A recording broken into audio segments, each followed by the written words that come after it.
The House will please come to order. Representative Henderson, do you have a privilege? Privilege, Mr. Speaker. Please. Thank you, Mr. Speaker. Members, it's a great privilege to introduce on this side over here members of a FFA chapter at our high school, East High School. If you want to see a good high school, check out East High School. You know. Hey, welcome. Their leader is Mr. Joe Allen. He's a teacher of Ag at East, 9 through 12. Great group. Thanks for being here.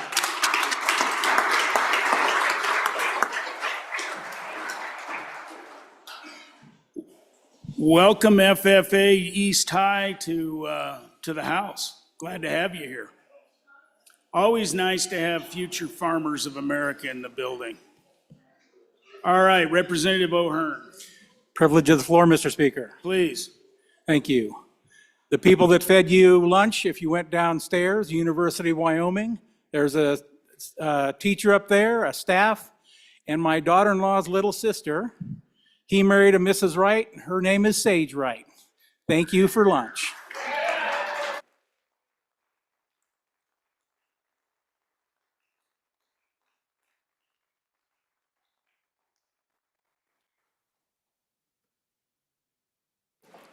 Awesome. Welcome to the House. Any other privileges? Reading clerk, let's do some standing committee reports.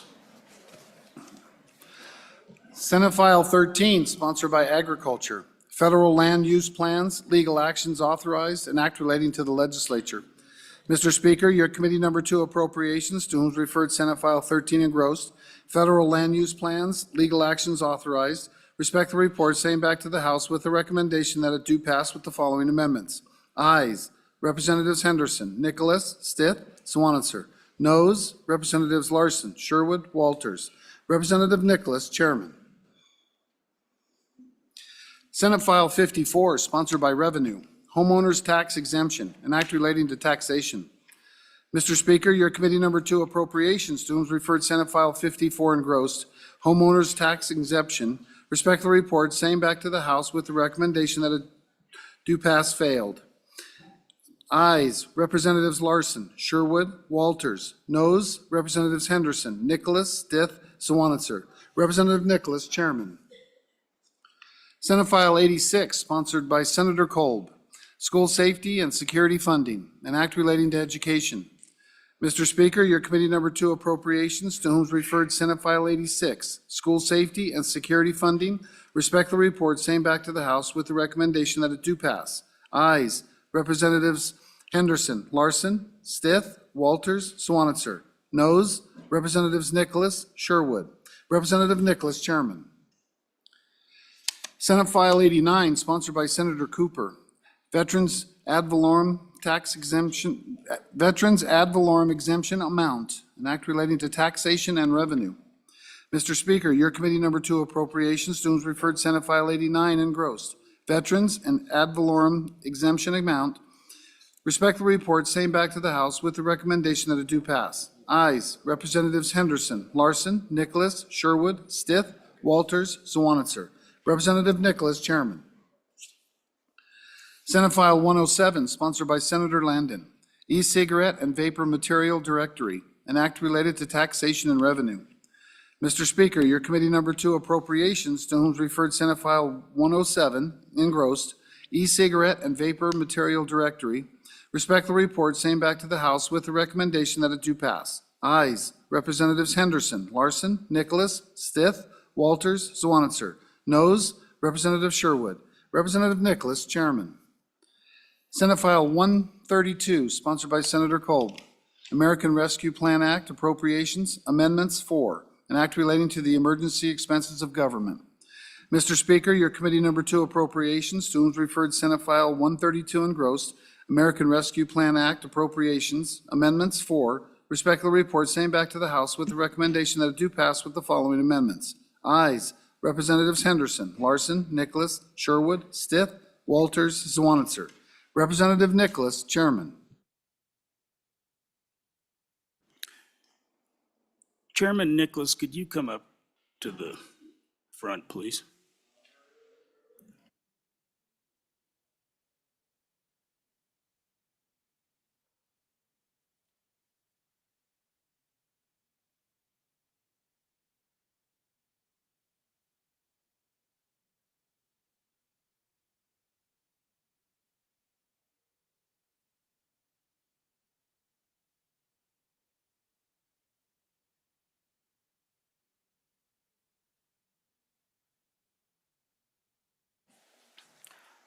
All right, we're at that order of business of bills on third reading and final passage, the consent list. Mr. Majority Floor Leader. Mr. Speaker, I move the consent list consisting of the following Senate files: Senate File 8, Senate File 36, Senate File 74, Senate File 103, and Senate File 113 for your consideration. Would anybody like to remove any of the bills off the consent list? Will the reading clerk please read the bills on the consent list? Senate File 8, sponsored by Labor, Health Insurance for Volunteer Emergency Responders, an act relating to compensation and benefits being enacted by the legislature of the state of Wyoming. Senate File 36, sponsored by Judiciary, Uniform Child Abduction Prevention Act, an act relating to domestic relations being enacted by the legislature of the state of Wyoming. Senate File 74, sponsored by Senator Cooper, Special Districts, Reversal of Dissolution for Noncompliance, an act relating to special districts being enacted by the legislature of the state of Wyoming. Senate File 103, sponsored by Senator Salazar, Wyoming Prime Act, an act relating to marketing homemade goods being enacted by the legislature of the state of Wyoming.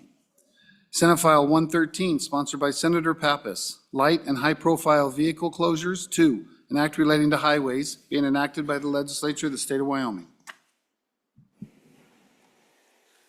Having been read three separate times, the question is, shall these bills pass the House? The chief clerk will please call the roll.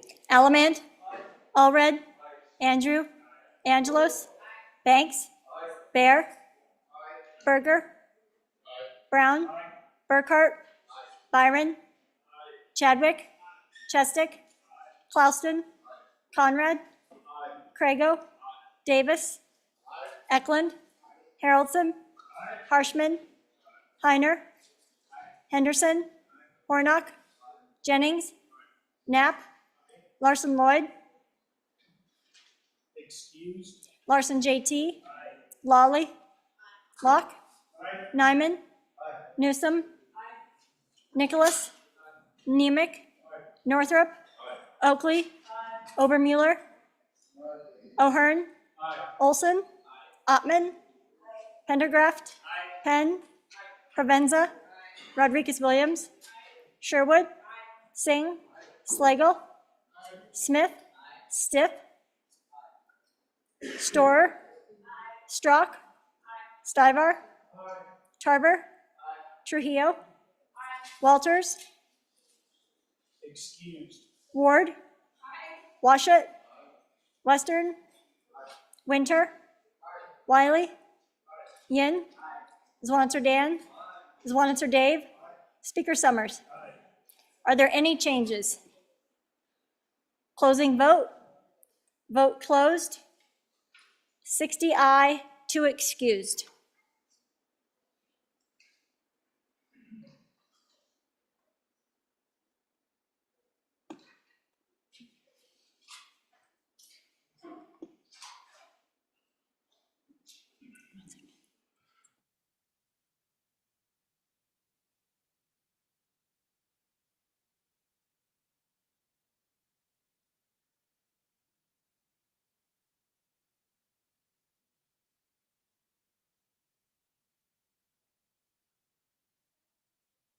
As for Senate File 8, are there any changes?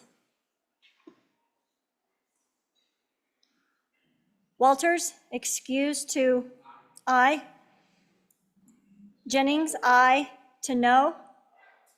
Heiner, aye to no. Slagle, aye to no.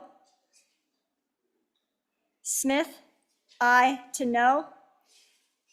Bear, aye to no. Allemande, aye to no.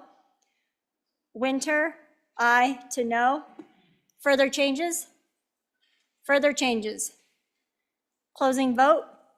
Vote closed. 54 aye, 7 no, 1 excused.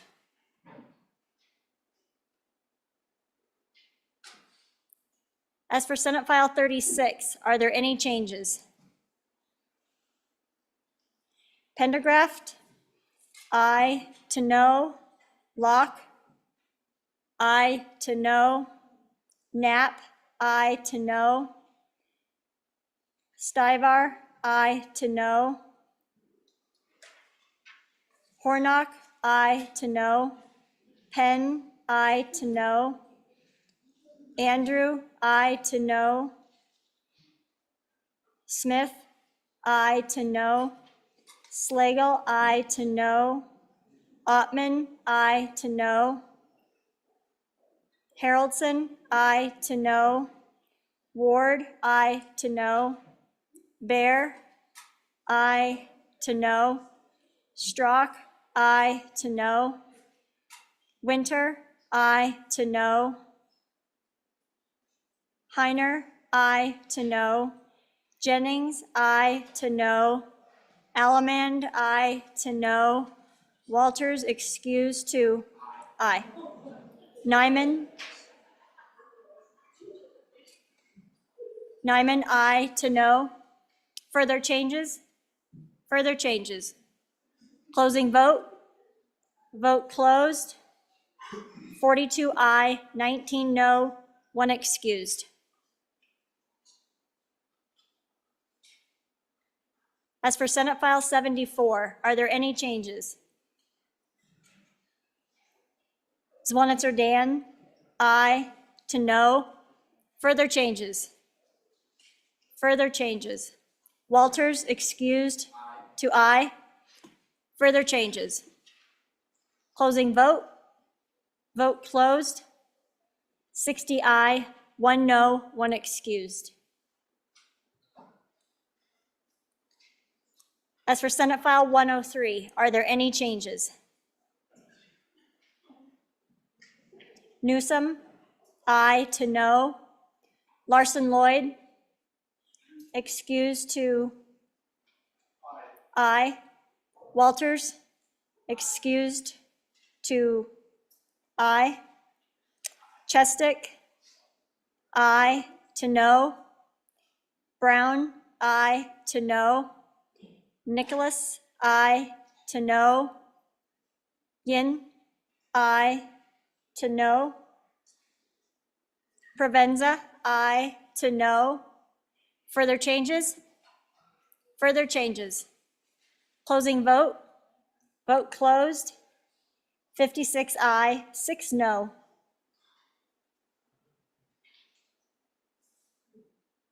As for Senate File 113, are there any changes? Locke, aye to no. Tarver, aye to no. Singh, aye to no. Warnock, aye to no. Western, aye to no. Ottman, aye to no. Penn, aye to no. Andrew, aye to no. Bear, aye to no. Strock, aye to no. Ward, aye to no. Angelos, aye to no. Knapp, aye to no. Jennings, aye to no. Allemand, aye to no. Banks, aye to no. Olson, aye to no. Larson Lloyd, excused to aye. Walters, excused to aye. Nyman, aye. Nyman, aye to no. Further changes? Further changes? Closing vote? Vote closed.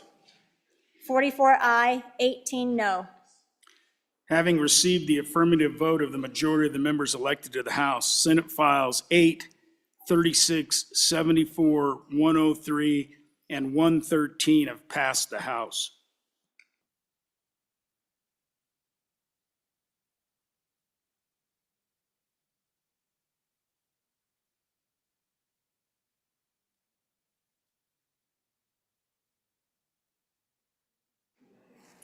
We are now at that order of business of bills on third reading and final passage, the regular list. The first bill for our consideration is Senate File 111.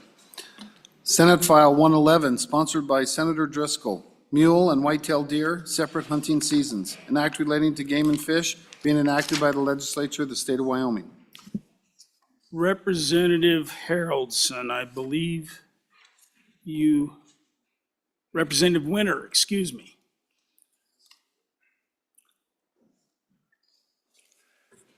Thank you, Mr. Speaker. I move third reading amendment number 1 to Senate File 111 and ask for your favorable consideration. Ladies and gentlemen, this amendment is designed here to benefit our deer herds. It's not to accommodate the hunting public with their personal biases.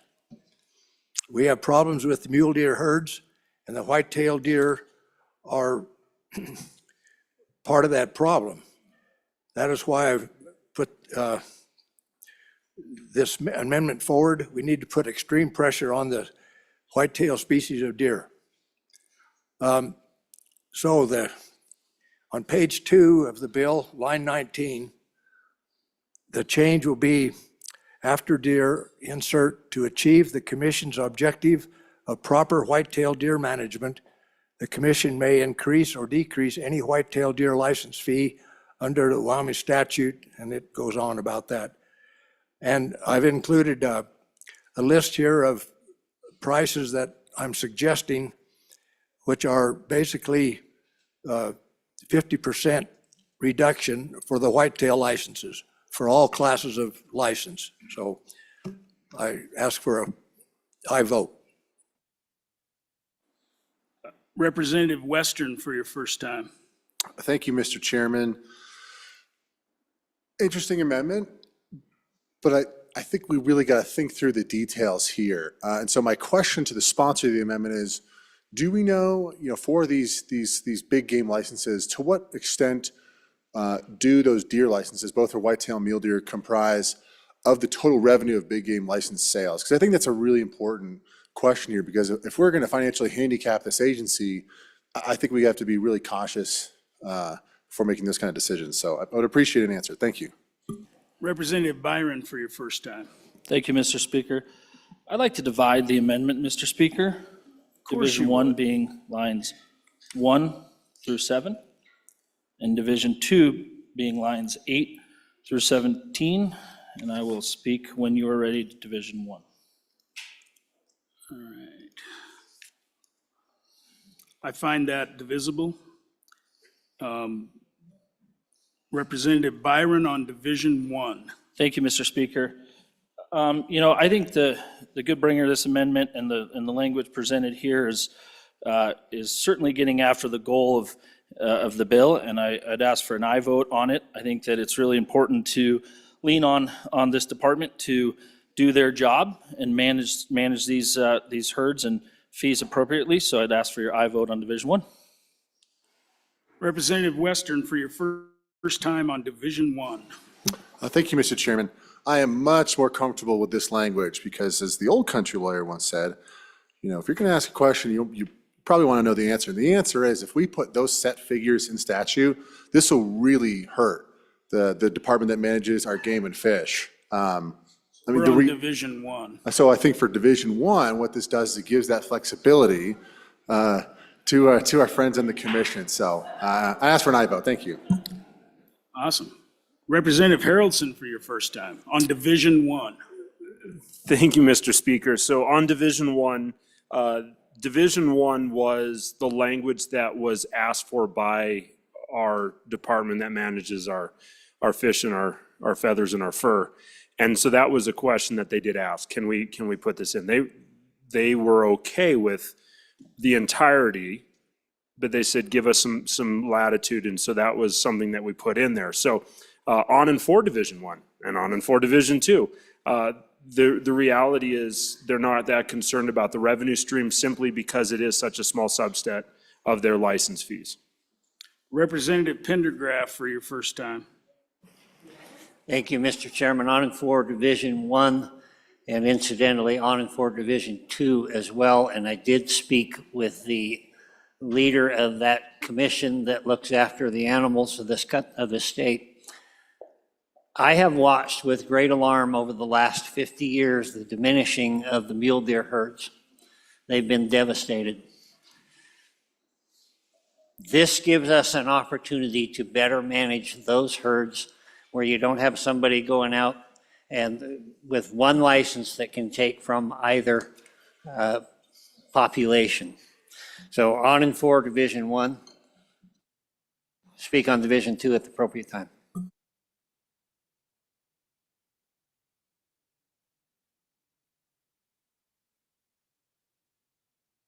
Chairman Burkhart on Division 1.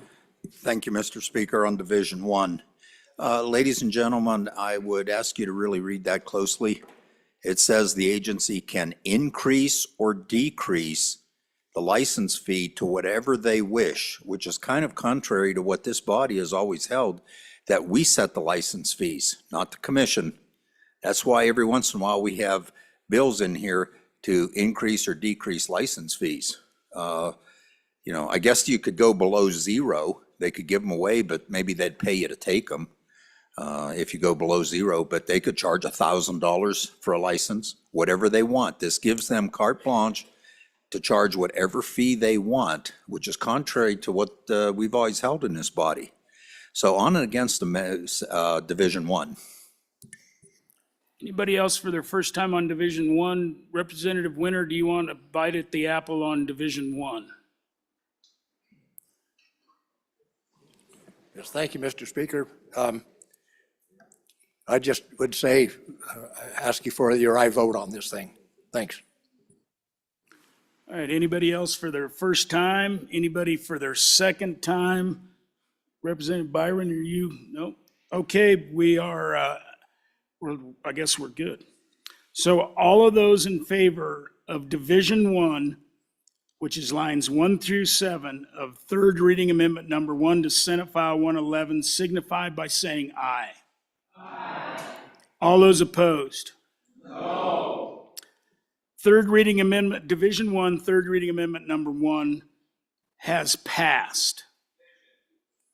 Division, thank you. Division being called. All those in favor of Division 1, please rise.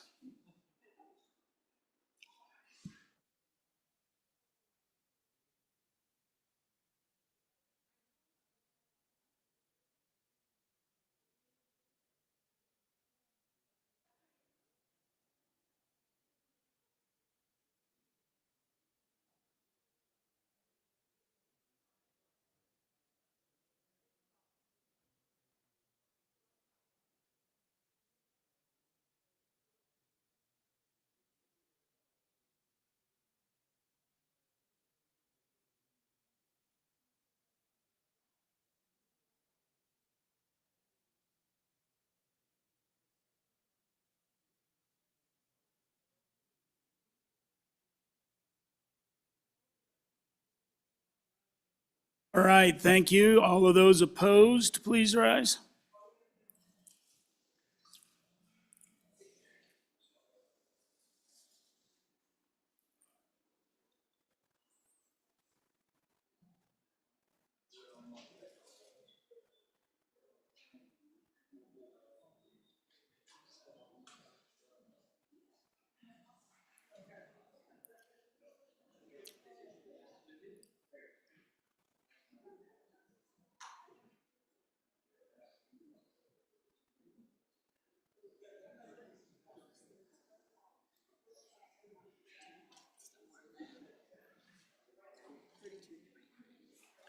Thirty-two, 31, and 32. Thank you. So Division 1 of third reading amendment number 1 has failed, 29 to 32. We are now on Division 2. Representative Byron. Thank you, Mr. Speaker. Body, on Division 2, I think it's worth a good, hard look at what we're trying to accomplish here. I appreciate the good chairman mentioning earlier that this body decides license fees. And I look at this lines 8 through line 17 as, I think a good number is just 50% less. We're just going to cut it 50%. And I think without logic or discussions with that good department, just picking a random percentage to cut them might not be the direction this body wants to go. Now, we heard earlier that some folks have talked to this department. I also just talked to this department and asked them about this, and they were unaware of it. So, I think it's worth a good hard look. We're talking about a deer license that's $40. It's $40. And I think to fill the freezer for $40, that's pretty reasonable. And I think that there's going to be reasonable rules put in place and maybe extra tags for these specific species. So on and against Division 2, I think we can relook at it maybe next year. But right now, I think just an arbitrary number to get to a lesser number that hurts our wonderful friends that drive the green trucks is not where we want to go. So just a caution to everybody, it's not favored to tell what an agency said about any particular issue unless it was done in committee where everybody heard it and everybody saw it. Because then we get into these arguments over what did the agency say. So Representative Pendergraph on Division 2. Thank you, Mr. Speaker. On and for Division 2, in my part of the state, if it were up to me, I'd put a bounty on the white-tailed deer and pay people to take them. To me, this makes the bill work. It offers someone an opportunity to come to Wyoming and hunt without paying the premium and putting all of that hunting pressure on the mule deer population. Would much rather divert some of that, if possible, into the whitetails. Additionally, if you're a hunter from other states and you want to take a whitetail, a lot of other states have a lot nicer herds, a lot better herds, a lot more access. And I think it makes sense to make this as affordable as possible. I did speak with the director of this agency, but I can't tell you what he said.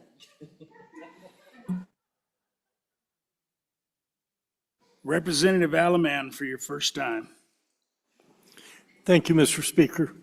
I look at this as a way to control these whitetail now so that in a few years we aren't with the whitetail where we are with the elk today. Because the elk have been a very big problem and the whitetail are just starting to become that problem. With reduced tag prices and more licenses let, we can get rid of this problem before it ever gets way out of hand like our elk have. Thank you. Representative Western for your first time on Division 2. Thank you, Mr. Chairman. So confirming that this is just for whitetail, but I have an abundance of caution. I'm going to ask you to vote no.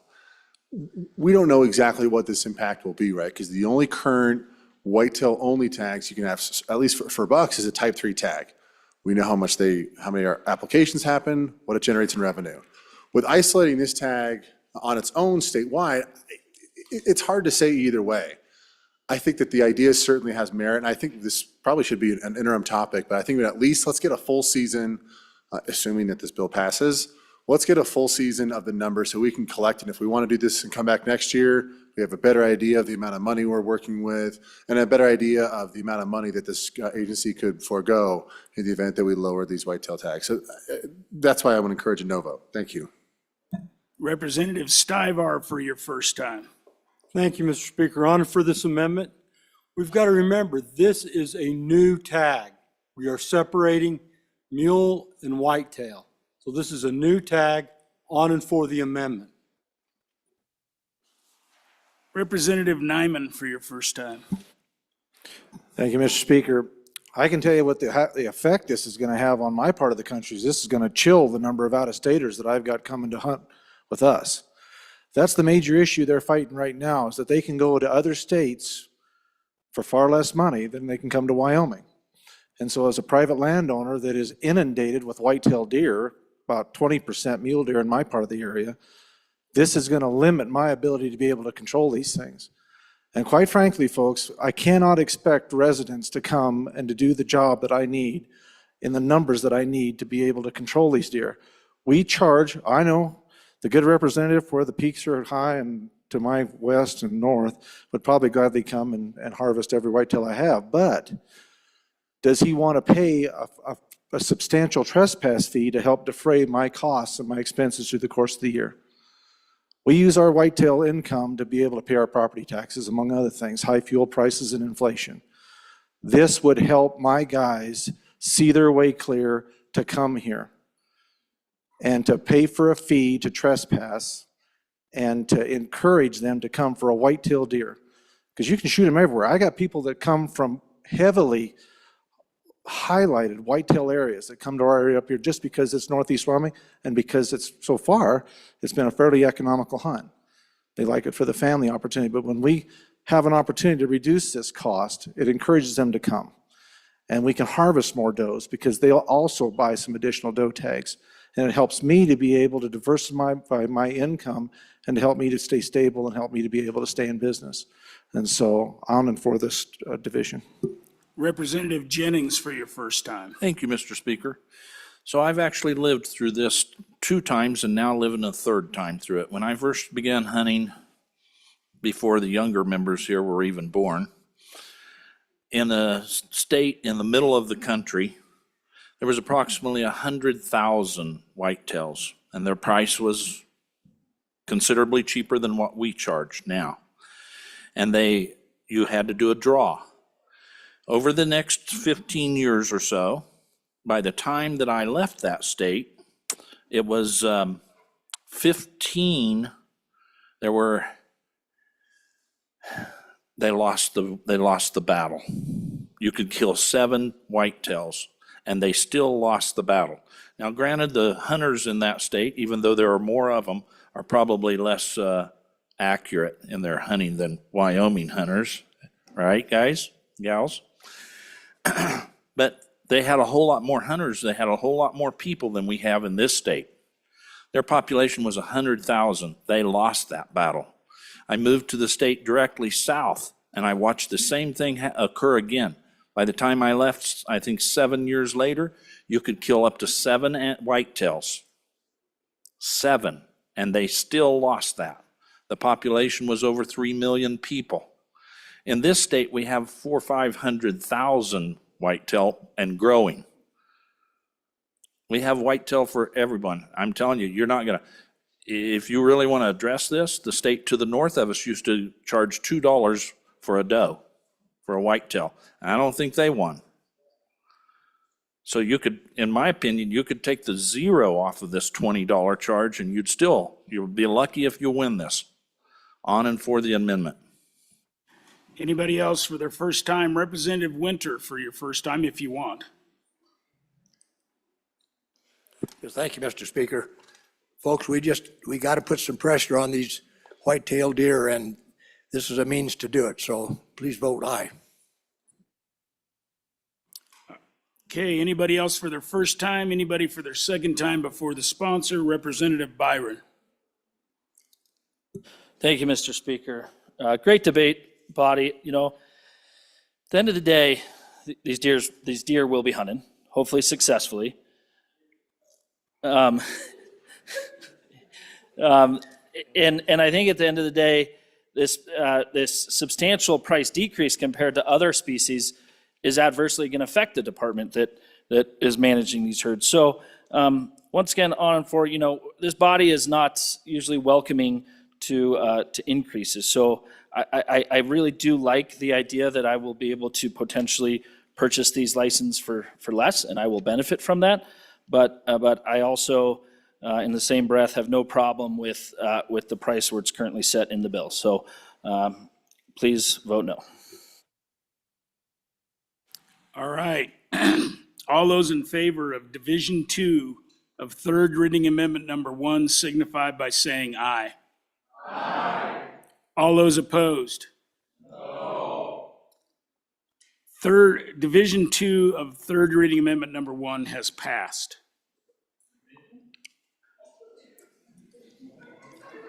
Division being called. All those in favor of Division 2, please rise.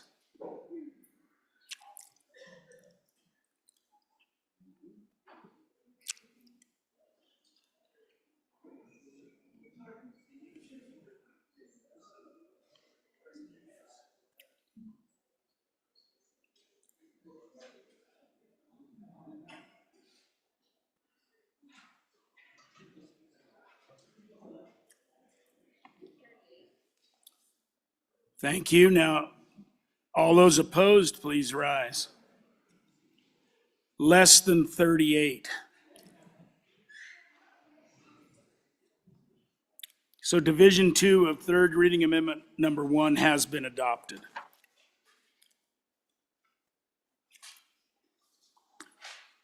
Senate File 111, having been read 3 separate times, the question is, shall the bill pass?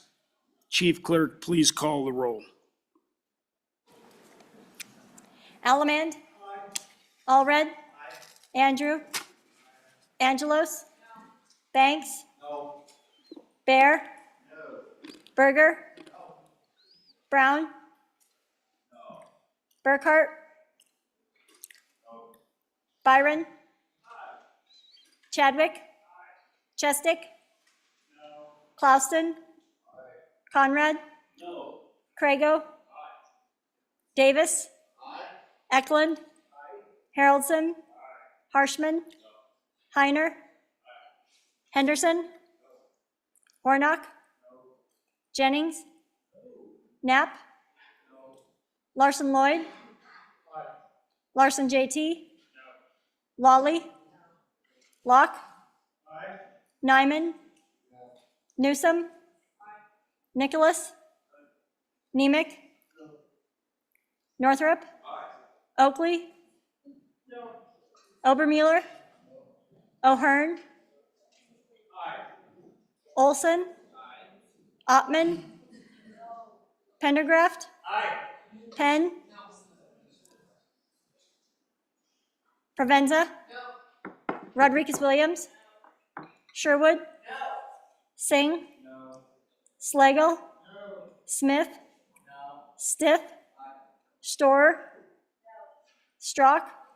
Stivar? Tarver? Trujillo? Walters? Ward? Washut? Western? Winter? Wiley? Yin? Zwonitzer Dan? Zwonitzer Dave? Speaker Summers? Aye. Are there any changes? Heiner, aye to no. Further changes? Further changes. Closing vote. Vote closed.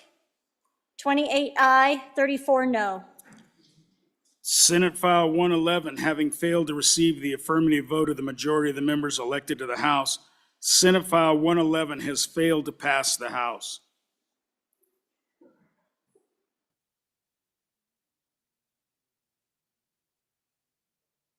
Let's do some messages from the Senate.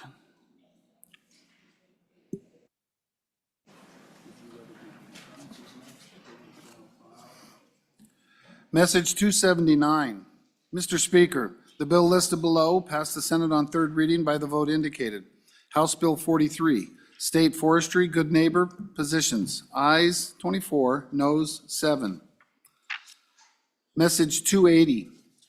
Mr. Speaker, House Bill 104, Omnibus Water Bill Planning. The House bill listed above passed on third reading in an amended form by the vote indicated.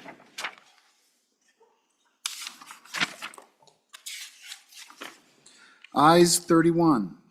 The Senate respectfully asks the House to concur by adopting the listed amendments. Message 281. Mr. Speaker, House Bill 126, Child Care is a Residential Use of Property. The House bill listed above passed on third reading in an amended form as follows by the vote indicated. Ayes 23, noes 8. The Senate respectfully asks the House to concur by adopting the listed amendments. Message 282. Mr. Speaker, the bill listed below passed the Senate on third reading by the vote indicated. House Bill 197, Sales Tax Administration Revisions. Ayes 27, noes 4. Sincerely, Ellen Thompson, Senate Chief Clerk.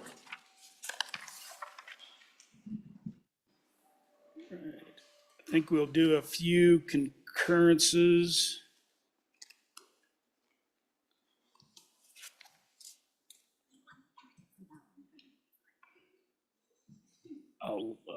Chief, I'll give that back to you because I don't know what it is, so.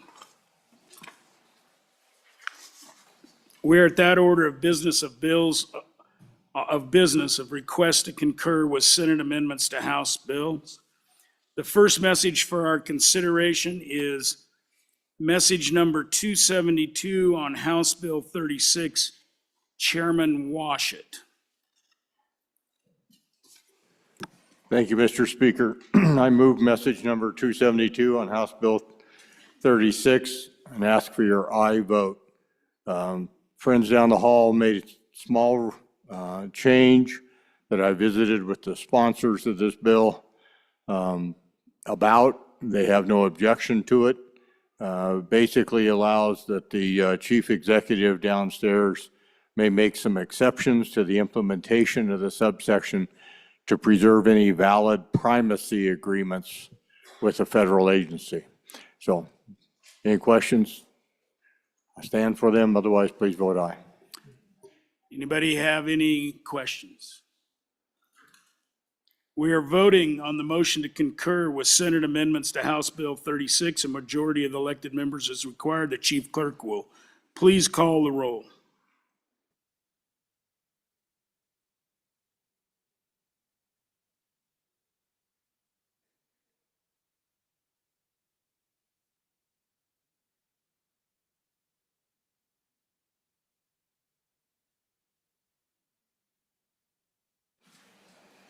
Allemand? Allred? Andrew? Andrew? Angelos? Banks? Bear? Berger? Brown? Burkhart? Byron? Chadwick? Chestick? Klauston? Conrad? Crago? Davis? Eklund? Haroldson? Harshman? Heiner? Henderson? Hornock?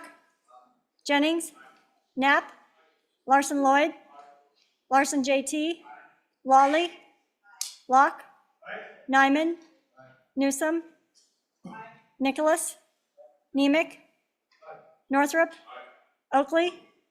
Obermueller? O'Hearn? Olson? Ottman? Pendergraft? Penn? Provenza? Rodriguez-Williams? Sherwood? Singh? Slagle? Smith? Stith? Storer?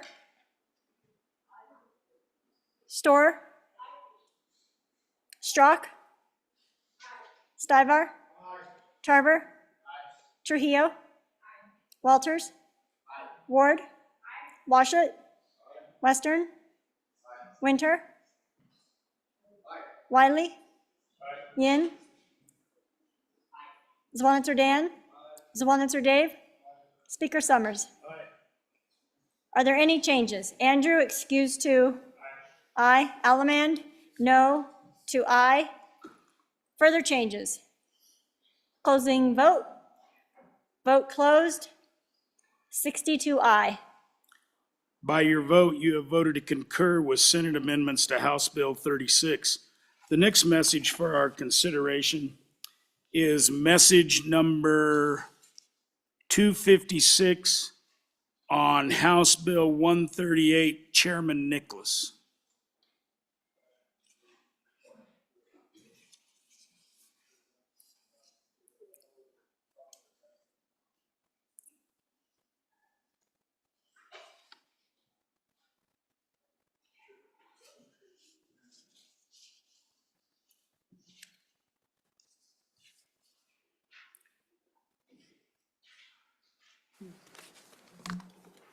Thank you. Mr. Speaker, I would move message number 256 on House Bill 138 and ask for your no vote, ladies and gentlemen. So you recall what this bill did was modify Pool A and limited who could participate in Pool A. And we did that because the ability to put money in and take it out on a regular basis by various entities was impacting its ability to invest the properties at a higher rate of return, and that's the whole purpose of Pool A. And so because certain entities were pulling money in and pulling out on a regular basis, and the balance of Pool A started coming down, and so there's a cost every time you pull money in and money out. And so they came to us and said, we need to modify how Pool A and how you manage those dollars and have a minimum requirement of investment into Pool A.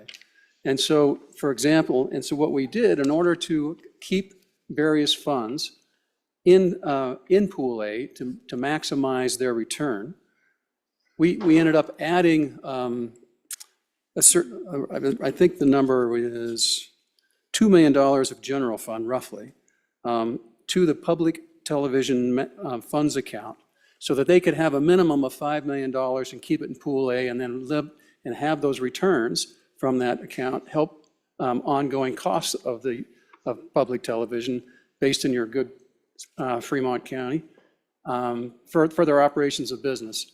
We also did that for the State Fair and gave them roughly about $2 million as well, so that fund would be up to $5 million. And what our good friends down the hall is, they said, okay, we can give money to the State Fair, but we're going to take it out and not give it to the Wyoming Public Television to get them up to the $5 million so they can leave their monies invested in Pool A. And so we'd like to go down the hall and have a chat with them because we'd like to have Wyoming Public Television have the $5 million balance to keep their money in Pool A. So I had a no on the concurrence.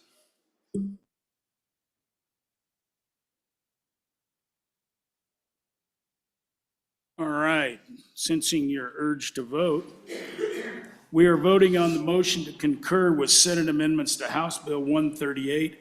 A majority of the elected members is required. The chief clerk will please call the roll.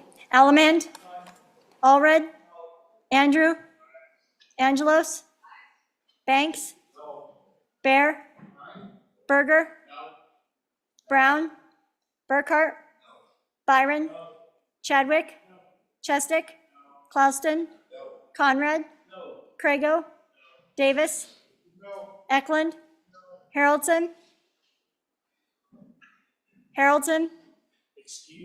Harshman, Heiner, Henderson, Hornock, Jennings, Knapp, Larson Lloyd, Larson JT, Lawley, Locke, Nyman, Newsom, Nicholas, Nemec, Northrup, Oakley, Obermuller, O'Hearn, Olson, Ottman, Pendergraft, Penn, Provenza, Rodriguez-Williams, Sherwood, Singh, Slagle, Smith, Stiff, Storer, Strzok, Stivar, Tarver, Trujillo, Walters, Ward, Washut, Western, Winter, Wiley, Yin, Zwanitzer Dan, Zwanitzer Dave, Speaker Summers. Are there any changes? Are there any changes? Closing vote. Vote closed. 23 aye, 38 no, 1 excused. By your vote, you have voted to not concur with Senate amendments to House Bill 138. Conference committee will be Nicholas Chair, Zwanitzer Dave, Sherwood.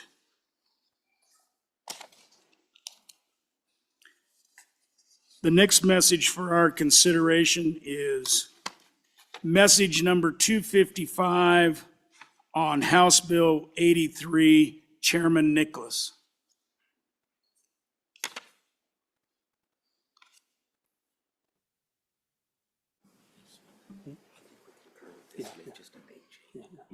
Thank you, Mr. Speaker. I would move message number 255 for House Bill 83 and ask for your aye vote on this, ladies and gentlemen. This is actually basically it's a technical correction. What this bill is, it has to do with the public retirement actuarially determined contributions that we passed out of this body about a week and a half ago. When it went over to the other side, and you remember we had graduated increases and how those all matched up. And basically they saw that we had misnumbered the years. And so they had to change the dates as the implementation of this actuarial program. So all this does is a technical correction to match the dates with the language that we've previously adopted. So I ask for your aye vote. All right, sensing your urge to vote, we are voting on the motion to concur with Senate amendments to House Bill 83. A majority of the elected members is required. The chief clerk will please call the roll.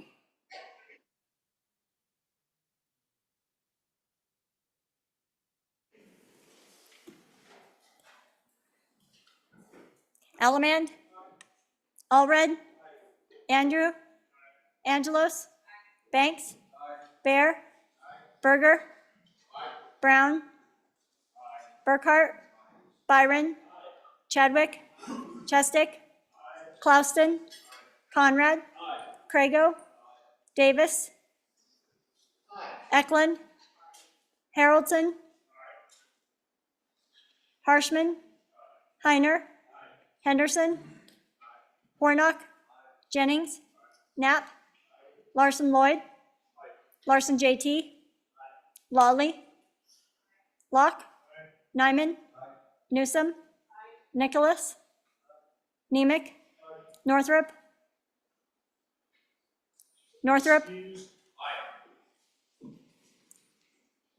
Oakley,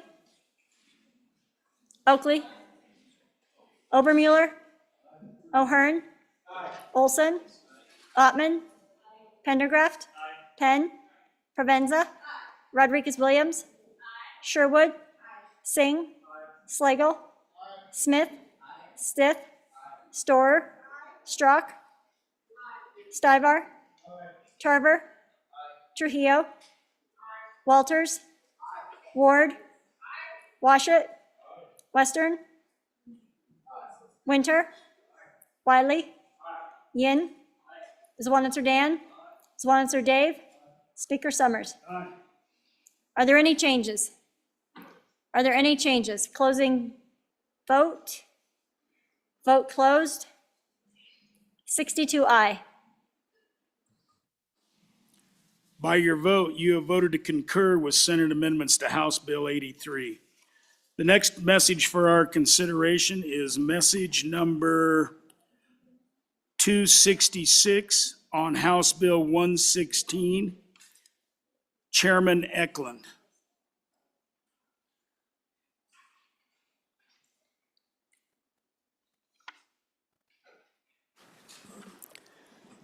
Mr. Speaker, I move message 266 on House Bill 116 and would ask for an aye vote on this. I've conferred with a couple people, especially the bill sponsor. The first part of it, if you're going to look at it, make sure you get not just the engrossed copy, but a corrected engrossed copy because it doesn't read right without the right one. So anyway, some of it's word crafting, the first part of this. Second part's a little more substantial, but still accomplishes the purpose of the bill as it was presented, and I'd ask for an aye vote. Okay, we are voting on the motion to concur with Senate amendments to House Bill 116. A majority of the elected members is required. The chief clerk will please call the roll. Alaman, Allred, Andrew, Angelos, Banks, Bear, Berger, Brown, Burkhart, Byron, Chadwick, Chestick, Klauston, Conrad, Crago, Davis, Eklund, Haroldson, Harshman, Heiner, Henderson, Hornock, Jennings, Knapp, Larson Lloyd, Larson JT, Lawley, Locke, Nyman, Newsom, Nicholas, Nemec, Northrup, Oakley, Obermuller, O'Hearn, Olson, Ottman, Pendergraft, Penn, Provenza, Rodriguez-Williams, Sherwood, Singh, Slagle, Smith, Stith, Storer, Strock, Stivar, Tarver, Trujillo, Walters, Walters, Ward, Washut, Western, Winter, Wiley, Yin, Zwanitzer Dan, Zwanitzer Dave, Speaker Summers. Are there any changes? Are there any changes? Closing vote. Vote closed. 62 aye. By your vote, you have voted to concur with Senate amendments to House Bill 116.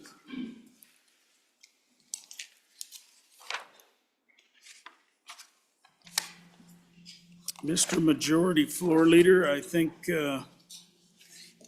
we're there. Nope. Mr. Majority Floor Leader. Mr. Speaker, I move the House resolve itself into committee of the whole. All right, you've heard the motion. All those in favor say aye. All those opposed? Motion carries. Congratulations, Chairman Brown.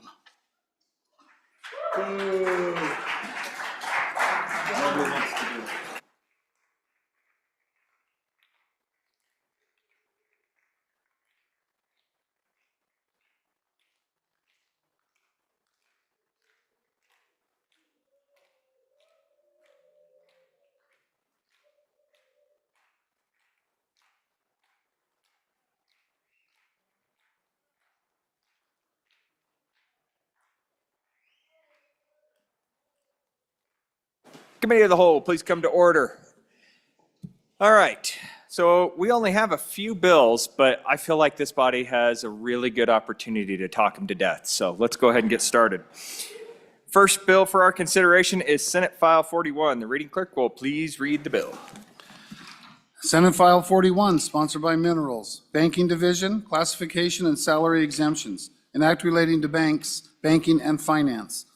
Mr. Speaker, your Committee Number 9, Minerals, Business, and Economic Development, to whom is referred Senate File 41 engrossed, Banking Division, Classification and Salary Exemptions, respectfully report, same back to the House with the recommendation that do pass with the following amendments.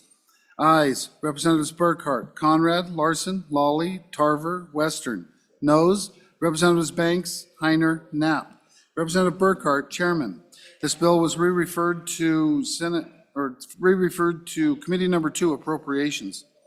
Mr. Speaker, your Committee Number 2, Appropriations, to whom is referred Senate File 41 engrossed, Banking Division, Classification and Salary Exemptions, respectfully report, same back to the House with the recommendation that it do pass. Ayes, Representatives Henderson, Larson, Nicholas, Sherwood, Stith, Walters, Zwanitzer.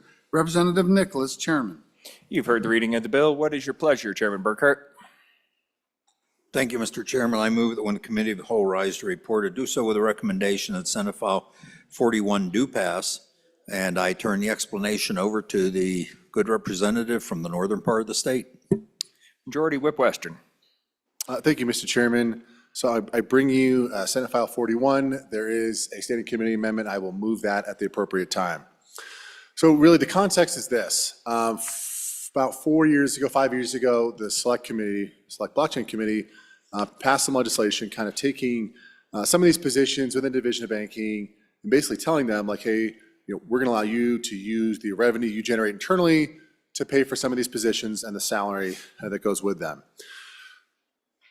The executive downstairs decided to veto that piece of legislation, which obviously I disagree with, but that's just how it goes. And it was done so with the commitment to try to improve the recruitment and the retention issues that this particular department was facing.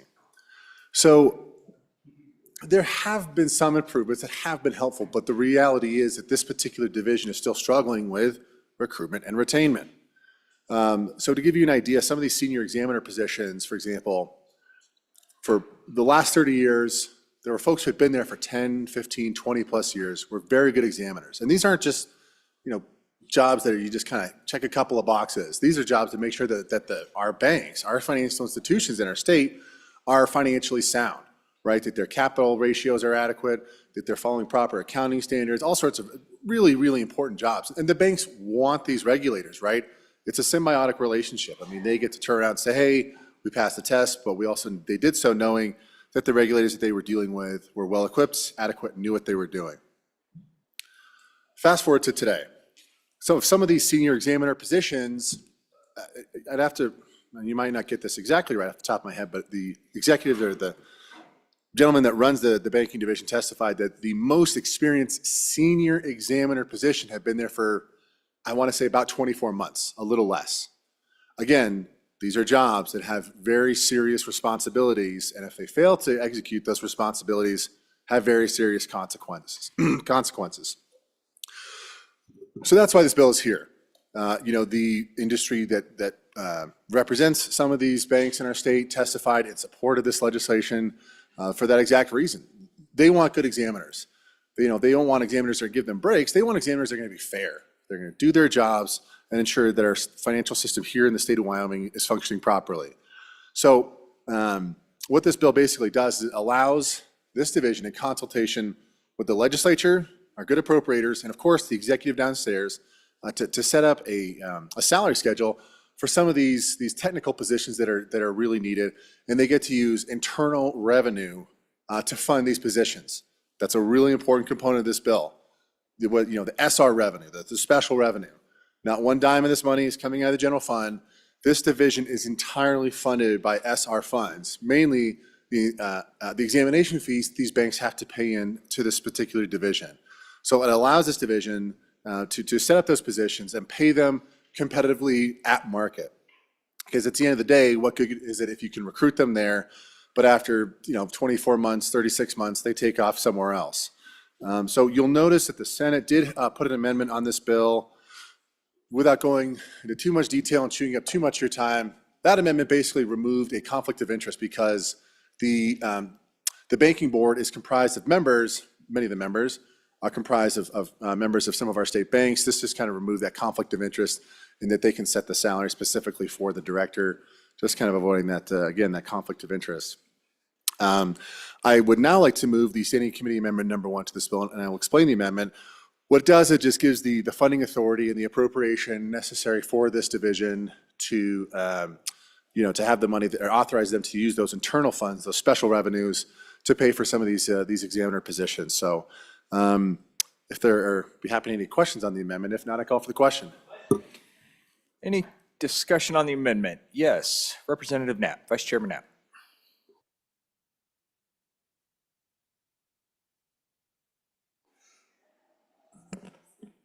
I'm sorry, we're on the amendment. Okay. On the amendment. I'll wait till the bill. Okay. Seeing no discussion on the amendment, all those in favor of Standing Committee Amendment number 1 to Senate File 41, please signify by saying aye. Aye. All those opposed, no. Standing Committee Amendment number 1 has been adopted. We're back to the bill. Vice Chairman Knapp. Mr. Chairman, thank you. So I'd like to all of us just imagine for a minute that you're on the board of a very, very large corporation. And with that corporation, you have an HR department.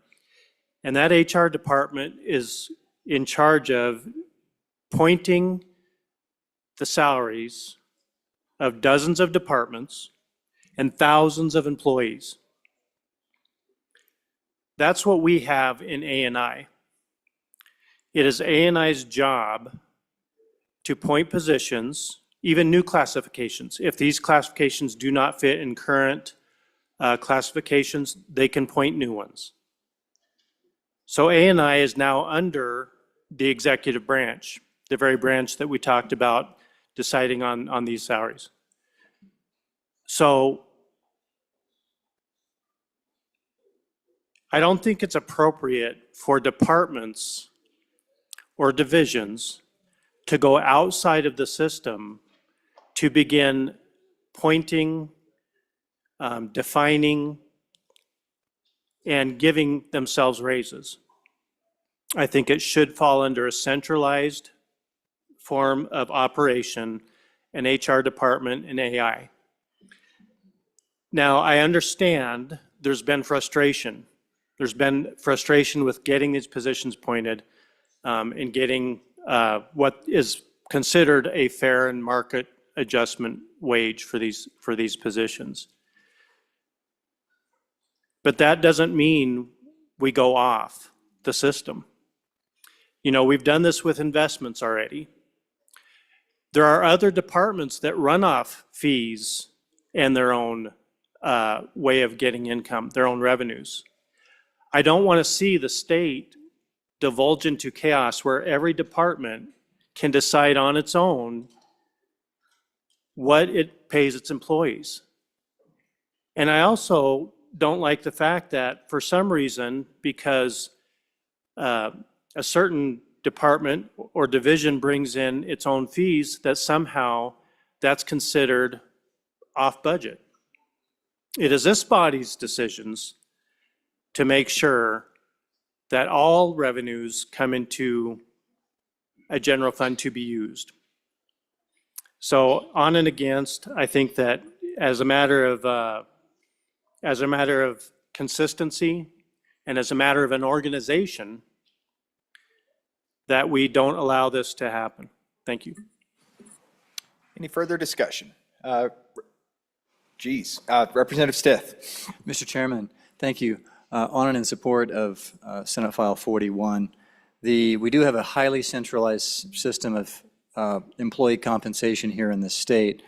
This came at the request of industry. They're asking to have their bank examination fees be used in this way. This is sort of the industry's money. They're asking that it be used in this way because they both want quality people that we attract and retain and that we can fill vacancies, so that we do that so that they can get their audits done more quickly, so they can get their bank examinations done quickly. Industry is asking for this, and it's effectively their money. So while I appreciate the desire for uniformity, this bill provides flexibility in the finance sector that's useful. On and forth. Thank you. Any further discussion? Representative Hornock. Thank you, Mr. Chairman. So let me get this straight, what we're doing with this bill. We're taking these folks off the books and eliminating legislative oversight in order to retain employees. So we're eliminating the transparency that this department will have with this body here. So when a department decides that it's important enough, then we're going to do this again. We're going to take them off the books again so that we eliminate the legislative oversight. Is that what we're doing with this department? Chairman Washut. Thank you, Mr. Chairman. I understand that this is special revenue money, not general fund money, which is good. But I was wondering, how many employees are we talking about? And is the $700,000 for the biennium? And how many employees are going to receive a piece of that $700,000? Any further discussion? Majority Whip Western. Thank you, Mr. Chairman. I took your challenge to talk a lot personally, so we're going to go for it. I was always under the impression that the teachings of the sickle and hammer for centralization were bad, but I digress. I would contend that, well, to answer the question from the good chairman for the central part of the state, I think it's about half a dozen or so, or maybe 7 or 8. I will confirm that, assuming this passes, and get those numbers to you. At the end of the day, we're solving for a problem. The problem is these senior examiners have a really important role. If they are not providing proper scrutiny to the institutions that they regulate, we get a sense of ease amongst those that are being regulated. We see some of the bank failures that have happened nationally. Don't want that happening in Wyoming. Our number one line of defense for those types of events, examiners that do their jobs. So at the end of the day, the problem is we are not attracting the quality talent that we need to do this job well. I mean, that's really what this comes down to. I certainly appreciate that, that there is an argument to uniformity, but what good is that argument if it's not solving the problem that we're trying to solve here, if it's not addressing the needs? Again, industry has come forward. They have said, we want this. We want to engage in good, fair regulation. So, if there are any further questions, happy to answer them. If not, I call for the question. Seeing no further discussion, all those in favor of Chairman Burkhart's motion that when the committee of the whole rises to report it, do so with the recommendation that Senate File 41 do pass, please signify by saying aye. Aye. All those opposed, no? No. Senate File 41 has passed committee of the whole. The next bill for our consideration is Senate File 75. The reading clerk will please read the bill. Senate File 75, sponsored by Water. Omnibus Water Bill Construction, an act relating to water development projects. Mr. Speaker, your committee number 2, Appropriations, to whom's referred Senate File 75 engrossed, Omnibus Water Bill Construction, respectfully report same back to the House with the recommendation do pass with the following amendments. Ayes, Representatives Henderson, Larson, Nicholas, Sherwood, Stith, Walters, Zwanitzer. Representative Nicholas, Chairman. For the reading of the bill, what is your pleasure, Chairman Nicholas? In general, I move the committee whole rise and report it does to the recommendation of Senate File 75 do pass. And I'll turn the explanation over to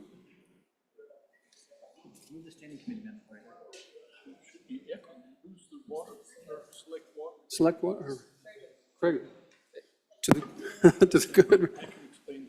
Okay, and so please proceed. Mr. Chairman, Chairman Nicholas, can you please move the standing committee amendments for me, please?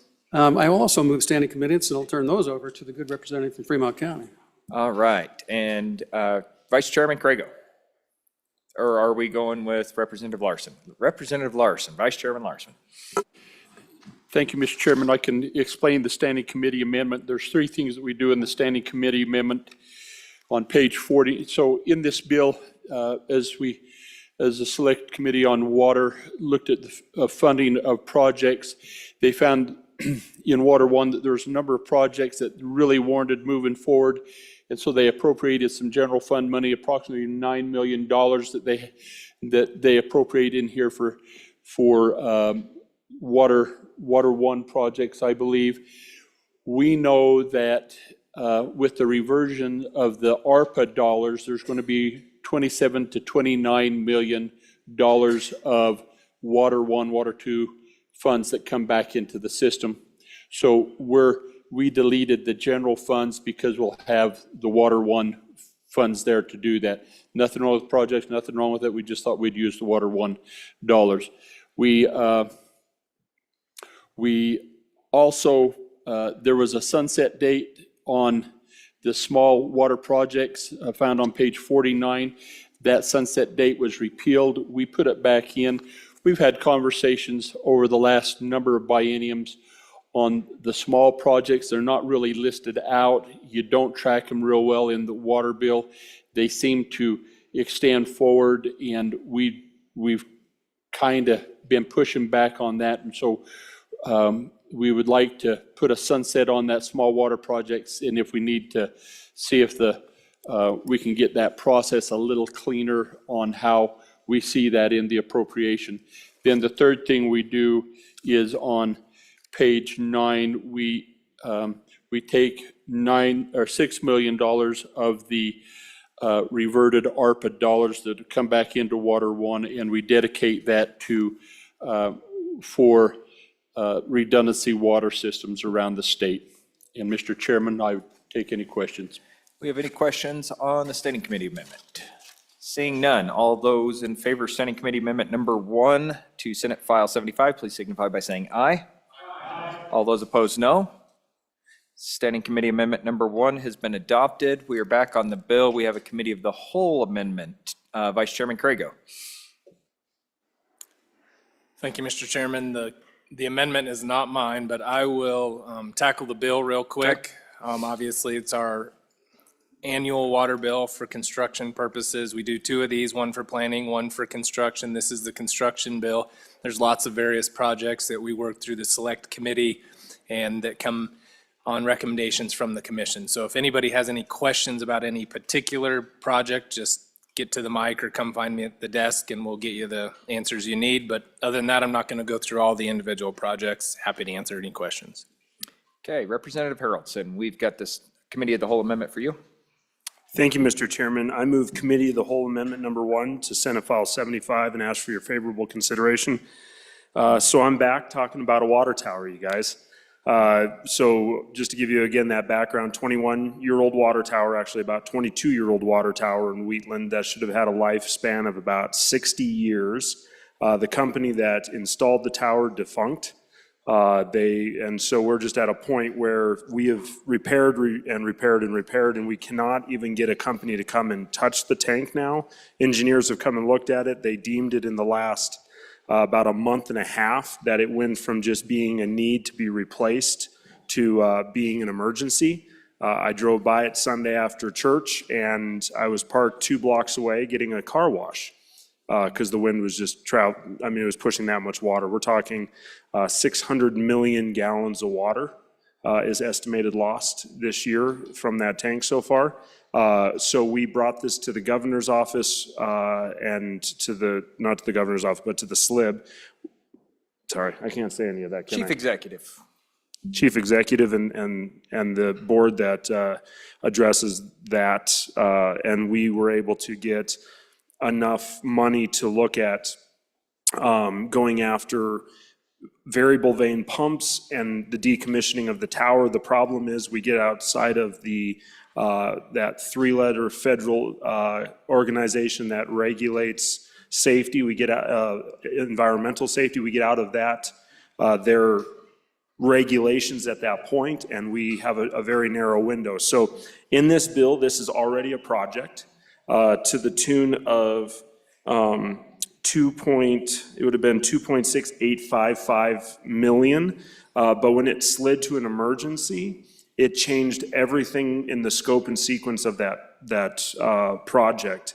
And so what it did is it placed us roughly $1.8 million out of budget. We've already gone, if you look in here, you're going to see that we've already gone for the 8 mills. We've already gone for both of our optional cents have been placed. The town is putting 1.75 of their own money towards it. And so 1.8 is our deficit. And so what this does is it brings the 2.6 up to that 4.549933, which would help us fund the rest of this tower, keep us in that compliance with that governmental entity, and help us replace a water tower in just up the road in Platte County. So would definitely ask for your favorable consideration to help with this funding. Any discussion? Yes, Chairman Newsom. Thank you. So that explained kind of the second part of the amendment. The first part where it was 5.3 million and then went to 9 million. I guess if I missed an explanation of that dollar change. Thank you. Representative Haroldson. Thank you, Mr. Chairman. So as I was talking to the drafters, they said that that was going to change basically just the allotment, so that from the 5 to the 9, from what they said would be the addition of the 4-5 change, and that's just how they drafted it from where they took it in the bill, is how it was described to me. Any further discussion? Any further discussion? Oh, Chairman Northrup. Why, thank you, Mr. Chairman. I just want to ask a question of what funds are these? Where are they coming from? What account? Representative Haroldson. Thank you, Mr. Chairman. And I'm not sure. I know it was where they originally were coming from, I believe was Water One.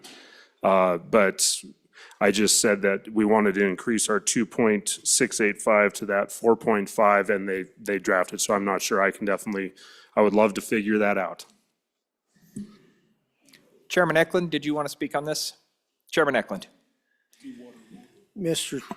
Chairman, was there much discussion of using some of the ARPA funds that we still have available? They're kind of, what do you call it, fungible or something on that order, where we've transferred funds around and we can still use some of this ARPA funding to fix things. Was that in the conversation with the chief executive's office and the board that administers some of the emergency money? Representative Haroldson? Mr. Chairman, thank you very much for that question. So yes, that was a conversation we had. There were a number of different avenues that the community walked through in a couple different applications that we applied for.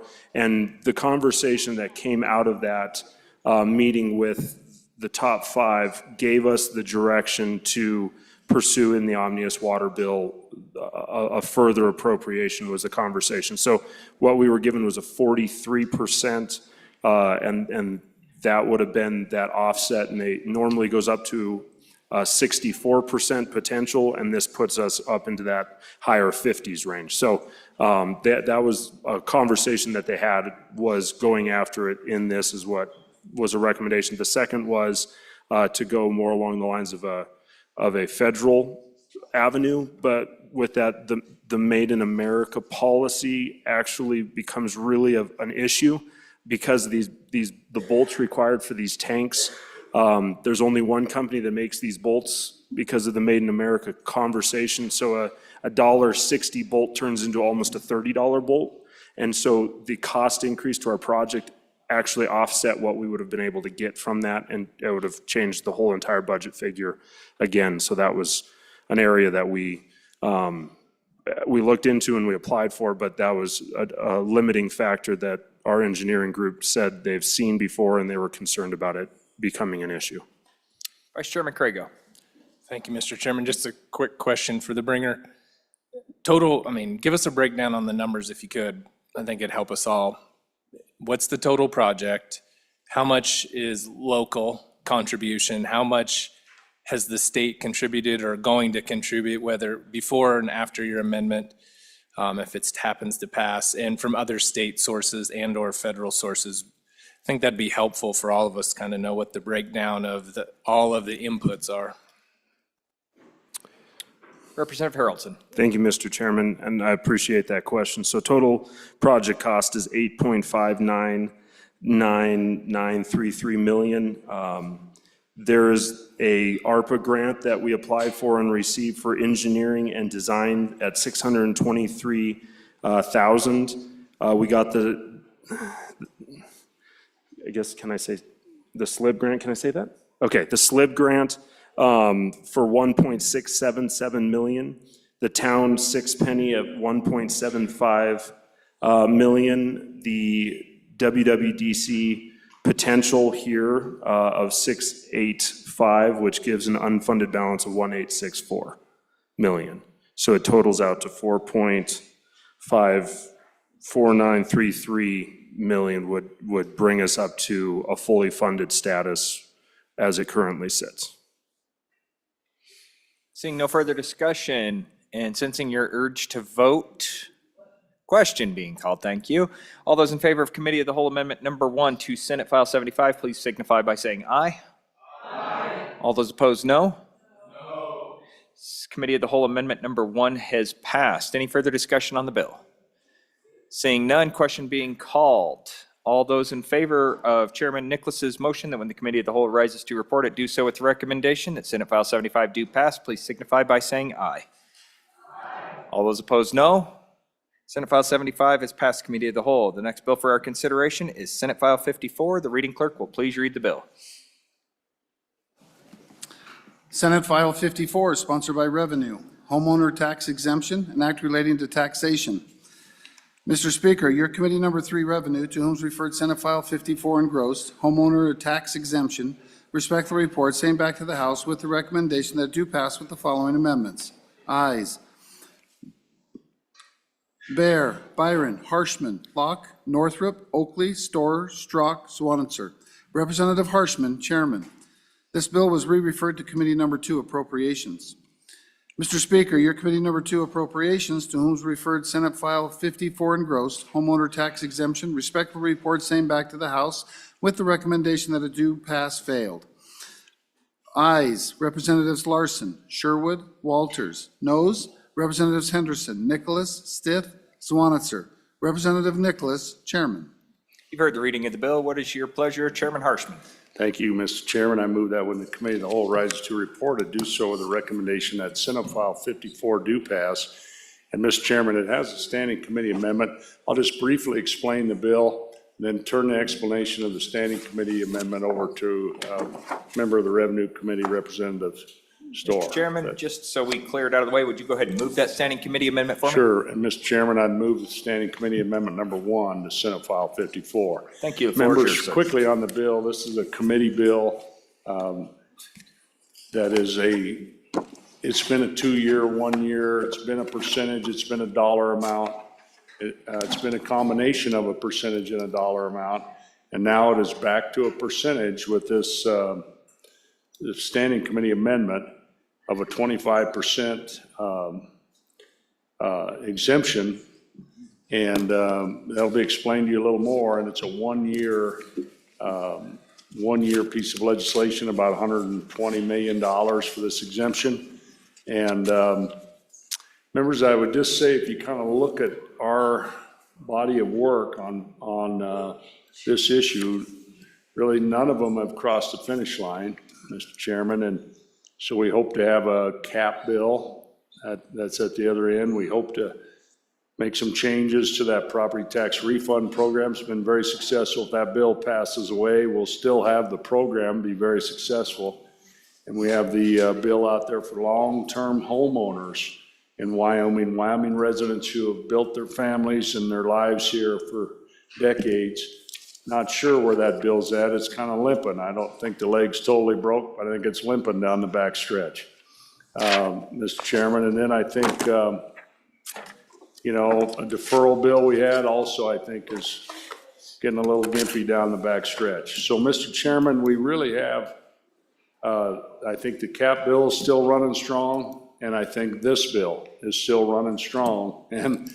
And that is really our body of work, and we're going to continue to work. I know we've talked about a lot of ideas. You remember that one little idea with sales tax, Mr. Chairman?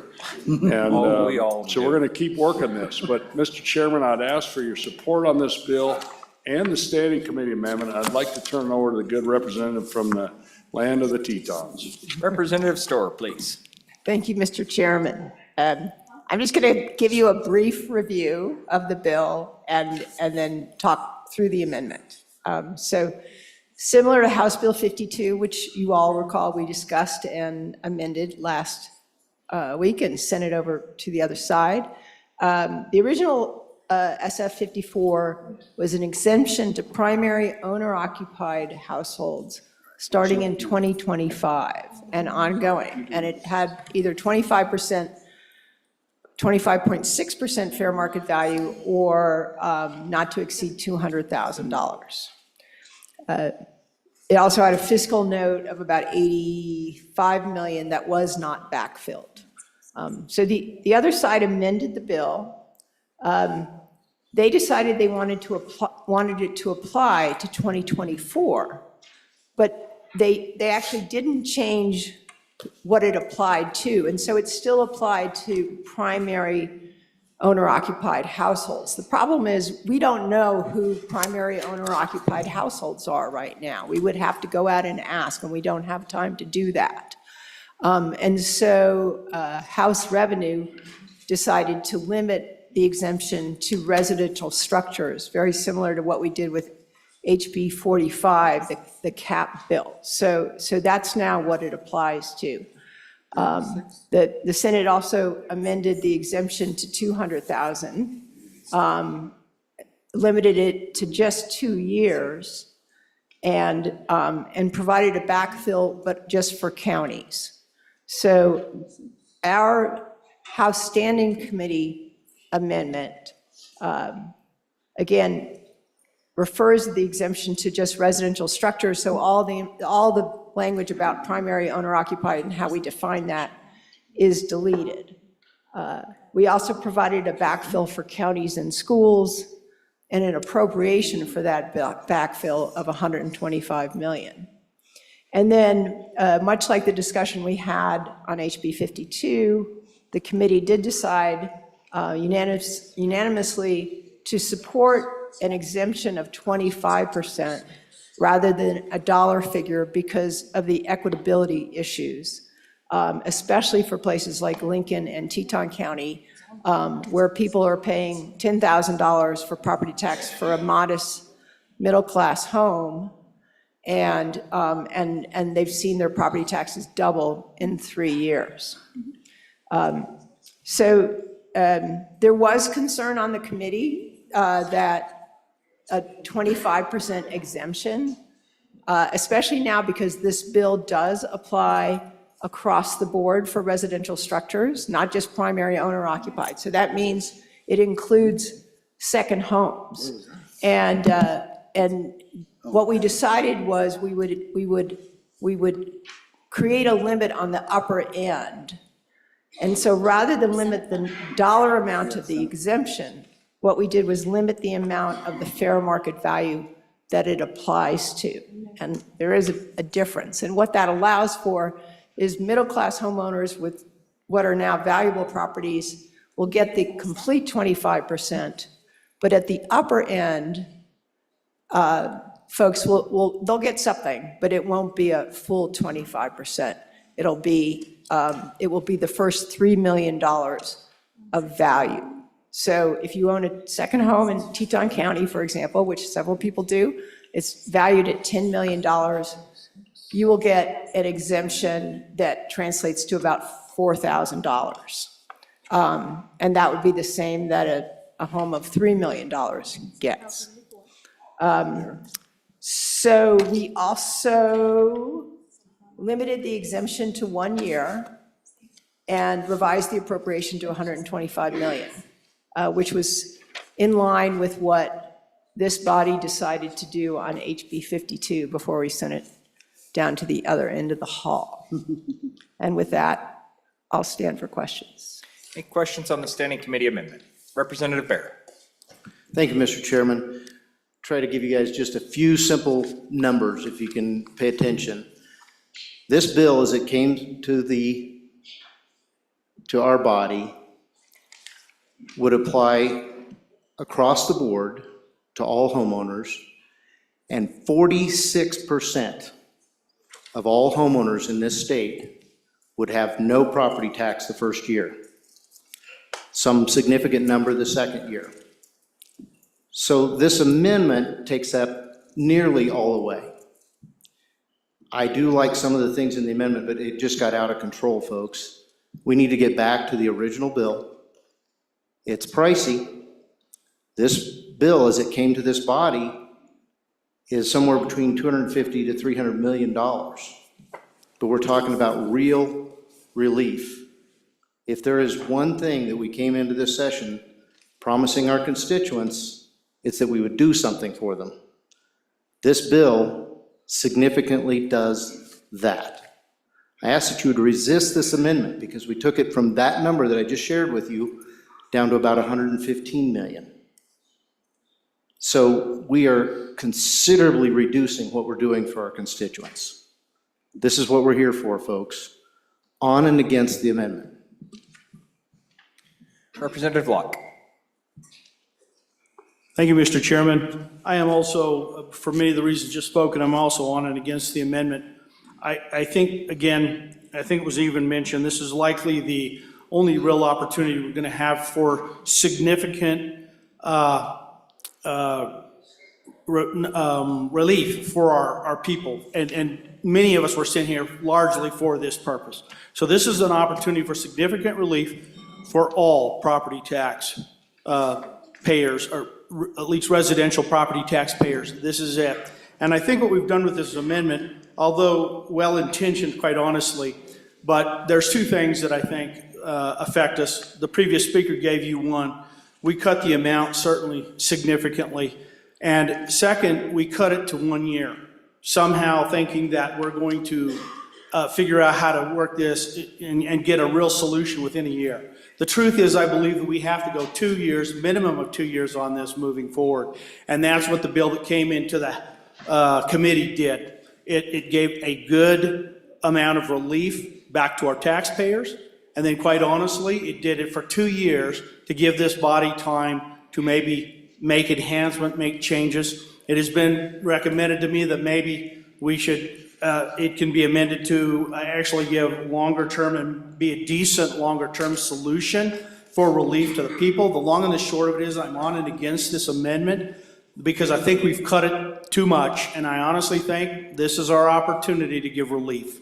So I'm asking everybody, please, let's go back to the original bill. There's a couple of administrative things. Sorry.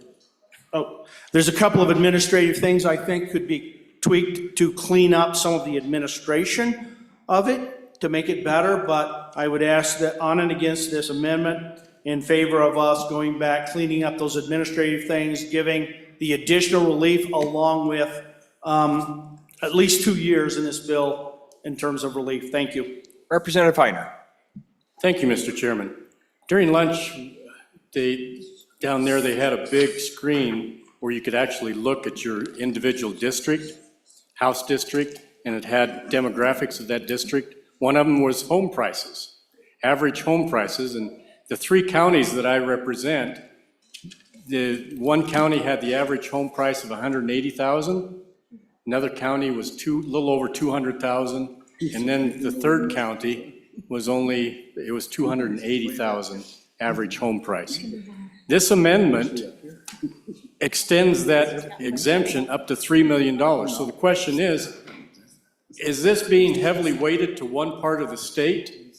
Because it's not going to bring relief to a lot of us counties that are just normally priced homes. So $3 million seems like a lot of money going to one part of the state, and the question for the good bringer of the amendment is what percentage of homes will be impacted for that difference between 1 million and 3 million? Because it seems like it'd be pretty small, and we're going to expend a lot of money from the state to help just a few individuals. So right now, I'm on and against the amendment and for the bill. Thank you. Representative Hornock. Thank you, Mr. Chairman. I have a question for the good bringer of this amendment. I'm curious where the break-even point is. So if your home is valued, and we're looking at 2 options, one option takes 25% off of the assessed value. One option cuts $200,000 off of the assessed value. That's the difference in the amendment, basically. Am I correct in thinking that you have to get to an assessed value of your home to be at $800,000 in order for that to break? That's the break-even point. That's where the 2 lines cross. So homes above the $800,000 amount would benefit from the 25% break. Homes below the $800,000 assessed value would benefit from keeping it at the $200,000 level. Is that, I'm just curious if my math is correct in that. Vice Chair Oakley. Thank you, Mr. Chairman. On and in support, going back to some of the original comments, saying we need to go back to the original bill, and I mean, those numbers are high. We were here late last night discussing the budget, how far apart we are from the other side. And we have to do this thoughtfully. You start talking about this one bill costing $300 million. We've done some things, put some sideboards. If we can do it right and bring it and have it so it doesn't break the bank, we want to extend it to 2 years, let's do that. Let's have that conversation. But we have to be honest about quickly passing a bill and recognizing it has a $300 million effect. So we're trying to keep it fair and equitable, but we're also trying to be really conscious about those dollars. And that's, we're getting there with this amendment. So on and in support. Representative Storer. Thank you, Mr. Chairman. I'm going to try to answer some questions. So first off, everybody gets 25% off, except for the really, really expensive homes that are over $3 million. So if you have a $250,000 house in most parts of the state, using the state mill levy average, you're going to pay $633 in tax on that in 2023. You're going to get over $400 savings from dropping the assessed value. So that's true for everyone. Representative from the county we're in, you're correct that the 800,000, the way the bill read before, Just floors me. the exemption was reduced for everyone under $800,000. But now that's not the case because of the way we've defined this, where the limit is on the amount of fair market value versus the actual amount of the exemption. So I can show you some spreadsheets that make this pretty clear. But the idea here is to try to give help where it is most needed, where frankly, we've got 0.2 acre lots in the town of Jackson that are valued at over $1 million. Now, that was not the case 10 years ago. So those people really are very modest homes are being valued at such a high amount. So, and in Lincoln County, we've been seeing some of the same escalations. But this bill is set up to support everyone across the state with a 25% reduction in your assessed value, as it's written with the amendment. Thank you. Representative Byron. Thank you, Chairman.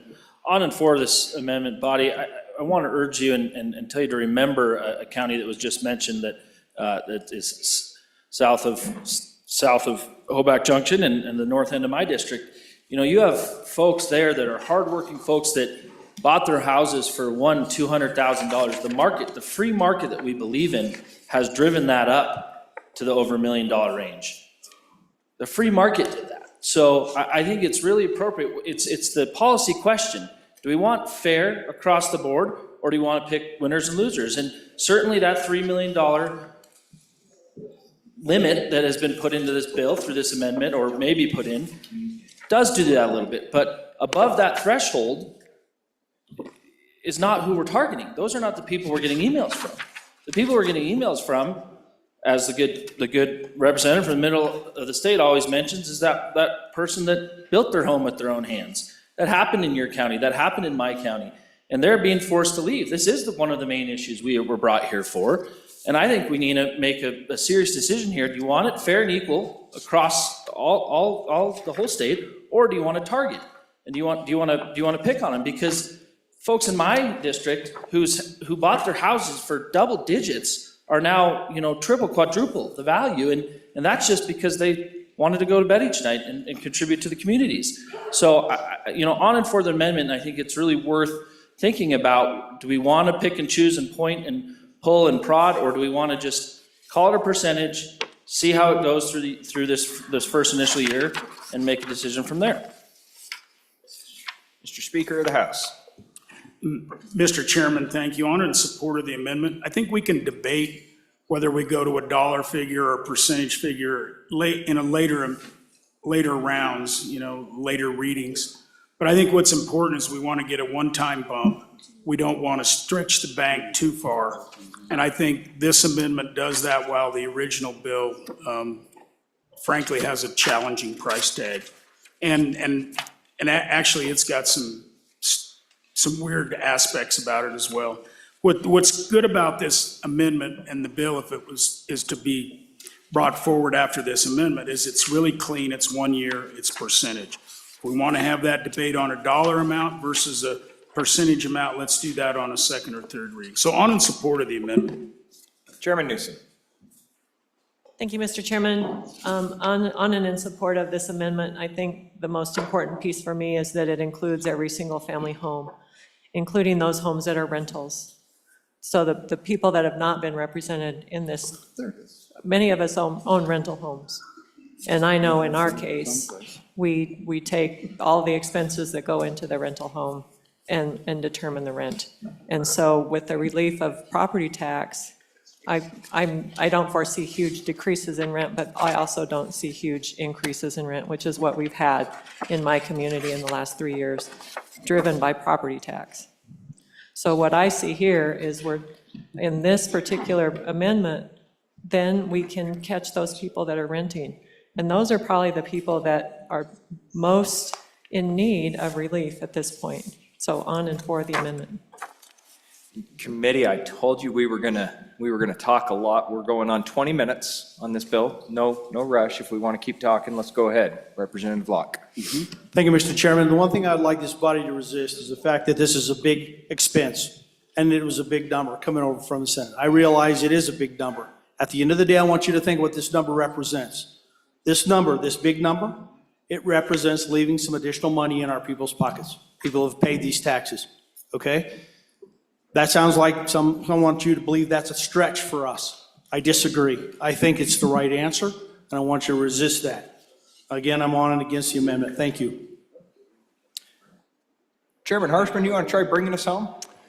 Okay, thank you, Mr. Chairman. Just to, members, I encourage you to vote aye on the amendment, move this forward. I think the really nice thing, this amendment cleans up all the language in the bill, makes it very easy to administer by the folks who administer this, our assessors at the local level. And then, as the good speaker said, I think we can have those arguments on, percentage, dollar amount, all that piece as we move forward. But again, just kind of thinking about our strategy. The county that the good representative talked about just south of Teton had the highest percentage growth, 30%. Now, if we pass a bill, I guess I can't say the bill, but a House bill that will cap that at 5%. That'll happen immediately. That's going to happen this year. That's why we went with the exemption, and this body voted down the constitutional amendment. So that's a big deal. So we're going to stop these 30% spikes. And again, about 18 of the 23 counties had double digit last year. So this is going to slow this down a bunch, give us massive 1-year relief. Hopefully then the long-term Wyomingites kick in, and it gives your revenue committee of the 67th, which we only have a couple days left together, but this interim committee will work and hand it off to the new legislature, the 68th, and hopefully we can keep moving forward on this issue. So urge your aye vote on the amendment and the bill as we move forward. Thank you, Mr. Chairman. Yes, Majority Floor Leader Knight. Thank you, Mr. Chairman. Just quickly, and I know we're wanting to get on to other legislation, but I've gotten two little texts from folks back home, and they're asking me the question, why is the body so concerned about putting a sunset on an increase that we've been paying for the last 4 years? One lady asked me, she says, you've taken enough money from the state in the last 4 years to more than pay for this and have more money left in the bank if you gave it back to us for a year and a half. And that's not an invalid question. If we back up and we look at what the difference has been in the bubble that we've just rode over the top of, and everybody's had to take the increases, and my folks up there, 30, 40%, bing, bing, bing, right on up. They paid all those taxes. They're somewhere in the system or been spent. The question that was just asked to me is, why don't you let us have some of that back? We're not asking for all of it. Let us have some of that back. Give us a year and then move on. And so she's asking me, she says, for heaven's sakes, by all means, be against this amendment and for the bill. She says, if you really add it up, you've gotten far more from us than what we're asking or what you're giving back in this bill. Something to consider. Chairman Northrup. Thank you. I'd like to point out one of the differences between the amendment and what's in the bill. The bill is for a single family per property. So if you have a ranch or farm, pick a house. If you're going for the amendment is for everything. It's for every single family dwelling. Thank you. Chairman Zwanitzer. Thanks. Just in response to a couple speakers ago about our constituents, I hope we continue to respond to our constituents that property taxes stay local. In some cases, they go to the school, but it's not the state taking their money, right? This money from the general fund, almost 80% this year comes from the mineral industry paying taxes or interest earned off of those taxes. I hope we've explained that each local county has the option 5 of which have taken it up to have county programs for tax relief, right? 5 of our counties have set up programs that they are giving county property relief, which is where your property taxes are going.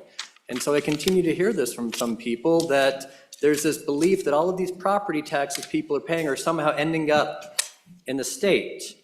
And yes, in education and recapture, somewhat that's true, but the vast majority stay in your county, right? And we continue, and I keep hearing it on this floor and in emails I keep seeing, that we are encouraging this belief that somehow the state of Wyoming, because of these property taxes, is taking it all and hoarding it and putting in savings. That is not what is happening. And so if you continue to get these messages from your constituents, help us out by explaining the process, explaining where their local taxes go, explaining they go to your libraries, your colleges in your districts, right? That they don't come to our savings account that we put in the LSRA. I hope we're continuing to get that message out as we talk about tax relief and how this all works. Sensing your urge to vote after 33 minutes of debate. Waiting for the question to be called. Question being called. All those in favor of Standing Committee Amendment Number 1 to Senate File 54, please signify by saying aye. Aye. All those opposed, no. No. Standing Committee Amendment Number 1 has been adopted. We are back on the vote. Division being called. All those in favor, please rise.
Y'all can sit. All those opposed, please rise.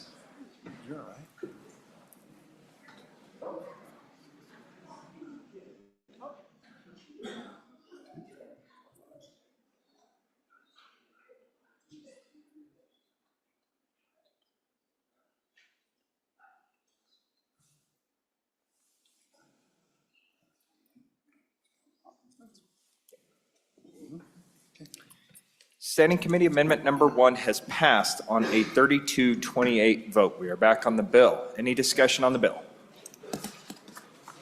Question being called. All those in favor of Chairman Harshman's motion when the Committee of the Whole rises to report it, do so with the recommendation that Senate File 54 do pass. Signify by saying aye. Aye. Y'all awake out there? All those opposed, please say no. All right, Senate File 54 is passed Committee of the Whole. The next file for our consideration is Senate File 69. Reading clerk, please read the bill. Senate File 69, sponsored by Senator Landon, Hospice Care Reimbursements, an act relating to welfare. Mr. Speaker, your Committee Number 10, Labor, Health, and Social Services, to whom is referred Senate File 69, Hospice Care Reimbursements, respectfully report same back to the House with the recommendation that it do pass. Ayes. Representative Chadwick, Clouston, O'Hearn, Trujillo, Yin, Swanitzer. Noes. Representative Hornock, Ward. Excused, Representative Penn. Representative Swanitzer, Chairman. You've heard the reading of the bill. This bill was re-referred to Committee Number 2, Appropriations. Mr. Speaker, your Committee Number 2, Appropriations, to whom is referred Senate File 69, Hospice Care Reimbursements, respectfully report same back to the House with the recommendation that it do pass. Ayes. Representatives Henderson, Larson, Nicholas, Sherwood, Stith, Walters, Swanitzer. Representative Nicholas, Chairman. My apologies, John. No. You've heard the reading of the bill. What is your pleasure, Chairman Swanitzer? Thank you, Mr. Chairman. I move in the Committee of the Whole rise to report it, do so the recommendation Senate File 69 do pass. There are no standing committee amendments, and I turn over bill sponsorship to the good representative from District 32. Representative Costin. Thank you, Mr. Chair. Ladies and gentlemen, this bill deals with hospice, end-of-life situations in Wyoming. Right now in Wyoming, our Medicaid system pays $125 if you're in one of our 5 hospice facilities that are left.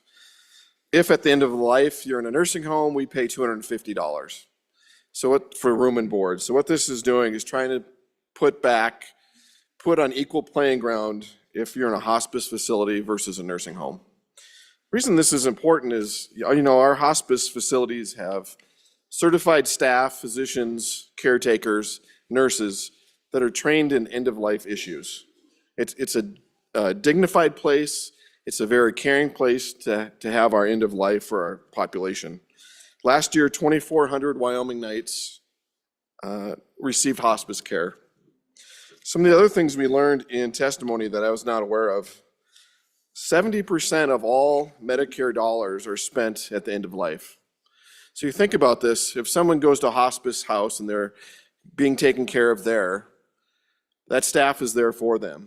But if they're at their house, what happens is the ambulance shows up, they go to the ER, they go to the ICU, they may end up in the up on the floor at a hospital.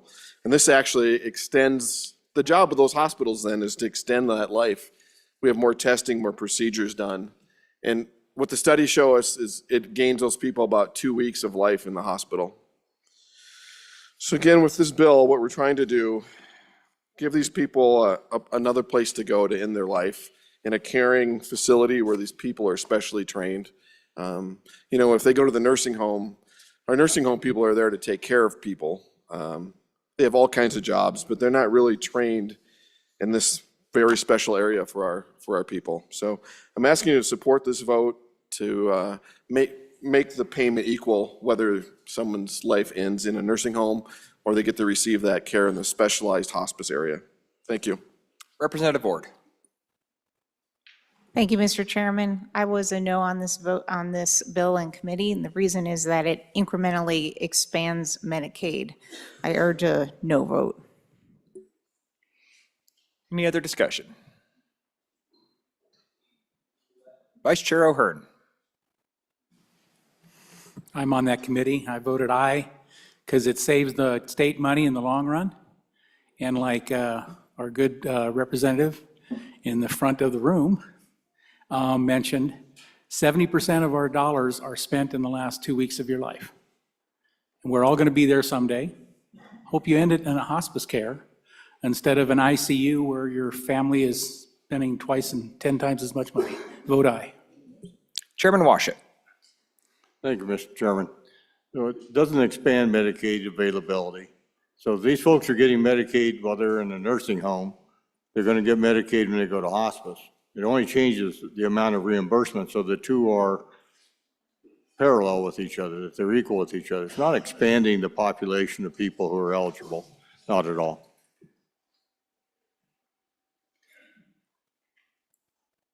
Representative Davis.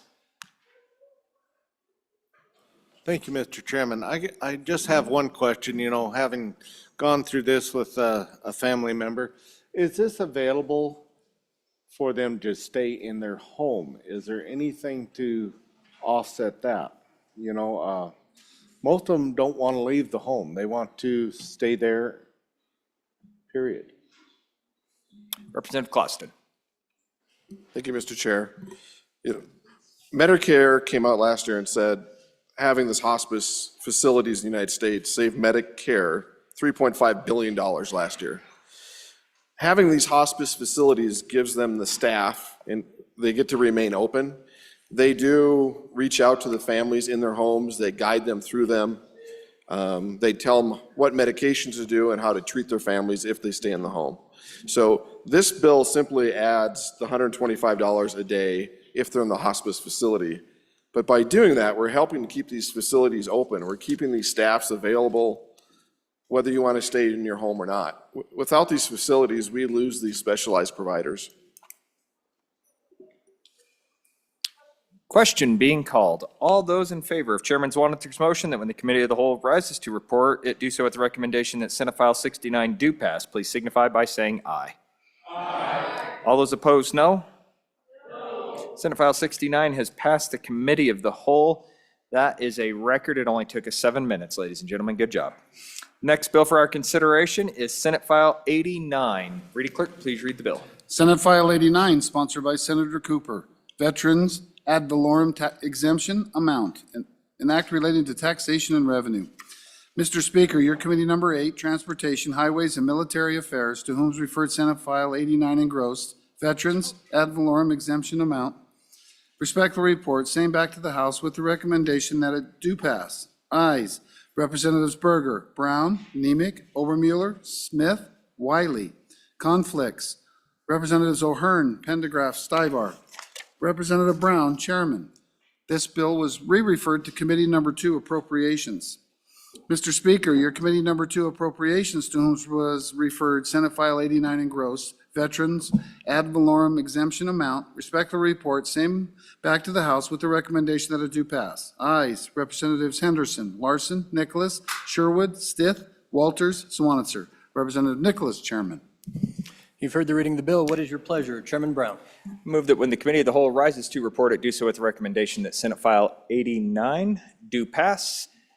I don't see anybody standing up to take this as a co-sponsor, so I will play pinch hitter here and explain this bill. Ladies and gentlemen, this is a fairly simple bill.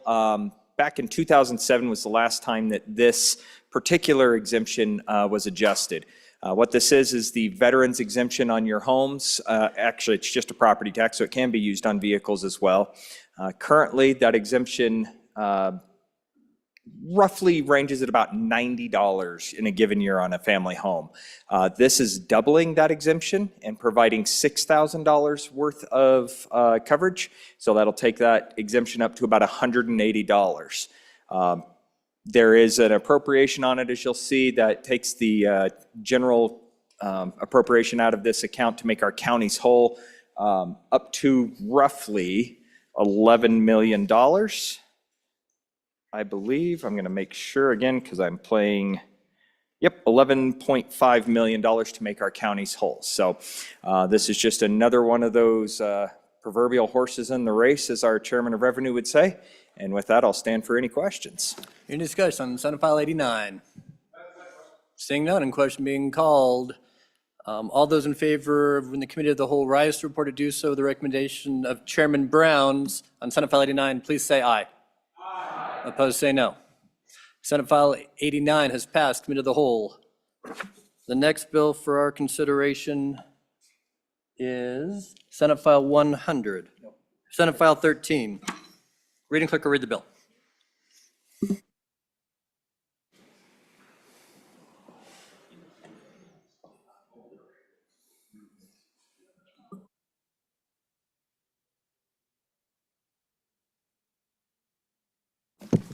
Senate File 13, sponsored by Agriculture. Federal land use plans, legal actions authorized. An act relating to the legislature. Mr. Speaker, your committee number 5, Agriculture, State and Public Lands and Water Resources, to whom is referred Senate File 13 engrossed. Federal land use plans, legal actions authorized. Respectful report, same back to the House with the recommendation that do pass with the following amendments. Ayes, Representative Zolliman, Allred, Banks, Conrad, Crago, Davis, Eklund, Slagle, Winter. Representative Eklund, Chairman. This bill was re-referred to Committee Number 2, Appropriations. Mr. Speaker, your Committee Number 2, Appropriations, to whom is referred Senate File 13 engrossed, Federal Land Use Plans, Legal Actions Authorized. Respectful report, same back to the House with the recommendation that do pass with the following amendments. Ayes, Representatives Henderson, Nicholas, Stith, Swanitzer. Noes, Representative Larson, Sherwood, Walters. Representative Nicholas, Chairman. You've heard the reading of the bill. What is your pleasure? Chairman Eklund.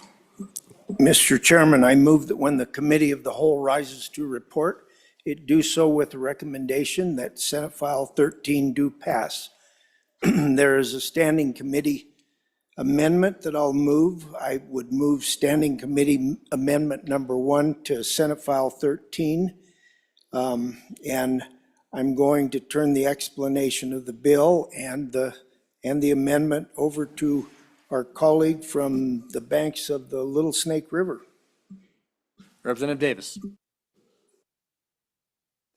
Thank you, Mr. Chairman. This bill we're bringing to you right now was brought up to our attention during the interim with what was occurring over there in Rock Springs with the resource management plan.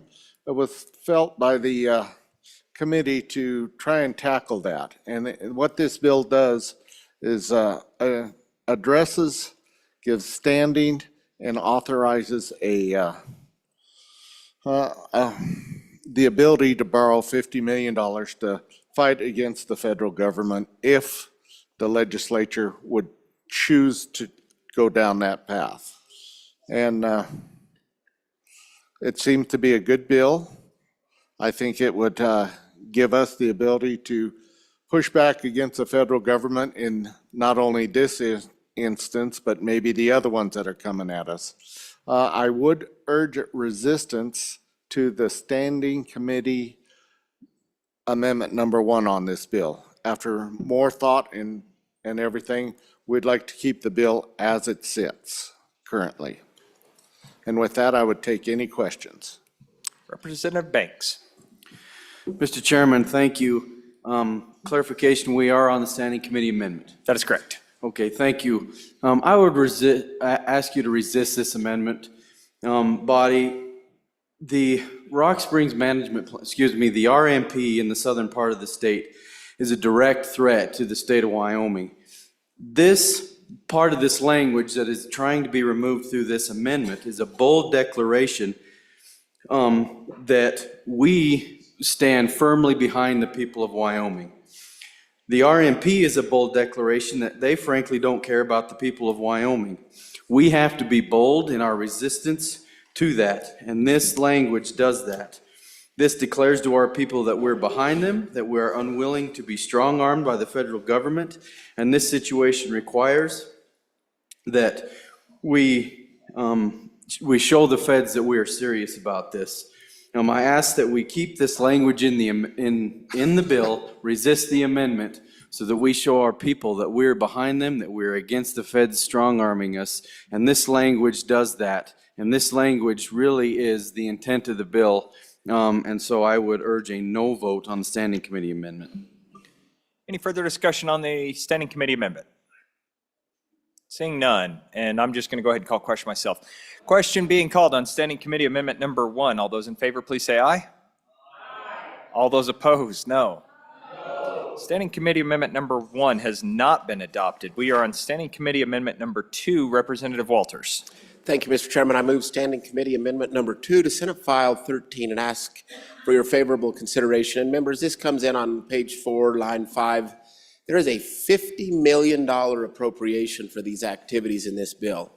Let me give you a little context. We have a biennial budget for Agency 15, which does for the law office portion of Agency 15, which does all of the law work for the entire state of Wyoming, that is $13 million less than we're suddenly asking to go for the legislature. That's the office that covers this for the legislature, for the executive branch.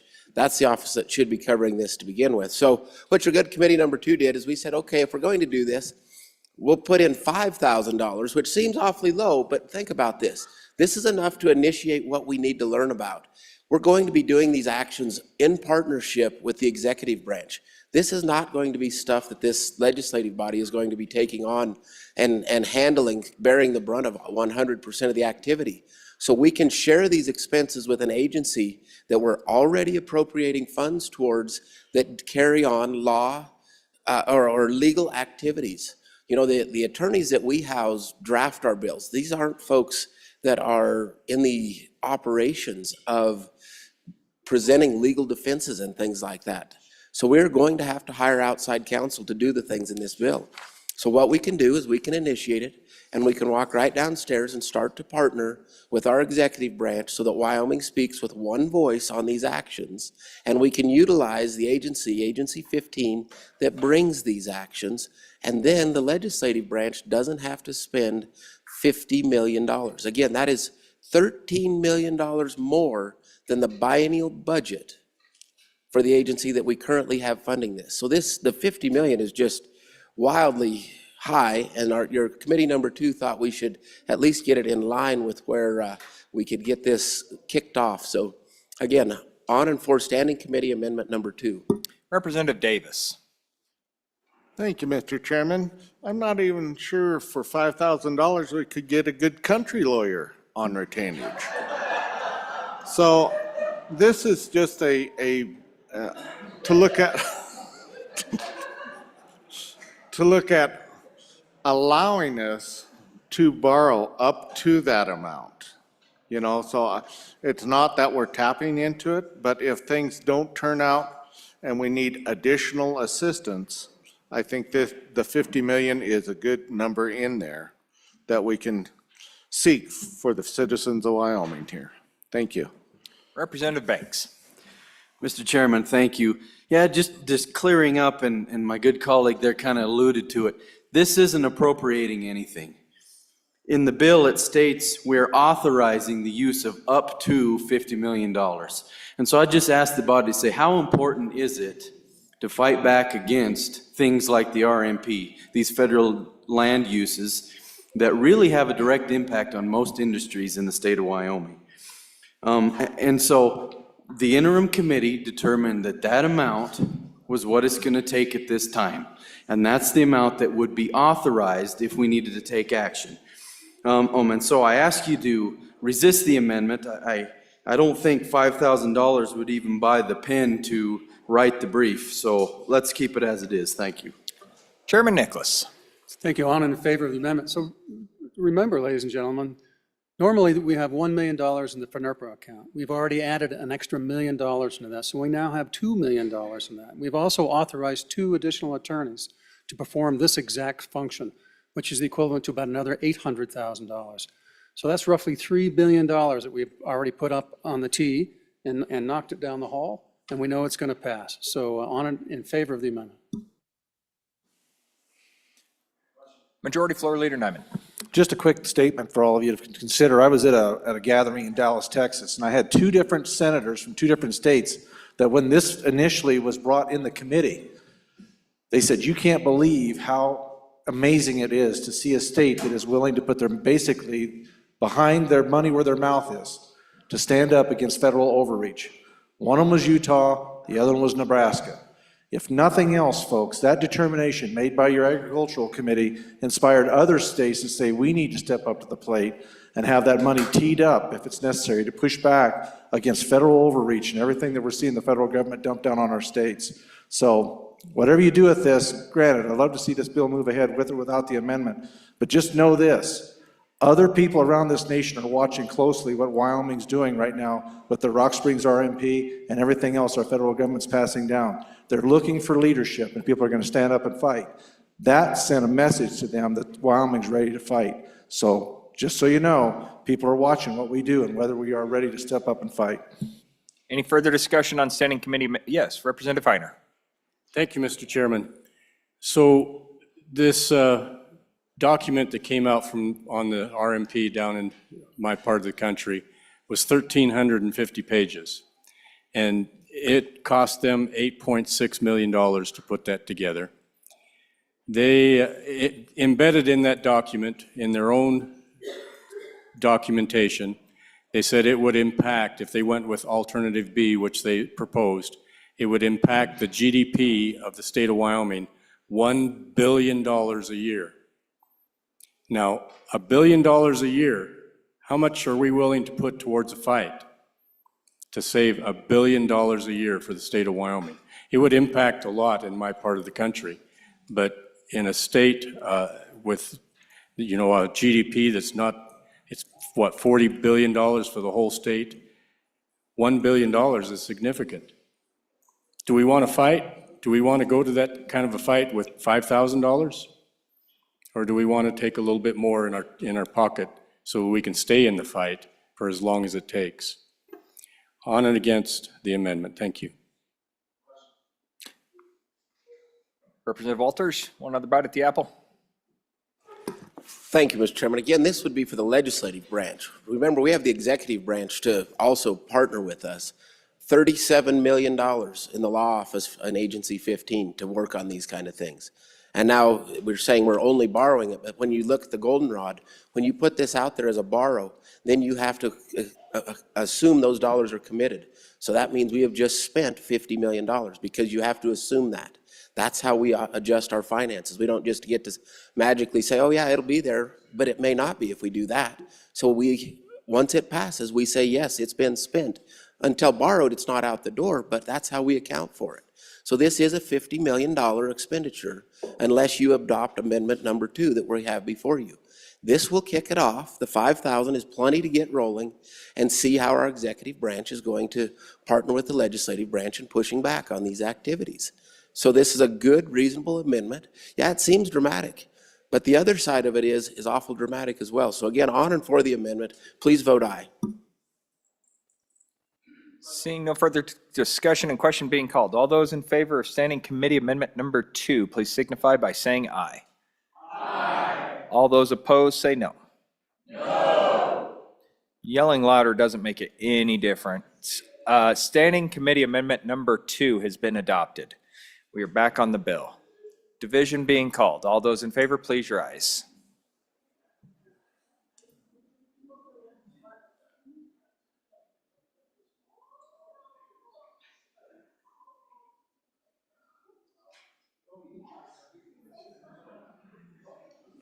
Please stand still. Please stand still and either stay seated or standing.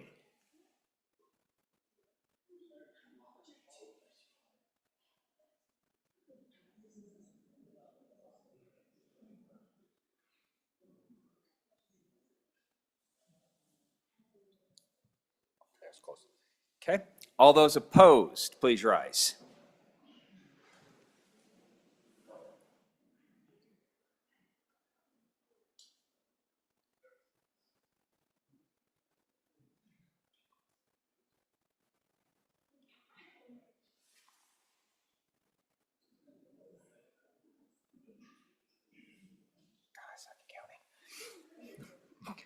Standing Committee Amendment number 2 has failed on a 24-34 vote.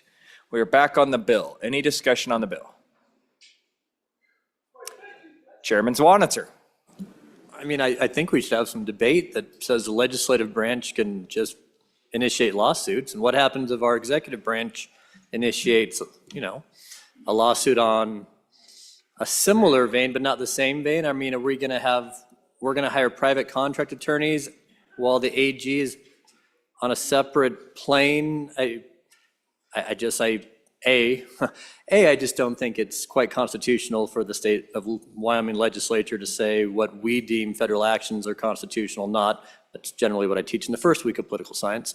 But in the second week of political science, we talk about the separation of powers and the Attorney General being in the executive branch of government. So I'm just kind of surprised there's not more conversation on how the heck this is appropriate or legal. So if anybody wants to tell me this is going to pass constitutional muster, that would be great, because I think it has problems all over it. Any further discussion? Representative Davis shaking his head. Okay. All right.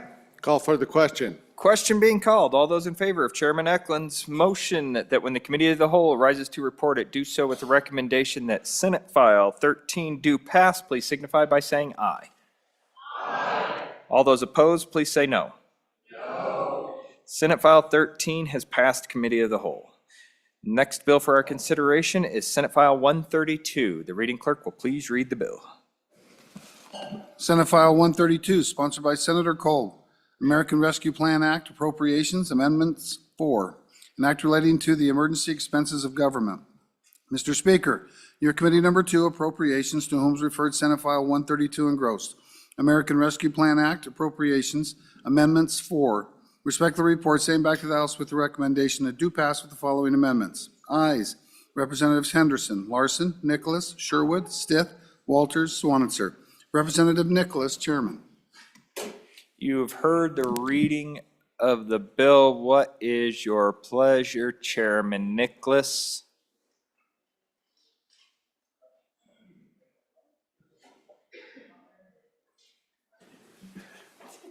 Thank you, Mr. Chairman. I move in the committee whole rise and report. It does so the recommendation that Senate File 132 do pass. I'll turn the explanation of the bill and the amendment over to the good representative from Natrona County until I catch up with him.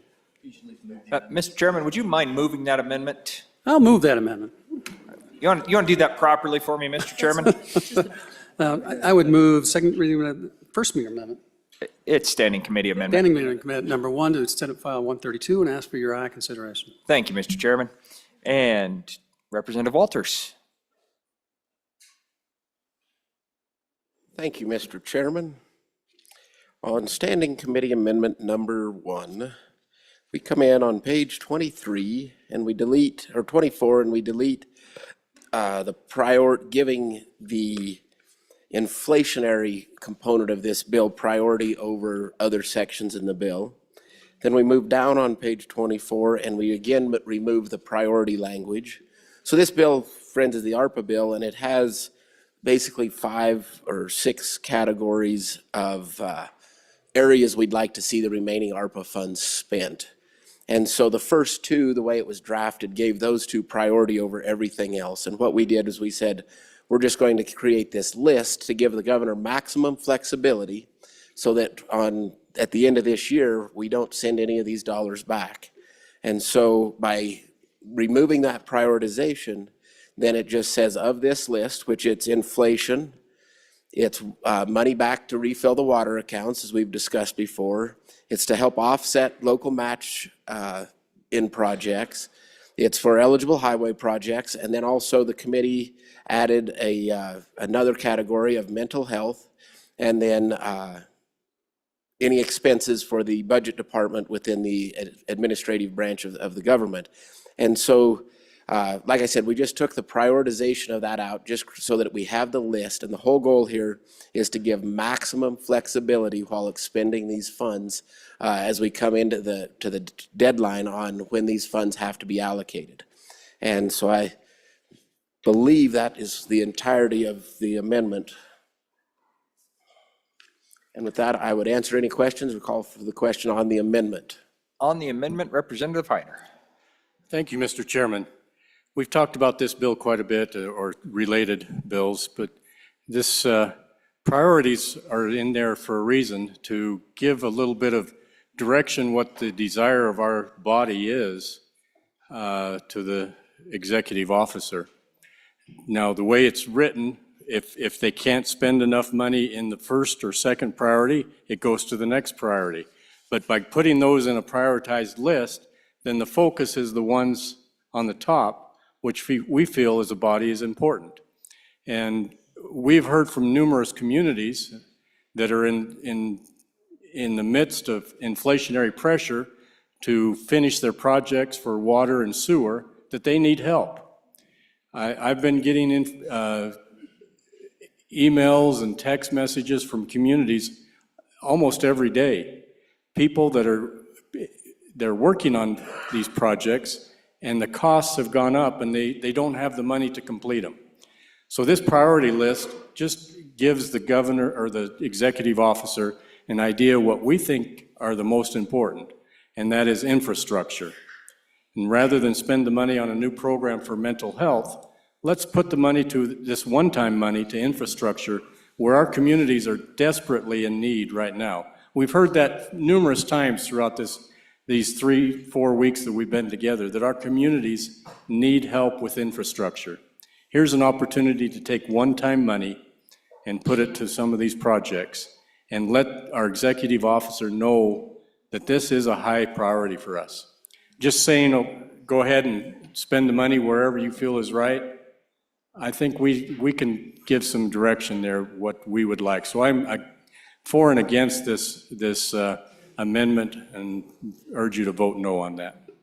Representative Pendergraft. Thank you, Mr. Chairman. I just want to make sure I heard right. We're spending ARPA dollars to fight inflation that was caused by ARPA dollars. Is this a self-licking ice cream cone? Vice Chair O'Hearn. Thank you, Mr. Chairman. Good representative from District 18 mentioned it. These projects are already all started. These ARPA funds will go first to those projects that need rescued, exactly what the rescue plan is all about. Vote aye on the bill.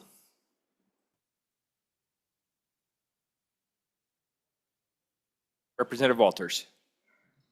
Thank you, Mr. Chairman. Again, I'd encourage an aye vote on Standing Committee Amendment number 1. This just gives maximum flexibility. You know, friends, we have, these dollars we've heard it many times, we're mortgaging our kids' futures with these dollars. So we just as well make sure we get every last cent out of it spent here in the state of Wyoming.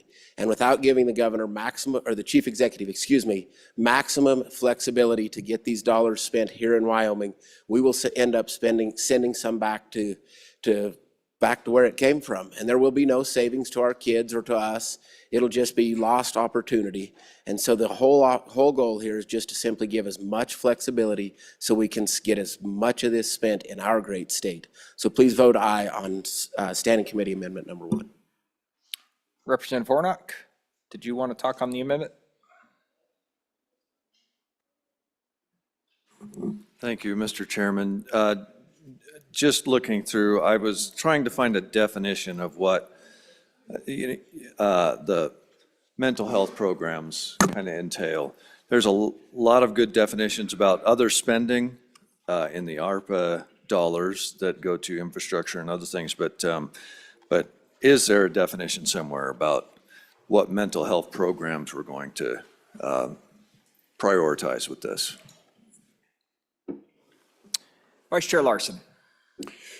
Thank you, Mr. Chairman. In visiting with the folks that advise the 5 electeds in putting out that agency that puts out the advice on spending of ARPA, they've noted that in the specific categories that ARPA money is easily able to be utilized and comply with Treasury guidance is mental health. And so you take that and mental health, then, and those programs would fall under the definition would be under Treasury guidance, how they define that, but it's not defined in this bill. Representative Davis. One last question, maybe to the last good representative over there. If these, hurry up. Come on, Turbo, you can get there. If these dollars go to those plans that we're talking about here, does that free up other dollars that are already appropriated in those areas? It would be my question. Representative Heiner. Thank you, Mr. Chairman. I'd like to divide the amendment. I'd like,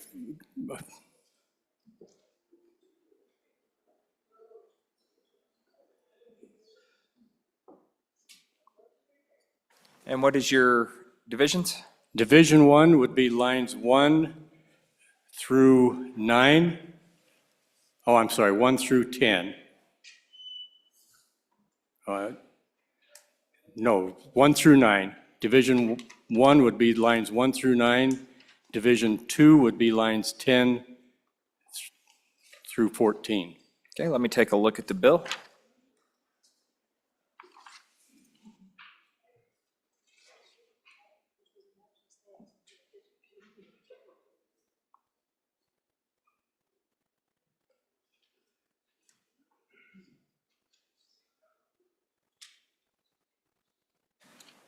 Chair rules that is divisible. Which division would you like to take first? I'd like to take Division 2 first, if it's okay with you, Chairman.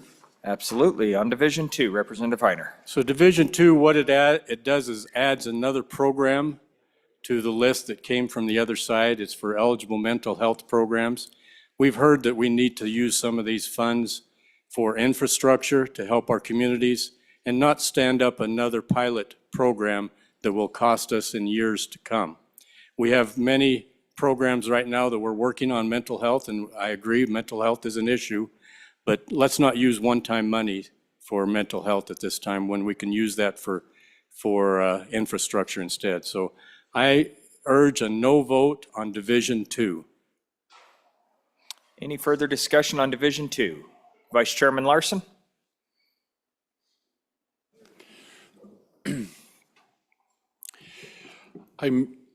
I guess I'm just not understanding what the concern with in showing to the governor that this body has a concern and feel like mental health has some sort of priority as we come to the end of these ARPA dollars. I think that should be a focus. It's been a focus of this session and should continue to be a focus as we go into the next interim. So I would vote against this amendment, right? For this amendment. Thank you. I always get that confused. Vote for this to put mental health in as something that we feel is important for the governor to consider. Representative Ottman. Thank you, Mr. Chairman. Just a point, this is one time, and there are lots of water projects, there's lots of sewer projects, there's lots of things that are going on one time in our communities. The ARPA funds, whatever, are going to be spent on one-time things. I believe, if I'm not wrong, I can be corrected, that the health department right now, the Department of Health is the #1 bureau or entity or whatever cost in our budget. And I would just say, while it is very important, we have lots of money already going there, and this would be an opportunity to do some other things that we'd like to do. So no on Division 2. Majority Floor Leader Nyman. Thank you, Mr. Chairman. Just for information's sake, when we were having this discussion earlier on why some of the different mental health dollars did not make it through, and they've since been added to some of the other points in the budget and all that, I asked the staff that works for us and does such a phenomenal job for the rest of us here, exactly how many dollars do we currently and have currently allotted for mental health issues, support networks and everything in our budget. The number that came back to me was for 25-26, currently and ongoing, we have $172 million that we're going to spend on mental health. If the other bills that are currently under consideration in the budget add to that, it will come to a total, if they all pass, of $230 million that the state of Wyoming will be currently spending in the next biennium on mental health. So for the idea that Wyoming is not spending enough money on mental health for this, is concerned about mental health, I would beg to differ. We are trying very hard, I would say, to try to exhaust money on them. That's not just specifically, this is through all programs in dealing with mental health. Those are real figures I just received. I've got the letter right by the good speaker up there. And so just to give you an idea, and that's the question too, it was also presented to us when I was on the Education Committee. They asked us, please don't be spending these ARPA dollars setting up new programs or hiring new positions. They said, because this is one-time money. And you're going to have to figure out how you're going to backfill it, because when you set up a new program or a new position, most of them don't want to go away. And that's the reasoning behind putting this money towards something that's a long-term investment in our communities. Our small towns, our communities are not an expense, they are an investment. And I believe these dollars would be very well used in those long terms for, as the good amendment bringer said, for our next generation to be able to have the positive benefits of these one-time infusion of dollars. So on and against the division. Mr. Speaker of the House. Mr. Chairman, thank you. On and against, or on and in favor of Division 2. I think long-term investment in Wyoming, I can't think of a better long-term investment than the mental health of our children, the mental health of our people. If that's not long-term investment, I don't know what is.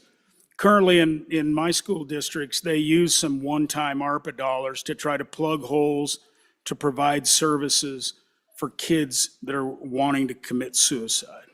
So I guess I just think it's a good investment. It's not going to be the only thing the money's spent on, but certainly one-time dollars can help plug holes. And so on in support of Division 2 and in support of the long-term health of our children in the state of Wyoming. Chairman Eklund.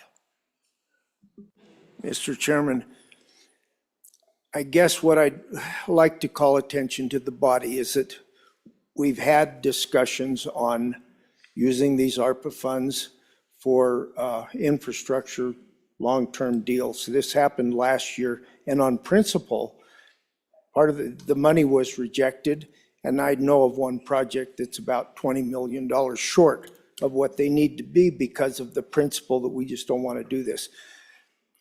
Here's the principle I'm guided by. Let's not send this, let's keep this money in Wyoming. However you want to vote on this, but let's not send it back to Washington. They'll just spend it in another way. It was sent to Wyoming to alleviate some of the problems that were created.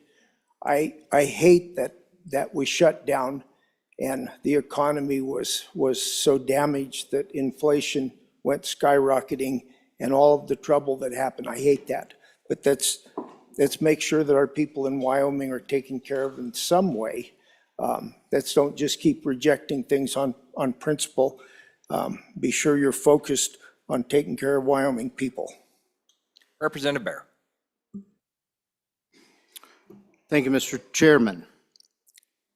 So certain members of this body have attacked me publicly by taking a statement that I made to this body, a question in particular about small towns, out of context.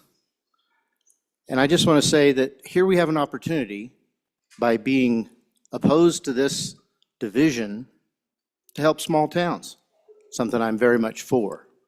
Please take my comment in context. Thank you. Vice Chair Crago. Thank you, Mr. Chairman. I think we also have the opportunity to help the people that live in those small towns. We can do both. This is just adding one element to the list of projects that can qualify for the expenditures. And we keep hearing these comments about setting up new programs. Heard multiple speakers talk about that. I guess I'd like to see the language where it says we're just going to use all this money to set up new programs, because I can't find it anywhere. So if somebody could point that out to me, that'd be helpful. Question being, Vice Chair Heiner. Thank you. Thank you, Mr. Speaker. Many of the small towns that we represent don't have any retail establishments within their city limits. It's hard for them to raise money. They rely a lot upon our distribution from the state and from what they can get from the counties. This is an opportunity for us to help them as they're struggling to fix some water systems that may be old and leaking, to fix some drinking water that they may not be able to drink, and to take some of this concern we have back to them and use this one-time money to help them. There's not going to be enough money to go around. I can assure you that. We're not going to run out of projects before we run out of money. The list of projects is extensive. We know that we're going to have to come up with even more money to help these communities in the future. So I don't think it's going to be a question that our chief executive officer is going to run out of things to spend this money on. He's going to have to decide and prioritize, and there's not going to be enough to go around. So let's focus on what can help our communities today in the near term with these one-time dollars, and let's vote against this division, and I thank you for your time. Minority Floor Leader Yin. Mr. Chairman, thank you. I really do love this newfound enthusiasm for infrastructure in small towns. I wish it was there in the beginning of the session when the original bill died, when we were talking about federal funds for infrastructure and mental health programs. I do think that this is only a small amendment to support some of the existing mental health programs in the state.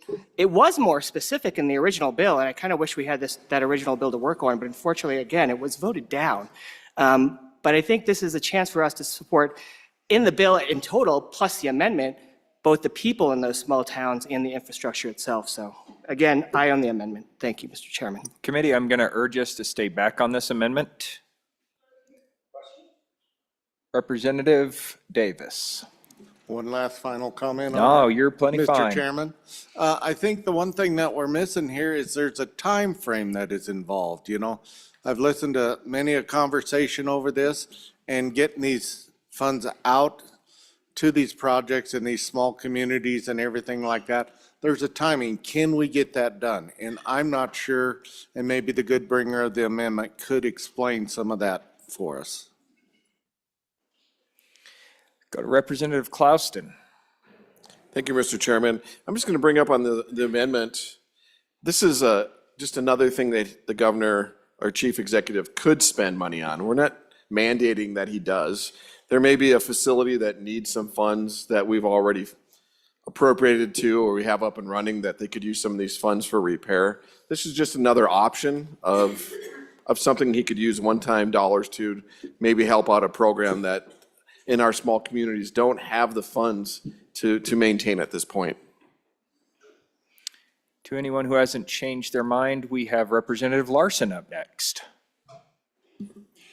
Thank you, Mr. Chairman. I just wanted to note that I agree that we spend money on mental health, but I would point out that for water and sewer and local infrastructure projects this session, we will have spent $282 million.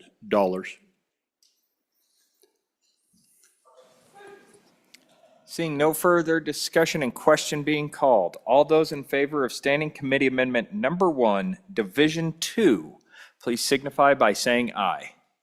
Aye. All those opposed, no. No. Standing Committee Amendment Number 1, Division 2 has passed. We are bound to Division 1. Representative Heiner. Thank you, Mr. Chairman. I recommend a no vote on this Division 1. What it does is takes away the language that gives a priority to list to the chief executive officer what's important to the body. We represent the people.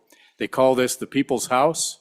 We hear the voice of the people, and we bring that here to this wonderful building. This is trying to convey to our chief executive officer what the people want. They want relief for infrastructure. So by voting against this division, you're taking away the people's voice in that. For and against this division. Seeing no further discussion and question being called, all those in favor of Standing Committee Amendment Number 1, Division 1, please signify by saying aye. Aye. All those opposed, no. No. Standing Committee Amendment Number 1, Division 1 has been adopted. We're back on the bill. Any discussion? Question being called. All those in favor of Chairman Nicholas's motion that when the Committee of the Whole rises to report, it does with the recommendation that Senate File 132 do pass, please signify by saying aye. Aye. All those opposed, no. No. Enthusiastic bunch. Senate File 132 has passed Committee of the Whole. Ladies and gentlemen, we have with us a very honored guest. Majority Whip, do you want to do the introduction? Chairman Nicholas, would you like to do the introduction? So, privilege of the floor. Please. Thank you. So, ladies and gentlemen, we have this is Mr. Daniel Chen, the Director General from TECO, which is from our folks in Taiwan. He's stationed in Seattle. This is your second or third trip here to the wonderful place in Wyoming. We do lots of business with Taiwan, and he'll tell you a little bit about that, but please welcome Director Chen.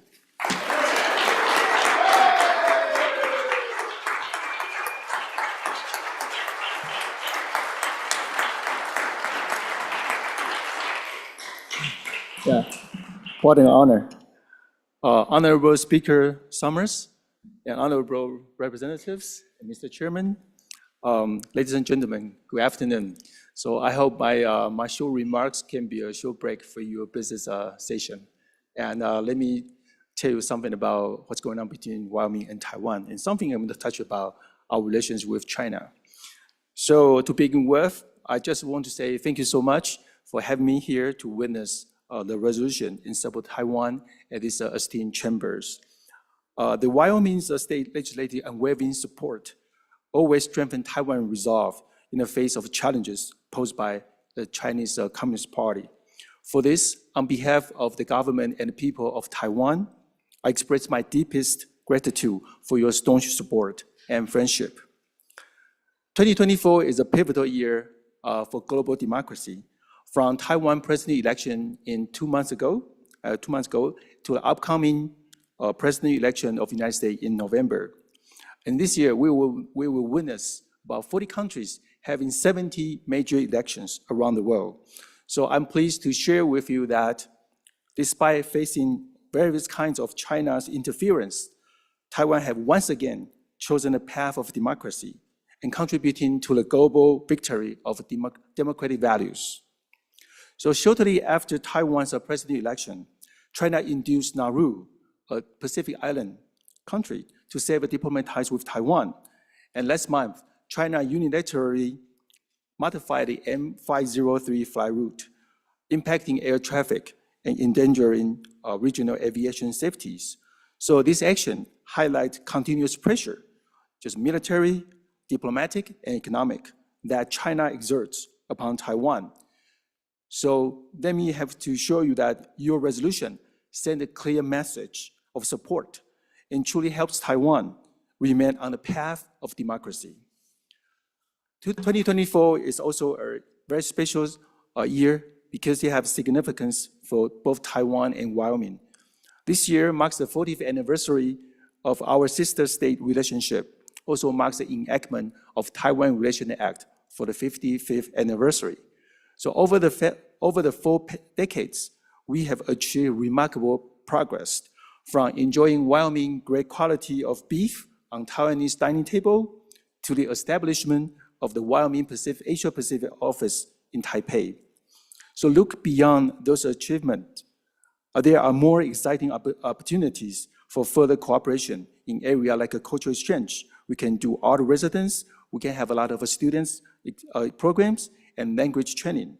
And also we are happy to have more cooperation with on technology collaboration, especially for renewable energy and mineral, and especially with the state of Wyoming. And also we would like to foster more tourism exchange to have more people from Taiwan to enjoy your Yellowstone and Great Teton National Parks, which was already on my to-do list.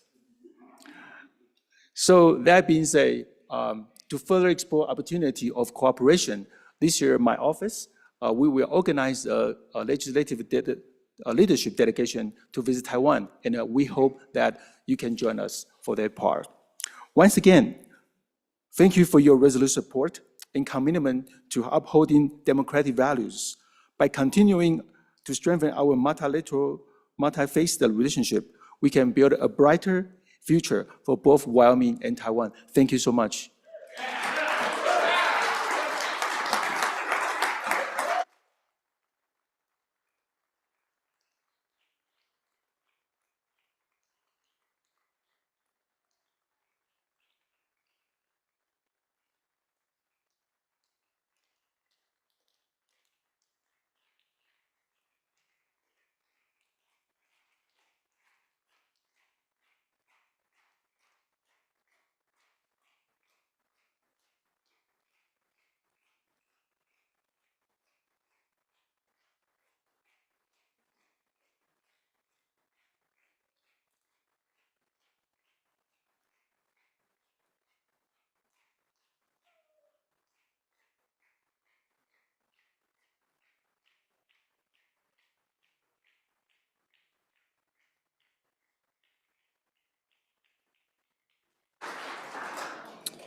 On behalf of members of the 67th House of Representatives, thank you, Director Chen, and God bless you and Taiwan.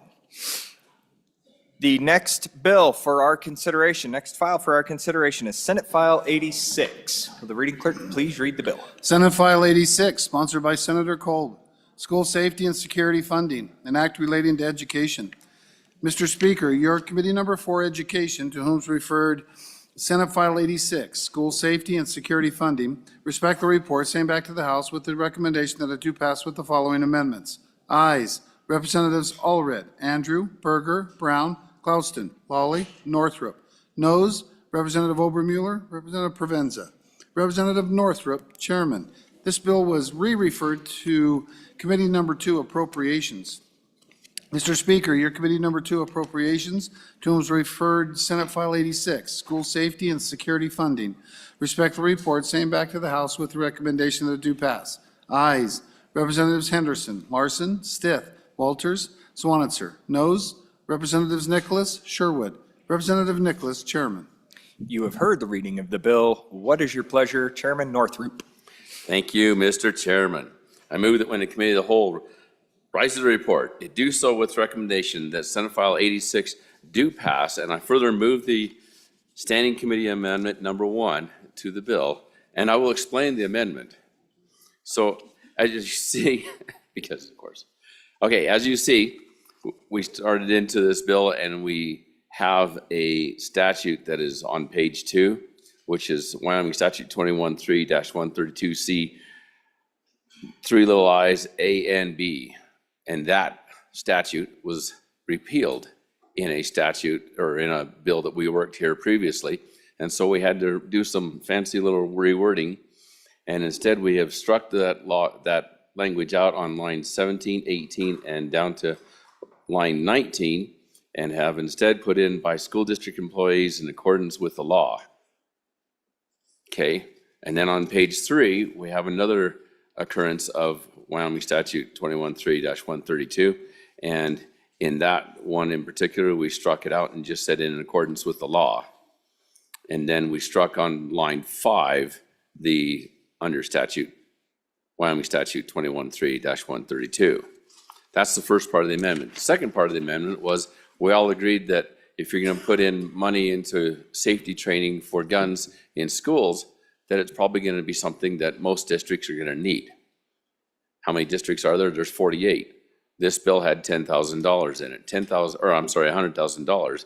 And we looked at this as a committee and said, it's about $10,000. We had a lot of people ask questions. It's about $10,000 a district. So 10 times 48 turns into $480,000. That's the second half of the amendment. We inserted, or we deleted the $100,000 and put in $480,000. I would also say that that is one-time funding. That is not funding that goes on and on and on. So it's a one-time shot in the arm for this particular bill. Now, with the explanation of the bill, is the good representative from my fellow representative from Park County. Representative Rodriguez-Williams. Thank you, Mr. Chairman. Just a brief description about Senate File 86. Looking back, several years ago, the body passed Statute 21-3-132, which allows concealed carry on school property. The statute's titled Possession of Firearms on School Property.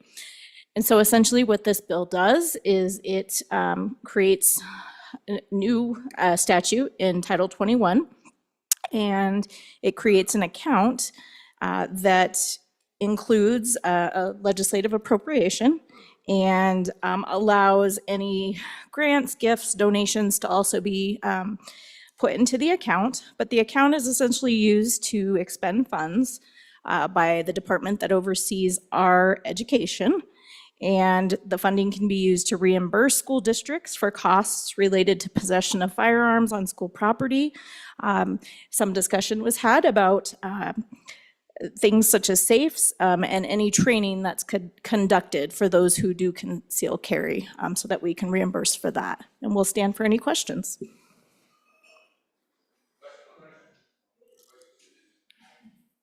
Hearing question on the amendment, all those in favor of Standing Committee Amendment number 1 to Senate File 86, please signify by saying aye. Aye. All those opposed, no. Standing Committee Amendment number 1 has been adopted. Is there any discussion on the bill? Seeing none. Question on the bill being called. All those in favor of Chairman Northrup's recommendation that when the Committee of the Whole rises to report, it do so with the recommendation that Senate File 86 do pass, please signify by saying aye. All those opposed, no. Senate File 86 has passed Committee of the Whole. Next bill for our consideration is Senate File 118. The reading clerk will please read the bill. Senate File 118, sponsored by Senator Hicks. Bighorn and domestic sheep relocation, federal action. An act relating to wildlife and livestock. Mr. Speaker, your committee number 6, Travel, Recreation, Wildlife, and Cultural Resources, to whom is referred Senate File 118 engrossed, Bighorn and domestic sheep relocation, federal action. Respectfully report, same back to the House with the recommendation that it do pass with the following amendments. Ayes. Representatives Angelos, Burkhart, Byron, Larson, Newsom, Singh, Storer, Winter. Representative Newsom, Chairman. This bill was re-referred to Committee Number 2, Appropriations. Mr. Speaker, your Committee Number 2, Appropriations, to whom was referred Senate File 118 engrossed, Bighorn and domestic sheep relocation, federal action. Respectfully report, same back to the House with the recommendation that it do pass. Ayes. Representatives Henderson, Larson, Nicholas, Stith, Walters, Swanitzer. Noes. Representative Sherwood. Representative Nicholas, Chairman. You've heard the reading of the bill. What is your pleasure? Chairman Newsom. Thank you, Mr. Chairman. I move that when the committee of the whole rises to report it, do so with the recommendation that Senate File 118 do pass. And I am going to lead the explanation of the bill and the amendment to the good majority whip. Madam Chairman, would you mind moving the standing committee amendment for me, please? Sure. I'll move Standing Committee Amendment Number 1 to House Bill Number 118. Thank you so much. Majority Whip Western. Thank you, Mr. Chairman. So obviously, I know that we just moved the standing committee amendment. And so what that standing committee amendment is, and the one that I've got going, are belt and suspenders. So to kind of really explain why this bill is here, what problem it solves, what it does, all that kind of stuff, we got to back up a little bit and give you guys that big picture context. So if we go back to the late 90s and the early 2000s, there were some of these reintroduction efforts across the West and some of our neighboring states to reintroduce some of these herds of bighorn rams. That, of course, caused a lot of conflict between some of the stock growers and the wool growers and the sportsmen and the wildlife agencies that manage them. And there's a lot of lawsuits that went down. I'm proud to say that Wyoming, we came up with this thing called the Wyoming Plan, and it's codified in Title 11 of our statutes.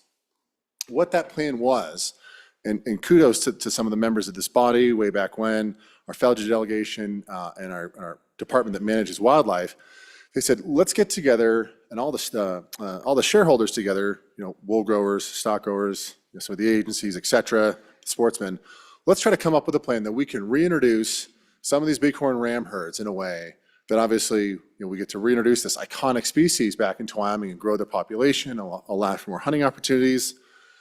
But also let's do it in a way where some of these ag folks have some of their concerns back, because they have concerns, and I think they're pretty valid. So that was the Wyoming Plan. If you read through the act, I think it's on page 2, I believe, it refers to the statutes that were codified back in the early 2000s. So that kind of set this roadmap forward of, hey, if we're going to do these reintroductions into certain areas around the state, this is the plan to do so. It's happened multiple times. I believe in the Medicine Bow National Forest and Devil's Canyon in the northern part of the state and others. It's kind of followed what we call the Wyoming Plan to bring all these, all these stakeholders to the table. So when they do happen, that all the concerns are addressed from some of these folks. So that's kind of the big picture context of why this bill is here. So on to the bill itself. What this bill does is that the idea behind it is that we want to reintroduce bighorn sheep into the Sweetwater Rocks area, just west of Casper, a little ways out there, kind of near Devil's Gate. So that's the idea. It's prime habitat. I think they were extirpated from the area right around 1910. There's been chatter of reintroduction over the years, but it's never really happened. Now, of course, some of the ag men in that area had their concerns. Principal among them is that they were going to amend, or that the federal agency, the BLM, and I can say that because that agency is in this bill, is going to reduce their grazing allotments, which is a valid concern, right? We've seen that happen in other states, and we need to make sure that we're working with our ag partners. So about a year ago or so, maybe 2 years, the director of the agency that manages our wildlife issued a letter saying, if we move forward with the reintroduction and if the BLM moves forward with a amendment or a reduction in grazing allotments, they will remove these wild rams. The general response was like, that's great, but at the end of the day, it is a director's letter, and directors come and go. So that really is what led to this bill. This bill, more or less, it codifies that director's letter saying, in the event that there is a sustained intermingling of some of these populations, or if there is litigation brought by some folks, some of these environmental nonprofits to try to remove some of these grazing allotments, that it initiates a removal event. And if you look through the bill, I think kind of one of the more powerful components is there's a kind of a trigger clause in there. So if there is any action taken, and that's one of the things that we talk about in the standing committee amendment, if there's any action that is taken, it initiates a removal event. Meaning if there's one lawsuit that even gets filed to try to reduce some of these grazing allotments, any of that kind of stuff, the director, the agency that manages our wildlife, they got to move right in and initiate a removal event. So thank you, Mr. Chairman, for the latitude of explaining the context of this amendment, this bill and the amendment. So for the standing committee amendment, we were working with the association that represents some of the sheep ranchers, and they had some concerns. And so what this amendment does is put stronger sideboards on there and some belt and suspenders to ensure some of the language that was important to them, and that I think genuinely strengthens the bill. To walk through the amendment, I think one of the key components of this is there on lines 6 through 9 is the policy of the state of Wyoming to accept any risk of contact between bighorn sheep and livestock in the vicinity of any bighorn sheep transplant or relocation to hold livestock producers harmless in the event some contact occurs. It's clearly saying liability in any scenario automatically rests with the state of Wyoming. You can kind of see a lot of it is just changing from what was the cooperative review area, which is geographically a pretty big area. I mean, includes all the way west to Jeffrey City, east all the way to Seminole Reservoir. It kind of shrinks that down to the herd unit. So why are we doing that part? For a couple of reasons. One, to really confine the area we're talking about to the specific Sweetwater Rocks habitat. It really shrinks the area that we're talking about by about 50%, which is good, right? Because it's really focusing on that core habitat, not some of the outside habitat. And I know that the director of the agency that manages our wildlife has committed to use the commission and rulemaking process to ensure that herd unit, as you can see right there, in line 16, herding is defined as just that Sweetwater Rocks area and not the broader cooperative area. Let's see here. I mean, that's for the most part, that's really what it's kind of doing. And that was something that was done in consultation with with the group that advocates for our sheep ranchers. So that's generally the amendment. If there are any questions, I would call for the questions. Any questions on the amendment? Seeing none, all those in favor of Standing Committee Amendment Number 1 to Senate File 118, please signify by saying aye. Aye. All those opposed, no. Standing Committee Amendment Number 1 to Senate File 118 has been adopted. We're back on the bill, Representative Western. Thank you, Mr. Chairman. So, Mr. Chairman, I know that there are a couple of different amendments. Do you want me to proceed to mine, or I know we're... Are you done explaining the bill? And well, so really, I mean, I guess, yeah, let's just go ahead and just walk through the bill briefly. There's the legislative findings. I think the thing I think is most important is that trigger language in the bill that says, anytime a lawsuit's filed, the department has to roll in and initiate a removal action. I think that's really powerful, and it puts us in the driver's seat. Because as we know, the secretary of the department that manages the interior lands of our country was appointed by the current president, and they have obviously their agenda and their concerns. Obviously, I want to be careful not to impugn intent. One of the things that their stated objectives is more wildlife, which I think is great. Since we know that's what they want, this puts us in the driver's seat because wildlife is the property of the state. This is our way of saying, yeah, we'll go along with this, our local sportsmen want this, but only under these objectives, or excuse me, only under these conditions.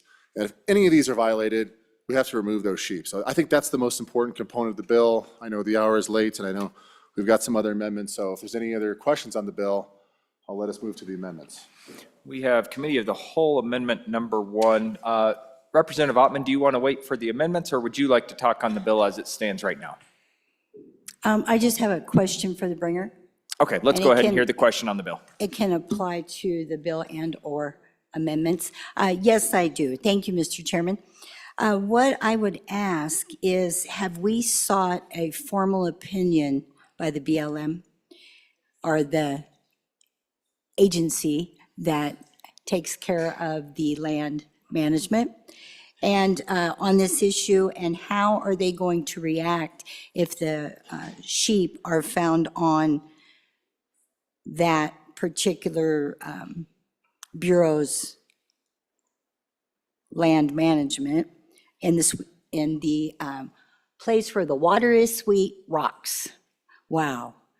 And so I just want to know what we have done formally, because what I've seen and heard through some of the testimony and the situation you were talking about before, that the Bureau, State Bureau has said that they are under the control of the Federal Bureau. And so that is the way that it goes. So if you could give me some insight on that. I basically want to know what a formal opinion from that Bureau, if we've sought that and what they've said. Thank you. Majority Whip Western. Thank you, Mr. Chairman. To answer the question, they were notified of this legislation that is happening. There have been some discussions, but they have not issued a formal opinion on this particular bill or this concept. Representative Conrad. Ladies and gentlemen, may I refer you to my amendment and just walk you through some of those. And specifically, I'm not going to talk about more or lesses. I'm going to talk about facts. Representative, would you like to move that amendment before you Yeah, I'd hop like to into it? move amendment number 1 to Senate File 118, sorry, 118. So that would be Committee of the Whole Amendment number 1 to 118? Yes. Okay. Yes, thank you for that And you are good guidance. to go, sir. Thank you, Mr. Chairman. I don't want to talk about more or less, I want to talk about facts here. Specifically, if you look at my amendment, and specifically, we'll look at page 1, line 10. I'm deleting the and inserting, quote, a delayed and contingent. Most importantly, if you refer to page 9, after line 9, I place in there that this act is effective only if, not later than 15 days after the applicable federal law is enacted, and in any event, not later than July 1st of 2026. The Attorney General certifies that the Secretary of State that the federal law has been enacted that aligns with the purpose of this act. A previous speaker made the comment specifically as it relates to has the federal government weighed in on this.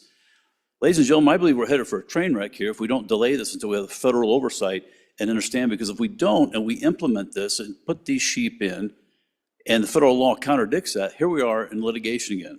We just seen a bill earlier that got knocked down from X million to some thousands of dollars. I don't believe this is a good time for this bill. And let me quote a couple things. This bill has the ability to negatively impact 20 grazing permits in that area who actually run over 10,000 cattle. Additionally, there's only 2 ranches that have the potential to achieve any benefit through the selling of access to a very few hunters. The potential negative impacts of this bill as it currently sits greatly outweighs the small positive impacts.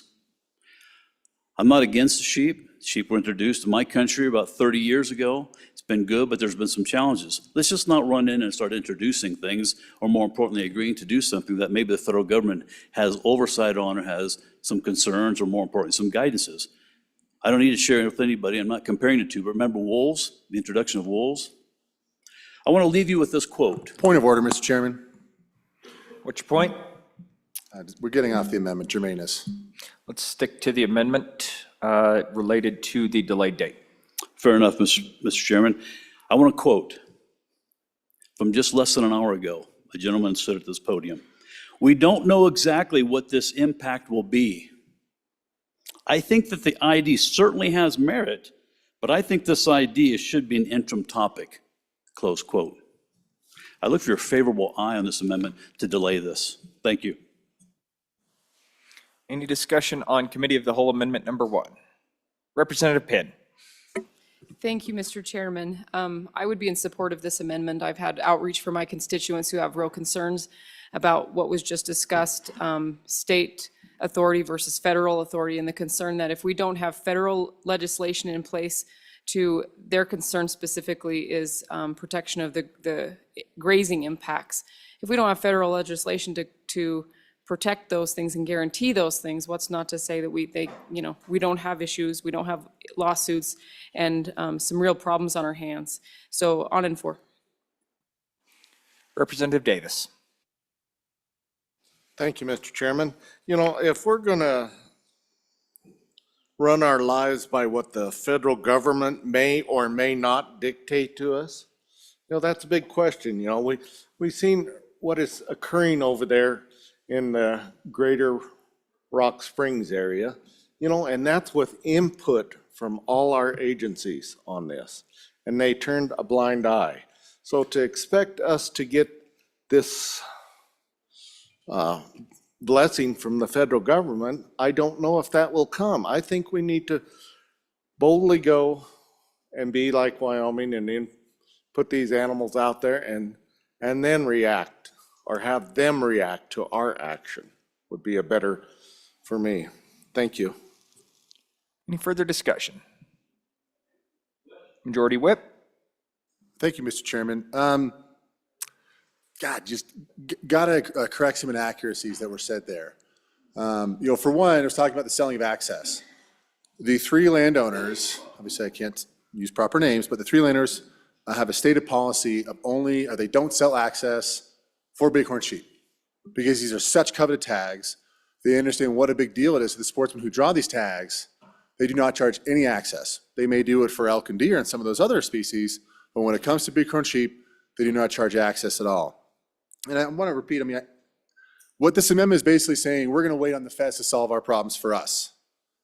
I really think that this is us putting ourselves in the driver's seat and taking a charge on an issue that's really important to our sportsmen, and putting us in a position with the maximum leverage.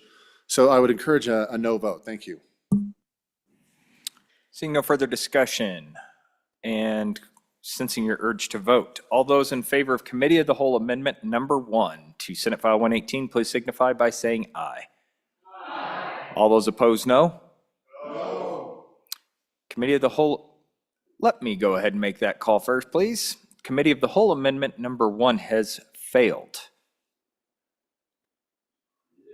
Division being called. All those in favor, please rise.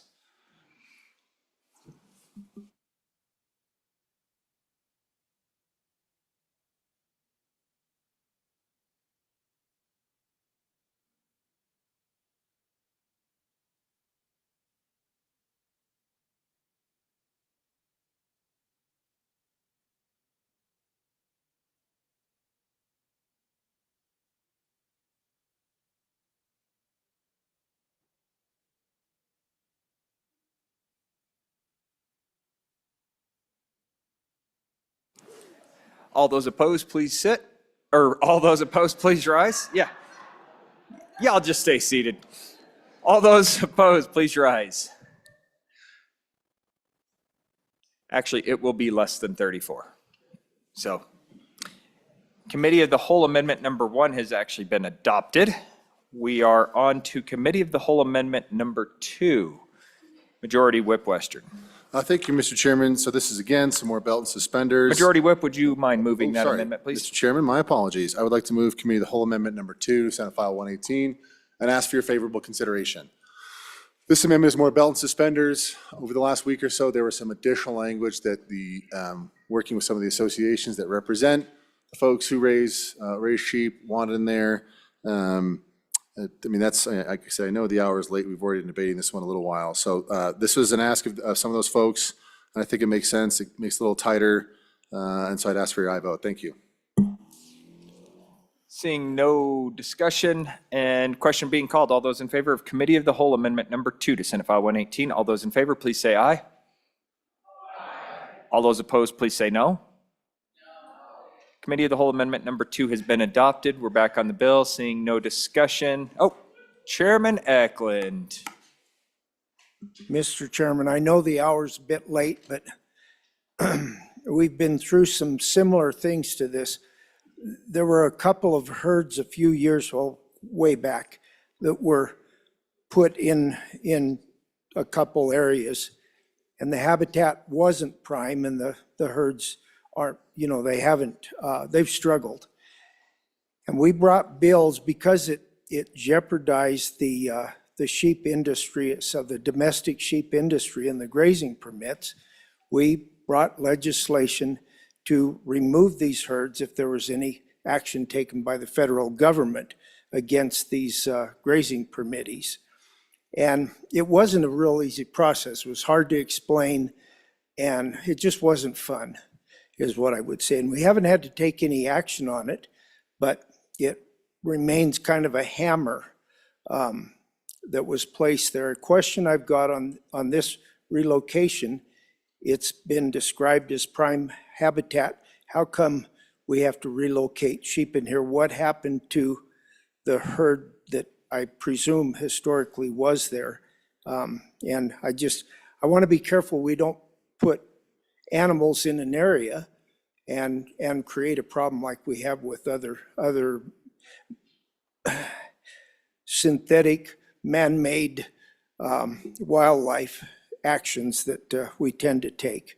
I'm good with more wildlife in Wyoming, but not if it's not a sustainable situation. And I mainly need to know what historically happened to those sheep in the first place. Vice Chair Oakley. Thank you, Mr. Chairman. This one's tough for me. I love bighorn sheep. I agree that they're a majestic animal, and I support their thriving. But just listening to this, so there's literally built in all of these answers for the problems that will arise, which again, I appreciate. That's what we're here to do, right? Solve problems. But also what it seems to me is that maybe that's showing you that there are still difficulties in this. So if it doesn't work, there's removal action. There's discussion of disease, there's discussion of reduction in grazing allotments for the ranchers there. There's that the Attorney General will defend if the feds change course. So even built into the bill and into the program, it seems like there's a lot of difficulties. And finally, I just want to say that I've been contacted by the ranchers that are in this area and that will be affected. They expressed concern, and in the end, opposition. Representative Pinn. Thank you, Mr. Chairman. I do have a few questions for the bringer. First of all, what are we actually gaining from this? We heard mention of a risk-benefit scenario. I don't see as a lot of benefit for the potential risks that we're facing here. Second question is, there was mention of if we have to change course, if there's any litigation or there's any of these things, we're just gonna roll in and round up these sheep. Let's think for a minute about how that's actually gonna work. That action in of itself is probably going to trigger further litigation by those who are very fond of these animals. And finally, I've been told that those who are instigating this, the bringer of the idea, I guess, doesn't actually even actively live and work on this land. But those who do are really concerned about the impact. And they charged me with this, and I agree with this question. They said, would you trust your livelihood? Would you bet your livelihood that the federal government would abide by these parameters without changes? A couple of things that come to my mind are wolves and grizzlies. Please oppose. Representative Ottman. Thank you, Mr. Chairman. Okay. I would just say, as we can see, that Fremont County is gravely affected by this opportunity. And one of the things that we're looking at as well is these sheep are delicate animals. We might think they're hardy and watch them and stuff, but one of the things that is looked at when deciding when they would need to be removed and when not, one of the things is if they would come off the property. Well, that happens as herds increase. The other thing is disease. And while it may be thought different things about how disease occurs, these animals under stressful situations are diseased within themselves. And so the somebody asked about what happened to some of the herds. Well, one of the herds in particular, at a meeting last winter, it was told that they just died. So while we're collecting data and finding out what happens when we put animals here, what happens when we put animals there, the fact of the matter is that it's critical that they don't be put into places to where they're not natural. And so the disease comes if they are moved there. That's a stressful thing. Predators moving down into our area is another thing. And then the third thing would be is if they found that it was time to remove them, that stress would be all over again to relocate and have these animals. So I would just say this is not a good idea for many people. The ranchers and sheep people in my area are very concerned about the change of designated lands and the allotments in particular. They've been ranching families for many, many, many years, and some of them for generations. And they have true concerns, and they have the history to back that up. So I would ask for a no vote on this. Thank you. Any further discussion? Chairman Newsom. Thank you, Mr. Chairman. I just wanted to answer the question of the good Chairman of Agriculture, that there was a reintroduction in the Seminole Ferris area that is southeast of Sweetwater Rocks, and that's been a successful reintroduction. And it is not the plan for this herd, the Seminole Ferris herd, and this new herd to intermix. In fact, the plan is for them not to intermix. Seeing no further discussion. Question being called. All those in favor of Chairman Newsom's motion that when the Committee of the Whole rises to report it, do so with the recommendation that Senate File 118 do pass. All those in favor, please say aye. Aye. All those opposed, please say no. Having failed a voice vote, a standing vote is required. All those in favor of Senate File 118, please rise.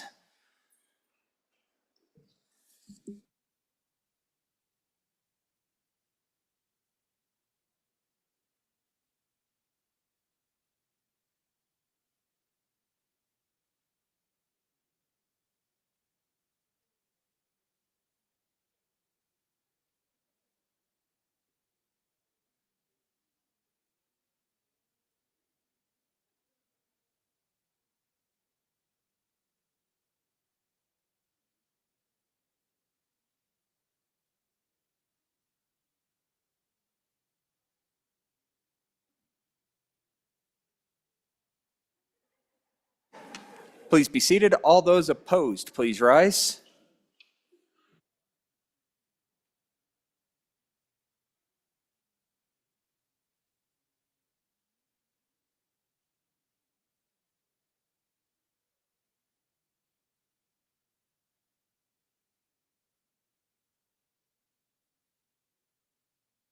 Senate File 118 has passed Committee of the Whole. Next bill for our consideration is Senate File 100. Reading clerk, please read the bill. Senate File 100, sponsored by Senator Hutchings. Prompt payment of insurance claims, an act relating to the insurance code.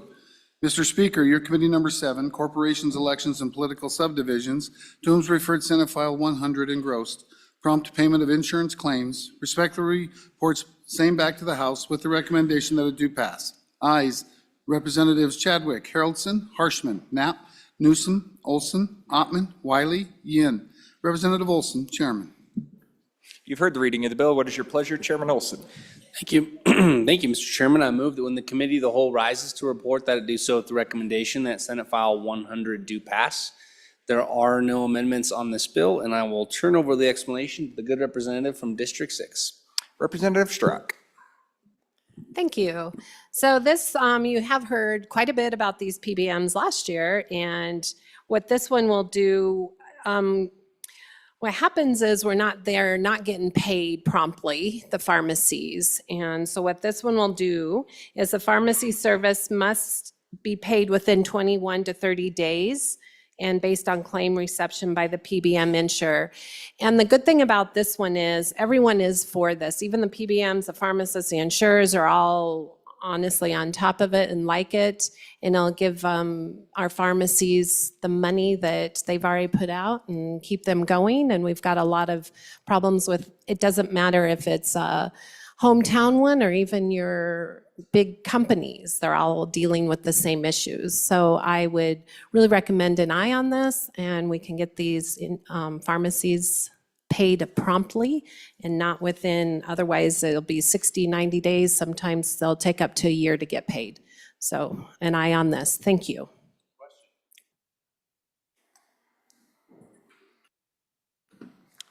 Any other discussion? Question being called?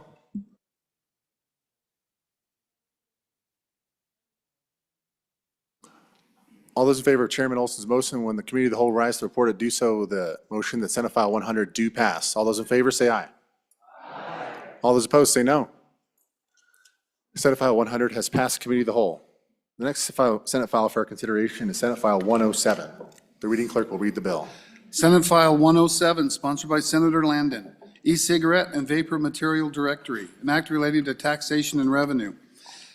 Mr. Speaker, your committee number 7, Corporations, Elections, and Political Subdivisions, to whom is referred Senate File 107 engrossed, e-cigarette and vapor material directory, respectfully report same back to the House with the recommendation that do pass with the following amendments. Ayes, Representatives Chadwick, Harshman, Knapp, Olson, Wiley. Noes, Representatives Harrelson, Newsom, Ottman, Yen. Representative Olson, Chairman. This bill was re-referred to Committee Number 2, Appropriations. Mr. Speaker, your Committee Number 2, Appropriations, to whom was referred Senate File 107 engrossed, e-cigarette and vapor material directory, respectfully report same back to the House with the recommendation that it do pass. Ayes, Representatives Henderson, Larson, Nicholas, Stith, Walters, Swanitzer. Noes, Representative Sherwood. Representative Nicholas, Chairman. You've heard the reading of the bill. What is your pleasure? Chairman Olson. Thank you, Mr. Chairman. I move that when the committee of the whole rises to report that it do so with the recommendation that Senate File 107 do pass. There is a standing committee amendment, which I will move. Standing committee amendment number 1 to Senate File 107. And I'll dispense with the amendment first and then turn over the explanation to the good representative from the capital city. So this standing committee amendment is riveting. We fixed a typographical error in the statute number, and then we cleaned up some nomenclature. Instead of saying biannually, which was confusing as to whether it meant every 2 years or twice in 1 year, we changed it to every 2 years because that was the intent of the author of the bill. And that is it. I will take any questions on the standing committee amendment. Members, any questions on the amendment? Question being called. All those in favor of committee of the whole, or excuse me, standing committee amendment number 1, Senate File 107, please say aye. Aye. All those opposed say no. That amendment is adopted. We are back in the bill. Chairman Brown. Thank you, Mr. Chairman.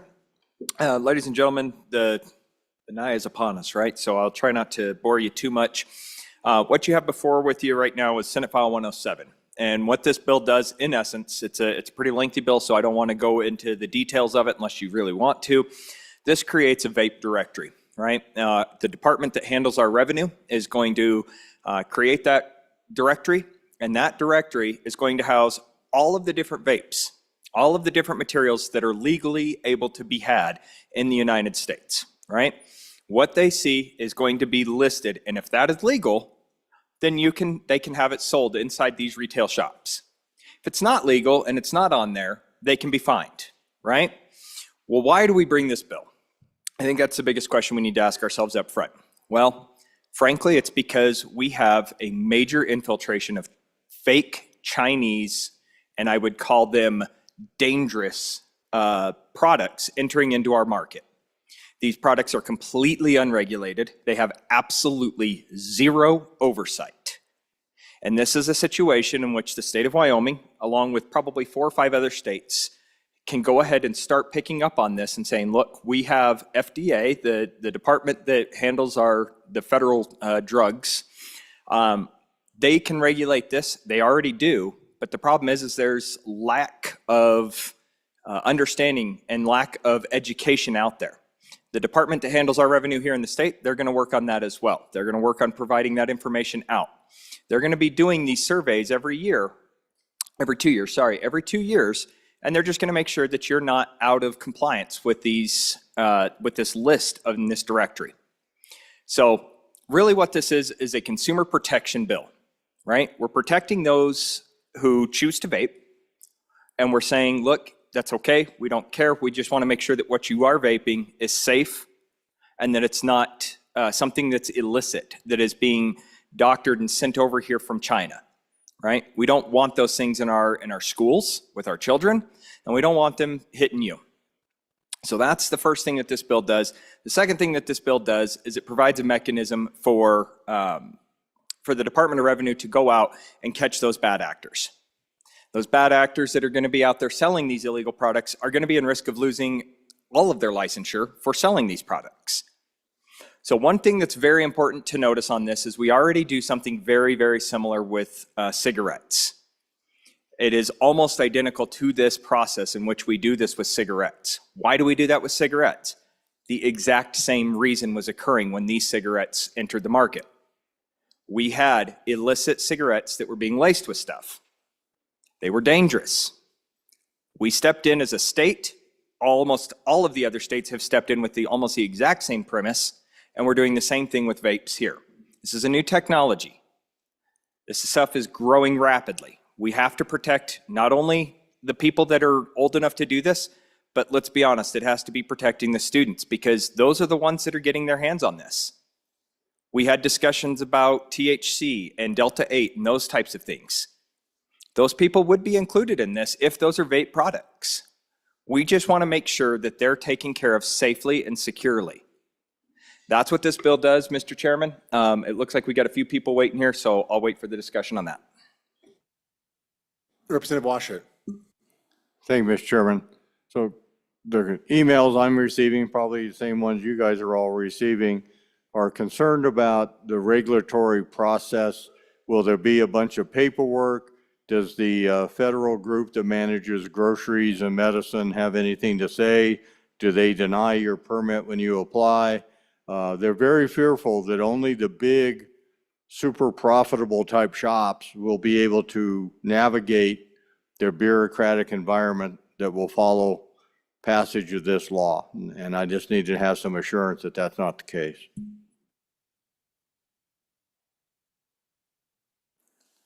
Minority Floor Leader Yin. Mr. Chairman, thank you. So, my concern ultimately with the bill is whether we're picking winners and losers. Are we creating a regulatory moat where only the largest companies, and this happens in big tech too, and a lot of other industries, where the largest players are able to handle the regulations, but no one smaller is able to deal with it. Is that something that's happening? I think that was my concern with the bill when I voted no in committee. I think ultimately I do want to protect kids. I'm pretty sure the biggest players also get their electronics manufactured in China as well. The question is, does this actually protect people in an equitable way that doesn't pick winners and losers in the corporations, but still keeps kids safe and ensuring that things aren't laced with anything? Right now, it just seems like we don't actually manage the list itself. We're just using a different list provided by someone else. So I want to have those concerns allayed. Thank you, Mr. Chairman. Representative Haraldson. Thank you, Mr. Chairman. So I as well was a no on this in committee, and a couple questions. One, how many items or products are currently on this list that they can sell, and how many are they going to have to take off their shelf roughly? And I'm not looking for a direct number, but just a generalized number, because the conversation that we had is obviously there are products that we don't want in the hands of people. There are products we don't want on the shelf. I don't think anyone's disagreeing with that, but what I'm realizing and seeing is that it kind of feels like maybe the cart's before the horse on this, where we don't have a proper list from this the federal organization or federal oversight for the food and drug. We don't have a proper list yet. So what's happening is this kind of a convoluted picture of the fact that we're now sitting there saying we want to regulate this, which maybe we need to have a conversation about that. But is this truly the way to do it? And is it the time? And is that list ready? And then if not, where are we at? How many of those items? So a couple of those questions in there, if you can snake them out. Representative Wiley? Thank you, Mr. Chairman. You know, I heard testimony in committee over that this was a big tobacco bill. I see that another one of the committee members has done some good work there, and it's going to alleviate some of the testimony that we heard about timeframes. And this isn't about electronics. This is about consumables and about what folks are putting into their bodies, especially youth, because this appeals to them more than tobacco.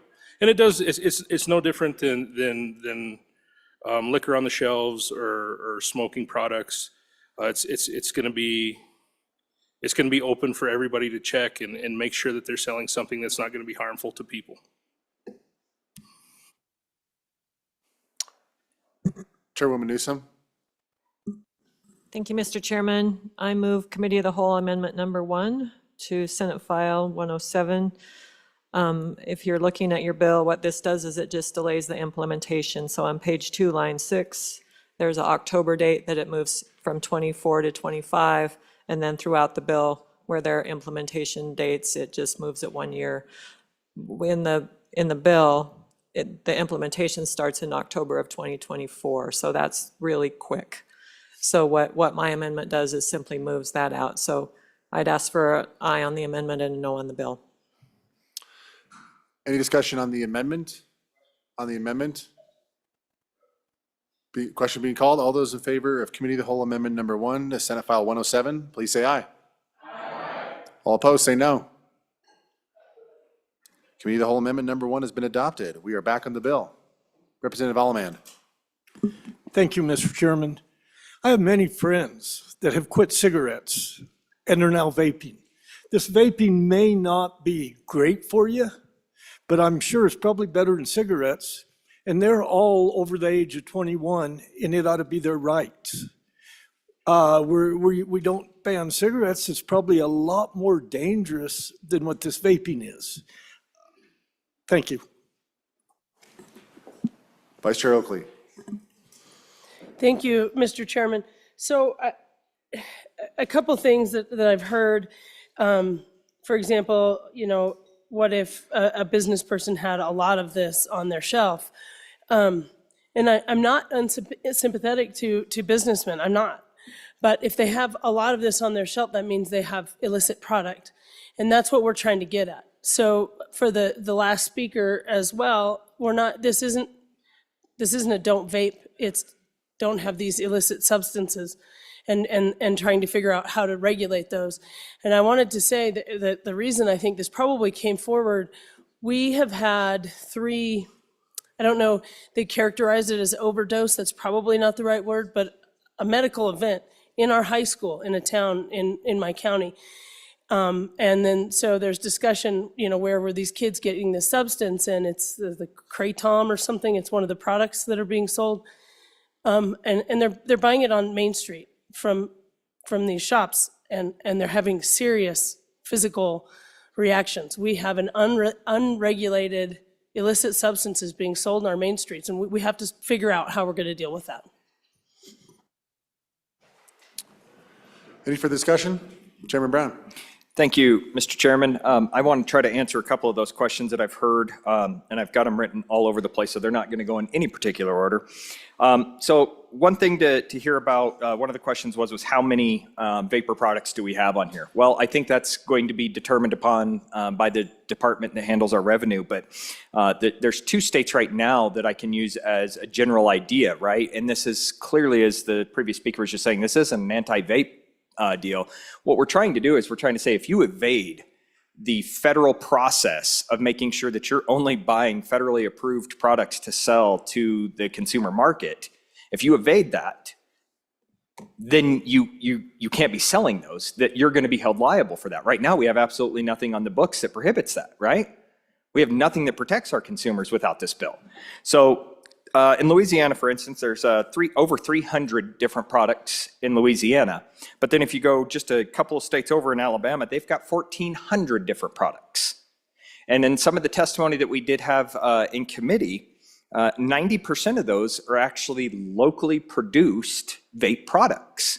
They've cleared the FDA hurdle. They've gone through that process. That's exactly what we're talking about. We just want these to be safely monitored. We're not asking for it to be eliminated. And so to the previous speaker again, the good point that was just made up is, look, we're not trying to tell you don't vape. We're just trying to keep you safe. And we don't know what's coming across the seas from China. We don't know what chemicals they're putting in there. We have absolutely no clue. The FDA does. And if you're skating that FDA, then you're probably not selling something that you should be selling. Actually, no, I take that back. You're not probably. You're selling something you shouldn't be selling. So the question was asked, what's on that list? Well, nothing right now, because we don't have a list. That's what this would be creating that list, that directory. Some questions about assurances and whether or not we have assurances that this is not going to harm local product or local mom and pop shops. As long as you're selling stuff that is legitimate, no, absolutely not.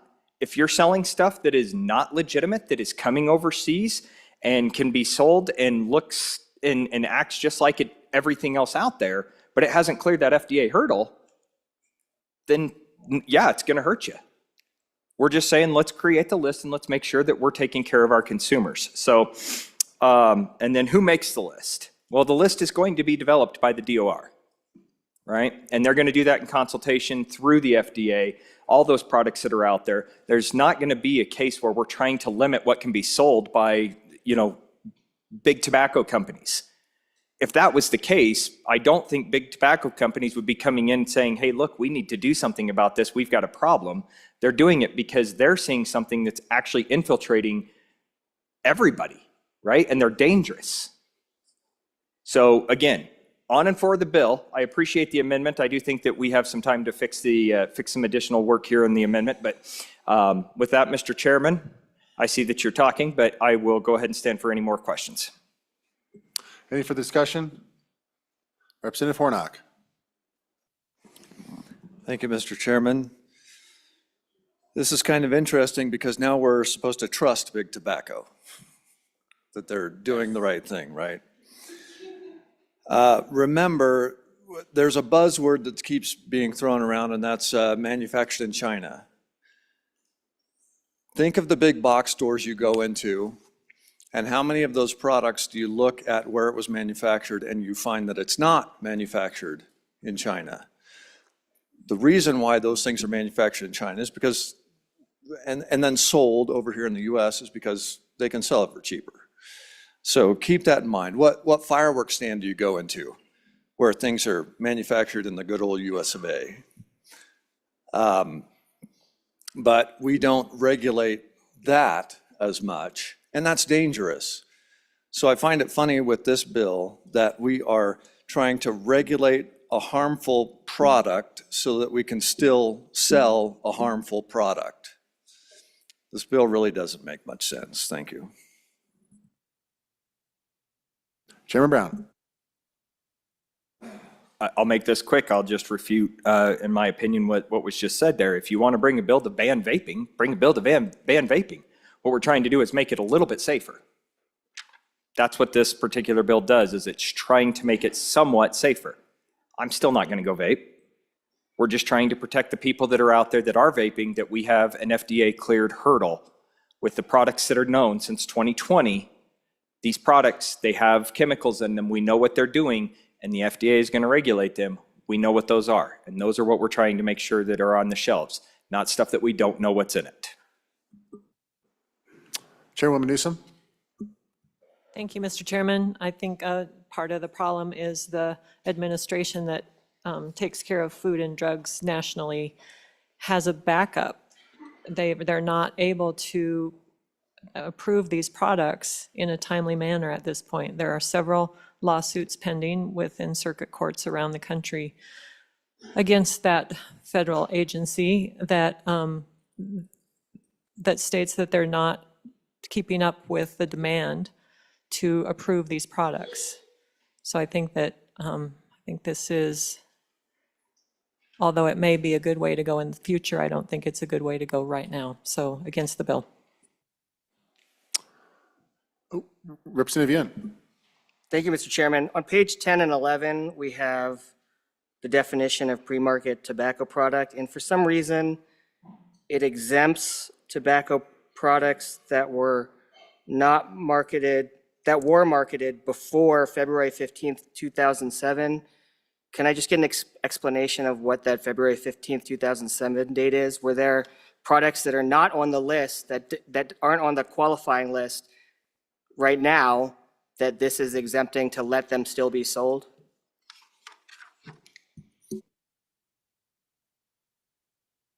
Any further discussion?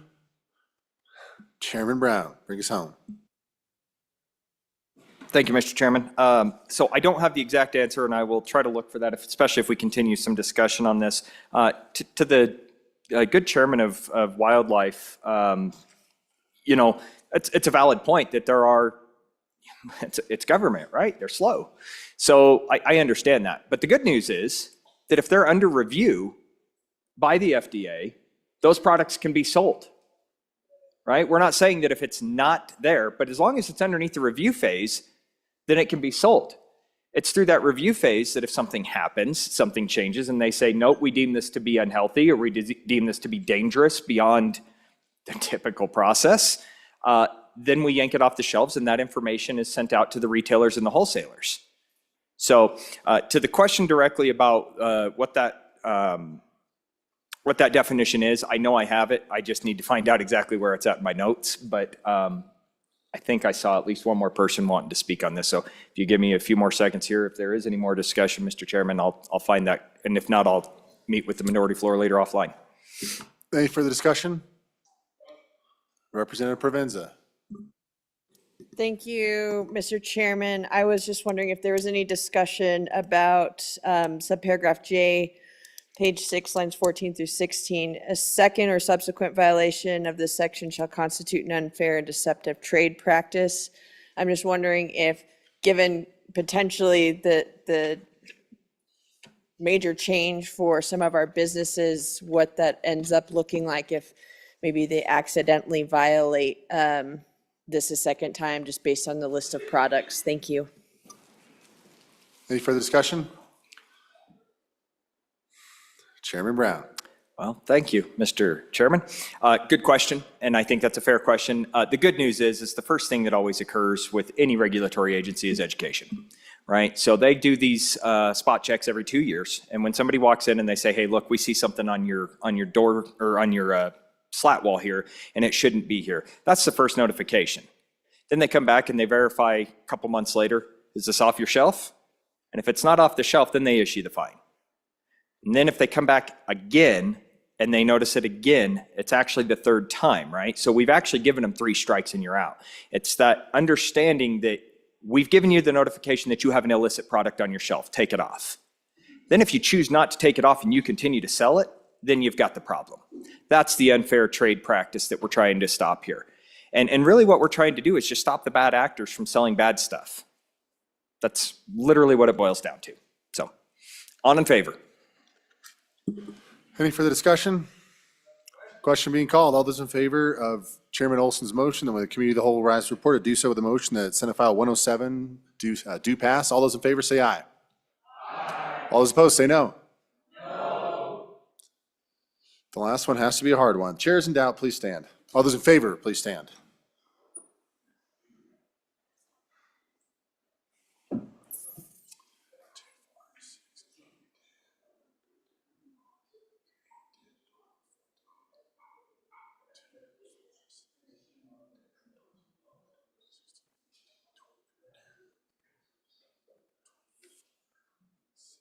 I got 26. I got 27. What'd you get? 27? All those opposed, please stand.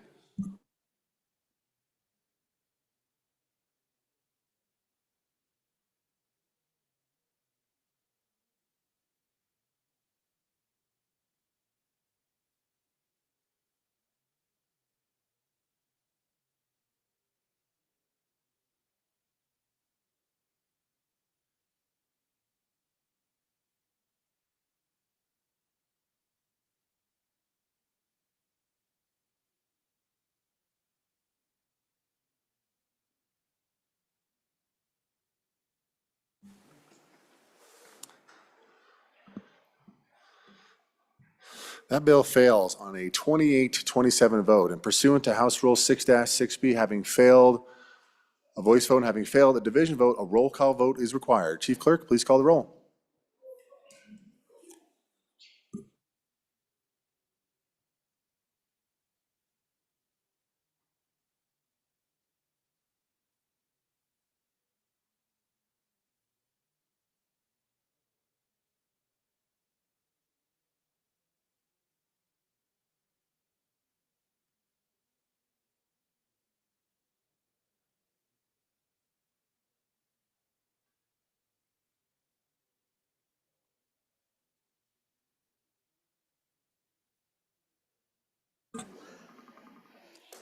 Allemand?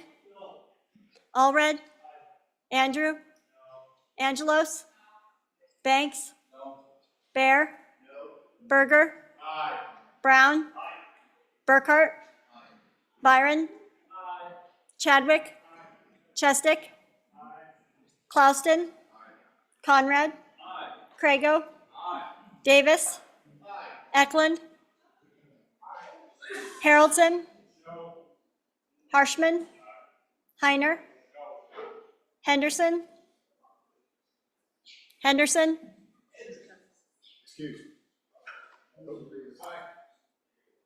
Hornock? Jennings? Knapp? Larson Lloyd? Larson JT? Lawley? Locke? Nyman? Newsom? Nicholas? Nemec? Northrup? Oakley? Obermuller? O'Hearn? Olson? Ottman? Pendergraft? Penn? Provenza? Rodriguez Williams? Sherwood? Singh? Slagle? Smith? Stith? Storer? Strzok? Stivar? Tarver? Trujillo? Walters? Ward? Washut? Western? Winter? Wiley? Yin? Is the one answer Dan? Is the one answer Dave? Speaker Summers? Are there any changes?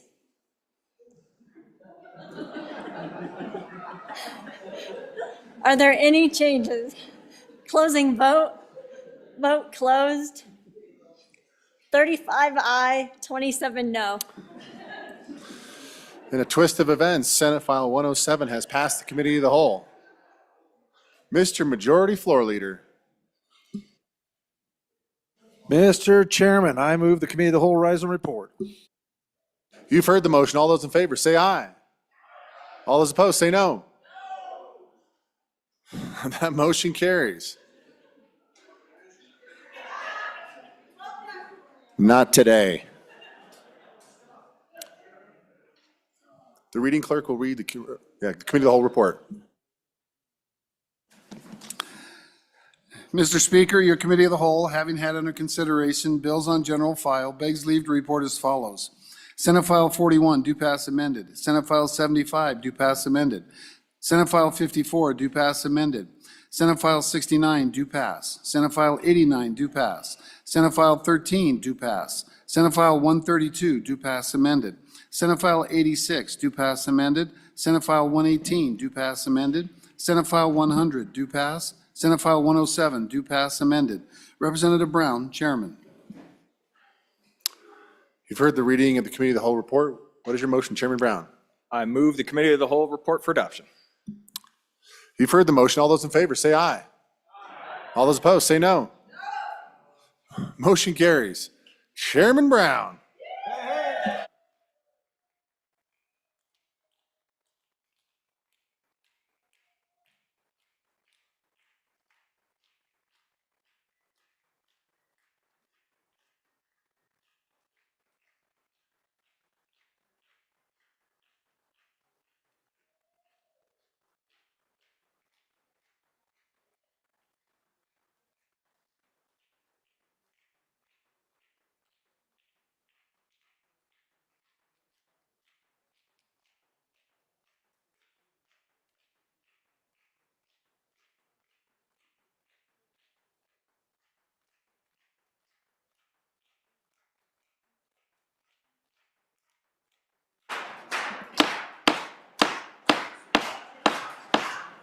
All right, the House will come to order.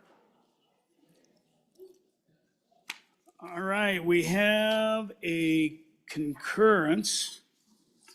That would be, we are at that order of business of request to concur. The first message for our consideration is message number 281 on House Bill 126, Chairman Olson. Thank you, Mr. Chairman. I move message number 281 to House Bill 126 and do ask for your favorable consideration. This is pretty straightforward. It does two things. It adds some language and it removes some language. So what does it add? It adds language that specifies that the bill is not applying to those instances where it is clearly and expressly prohibiting childcare in a neighborhood. And then what is being removed is Section 2. This act shall only apply to covenants on residential property that are adopted on or after July 1. So they would apply to all covenants instead. And it looks like the author of the bill is also ready to answer any questions and maybe add to anything that I didn't cover. All right. Representative Yin. Mr. Speaker, I think the amendment did good work on the Senate side. I do urge your concurrence in your aye vote. Thank you, Mr. Speaker. All right, we are voting on the motion to concur with Senate amendments to House Bill 126. A majority of the elected members is required. The chief clerk will please call the roll. Allemand? Allred? Andrew? Angelos? Banks? Bear? Berger? Berger? Brown? Burkhart? Byron? Chadwick? Chestick? Clauston? Conrad? Crago? Davis? Eklund? Eklund? No. Repeat? Harrelson? Harshman? Heiner? Henderson? Henderson? Excuse. Hornock? Jennings? Knapp? Larson Lloyd? Excuse. Lawley? Oh, I'm sorry, Larson JT. Lawley? Luck? Nyman? Newsom? Nicholas? Excuse. Nemec? Northrup? Oakley? Obermuller? O'Hearn? Olson? Ottman? Pendergraft? Penn? Provenza? Rodriguez-Williams? Sherwood? Singh? Slagle? Smith? Stith? Excuse. Storer? Strzok? Stivar? Tarver? Trujillo? Walters? Ward? Washut? Western? Winter? Wiley? Yin? Zwanitzer Dan? Zwanitzer Dave? Speaker Summers? Are there any changes? Are there any changes? Closing vote. Vote closed. 51 aye, 5 no, 6 excused. By your vote, you have voted to concur with Senate amendments to House Bill 126.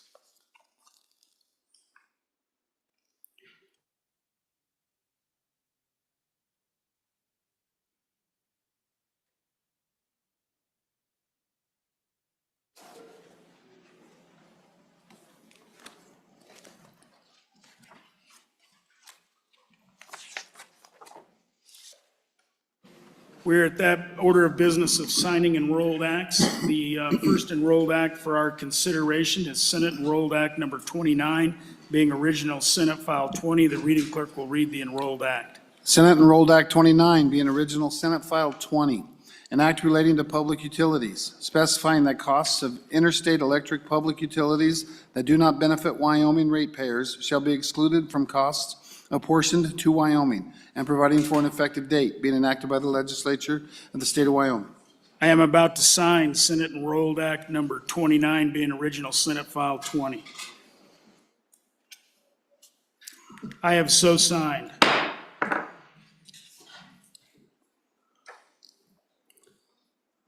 The next enrolled act for our consideration is House Enrolled Act number 36, being original House Bill 20.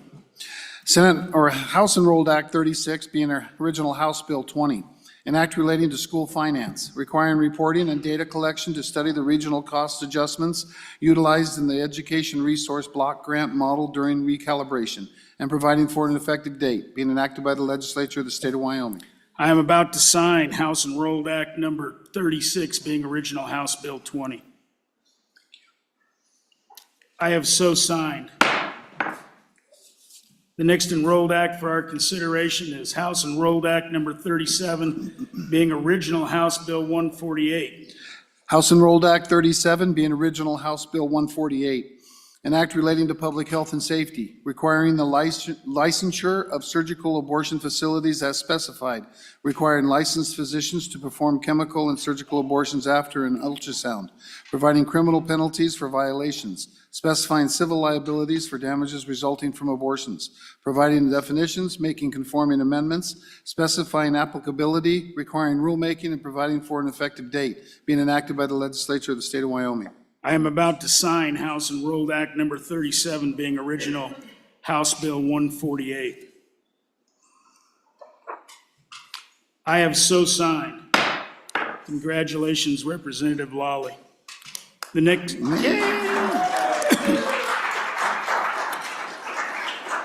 the next enrolled act for our consideration is House Enrolled Act number 38, being original House Bill 197.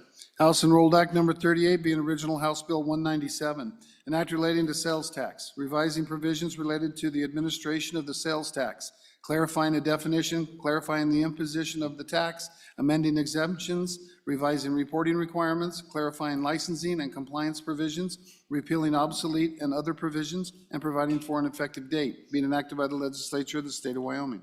I am about to sign House Enrolled Act number 38, being original House Bill 197. I have so signed. Congratulations, Chairman Harshman. Yay! The next enrolled act for our consideration is House Enrolled Act number 39, being original House Bill 43. House Enrolled Act number 39, being original House Bill 43, an act relating to state lands, authorizing additional employees funded through the Wyoming State Forestry Good Neighbor Authority revolving account, and providing for an effective date, being enacted by the legislature of the state of Wyoming. I am about to sign House Enrolled Act number 39, being original House Bill 43. I have so signed. The next enrolled act for our consideration is House Enrolled Act number 40, being original House Bill 116. House Enrolled Act number 40, being original House Bill 116, an act relating to the administration of government, specifying landowner notice and public comment requirements for the sage grouse implementation team, and providing for an effective date, being enacted by the legislature of the state of Wyoming. I am about to sign House Enrolled Act number 40, being original House Bill 116. I have so signed. Congratulations, Representative Angelos. The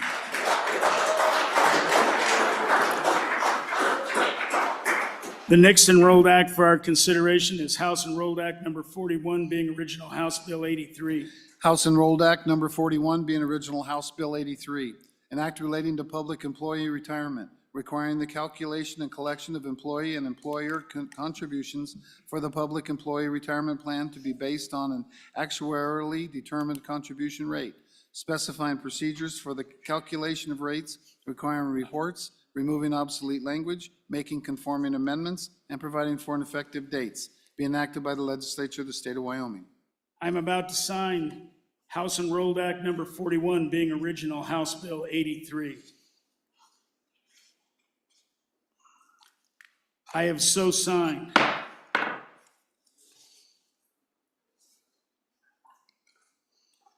The next enrolled act for our consideration. Sorry, it's just a little joke up here. It might be purple ink on that, I'm not real sure. Anyway, the next enrolled act for our consideration is House Enrolled Act Number 42, being original House Bill 36.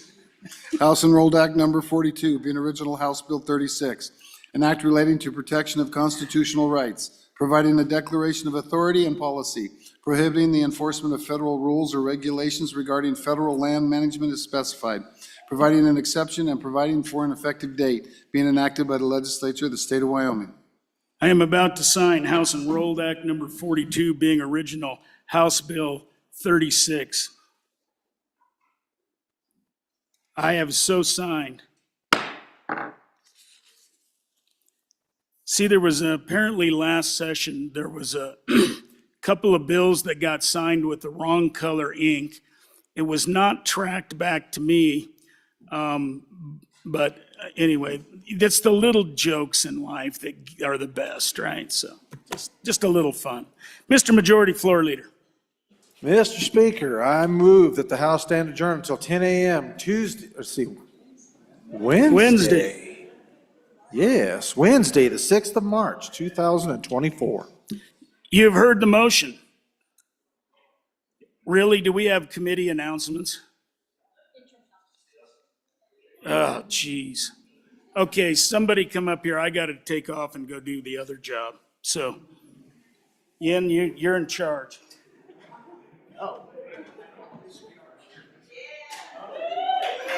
Committee announcements. Chairman Zwanitzer. Well, thank you, Mr. Temporary Speaker. First, your committee number 10, Labor, Health, and Social Services, is again going to meet tomorrow at 8 a.m. with the Senate to talk about interim topics in E6.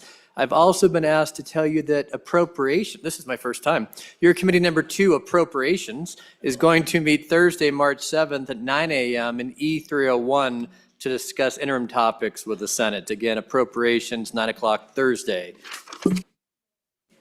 Chairman Burkhart. Thank you, Mr. Chairman. Your committee number 9, Minerals, Business, and Economic Development, will meet tomorrow at noon in room 6 to discuss interim topics. Additionally, Conference Committee number 1 on Senate File 44 will meet tomorrow morning at 9:30 in room W110. Chairman Harshman. Thank you, Mr. Chairman. Revenue Committee, Committee number 3, will meet Thursday upon noon recess with our joint committee members to discuss interim topics. And members, I wanted the speaker to hear this because he hasn't opened those windows in 2 years, but those windows are the exact same windows from 1888. And then they were moved to 1890 to this wall. And then the blocks were moved back here in 17. So anyway, kind of cool, and it's kind of cool when they're open. So thank you, Mr. Chairman. That was a great announcement, Mr. Chairman. Chairman Northrup. Thank you, Mr. Chairman. Your committee number 4, Education, will be meeting Wednesday, March 6th upon noon recess. We're going to go meet in E05, and we're going to look at what we're going to do over the interim. So winnow those down to a decent number. Thank you. Chairman Washut. Thank you, Mr. Chairman. The Judiciary Committee number 1 will be meeting tomorrow morning at 8 a.m. to discuss interim topics in room E05. And following that, we will have joint conference committee meetings very briefly on Senate File 34 and Senate File 35 immediately following interim topics. Representative Obermueller? The CAP Fin meeting that's on the schedule has been canceled tonight.